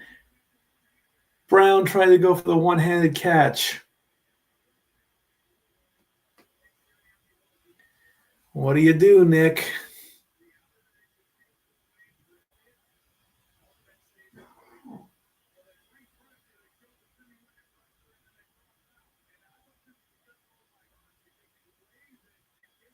Are they going to go for it? Are they going to try and get the 4 yards?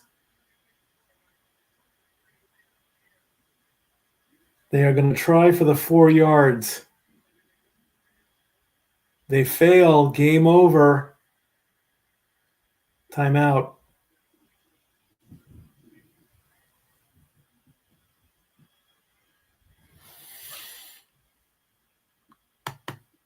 $35 of you still watching. Thank you so much.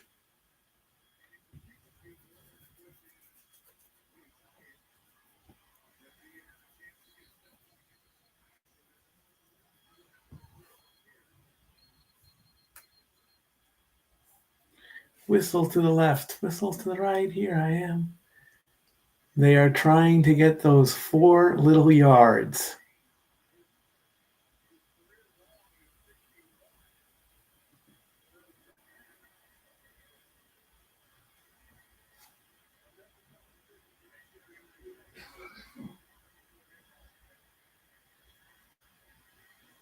The game on the line. Here it comes. Somebody moved.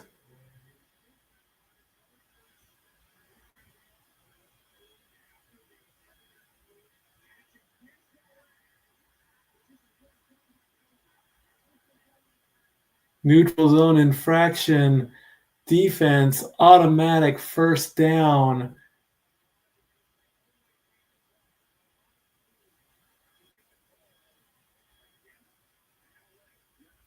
He did it. He did it.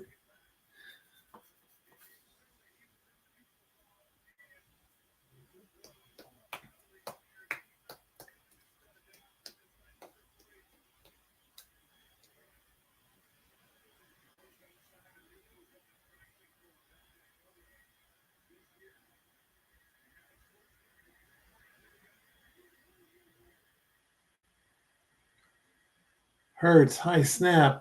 Backs up. Completion. Goddard. 3 yards. Second and 7.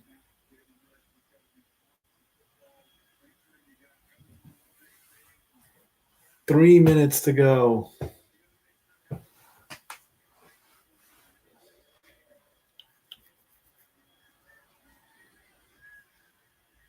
Are we in Philadelphia or are we in Los Angeles?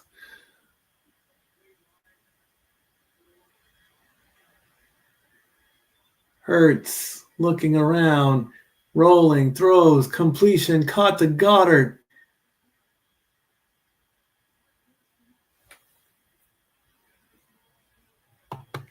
He gets 16 on that one.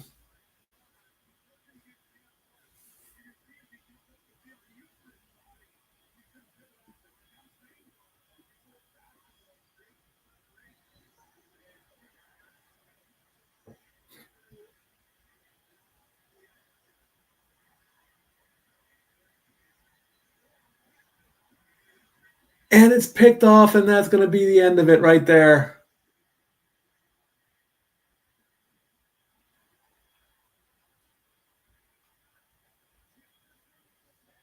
It was second and 7.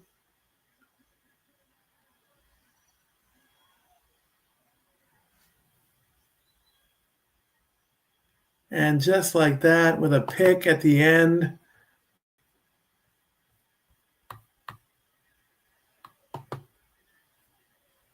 Let's get the final play.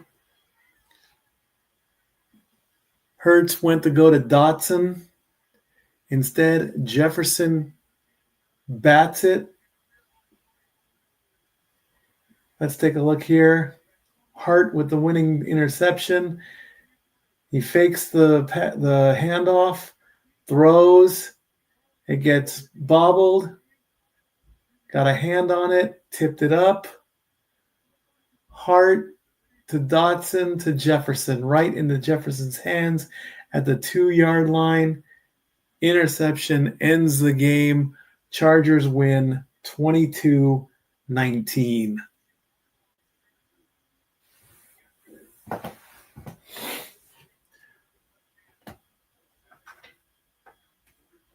So that's going to drop the Eagles to 8-5.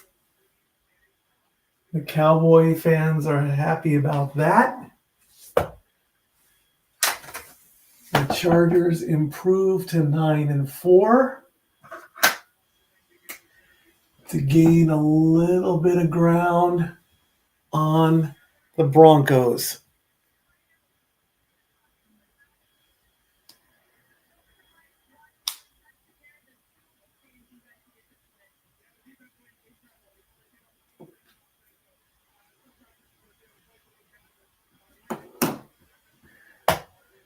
So the best that Philadelphia can do now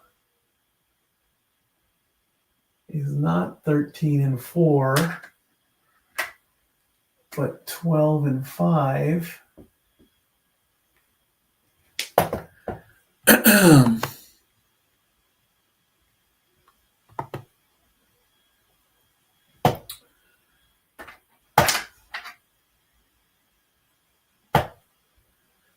So we can erase that. And we can redo this really, really quickly. So if they defeat the Raiders, that would put them at 9-5. Then the Cowboys would have to beat the Vikings to stay. Then 10-5.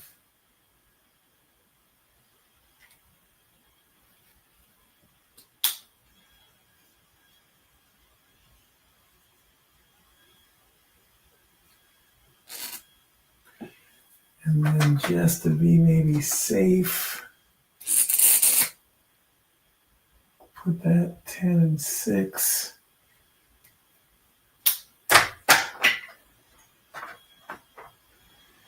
And they'll still probably beat Washington. Well, then more than likely they'll still beat Washington twice, and then I'll still put them at 11-6. So I think the Eagles will be fine. And the Cowboys will just have to play a little bit of... I think they'll be okay, really. I really, really do. All righty, friends. That's going to put a wrap on Week 14. Follow, like, subscribe onto the Casa D18 Studios and the Simply Reliable Studios. And then next week, we do it again. Keep an eye on social media at LBStatKid1977. And I'll see about maybe putting some scenarios up. But right now, I still think the Eagles are fine. One loss in overtime is not going to be the end of the world unless they fall apart in the next two games and they don't recover. Until then, thank you all for watching. Good night. We'll see you next week. Stat Boy out.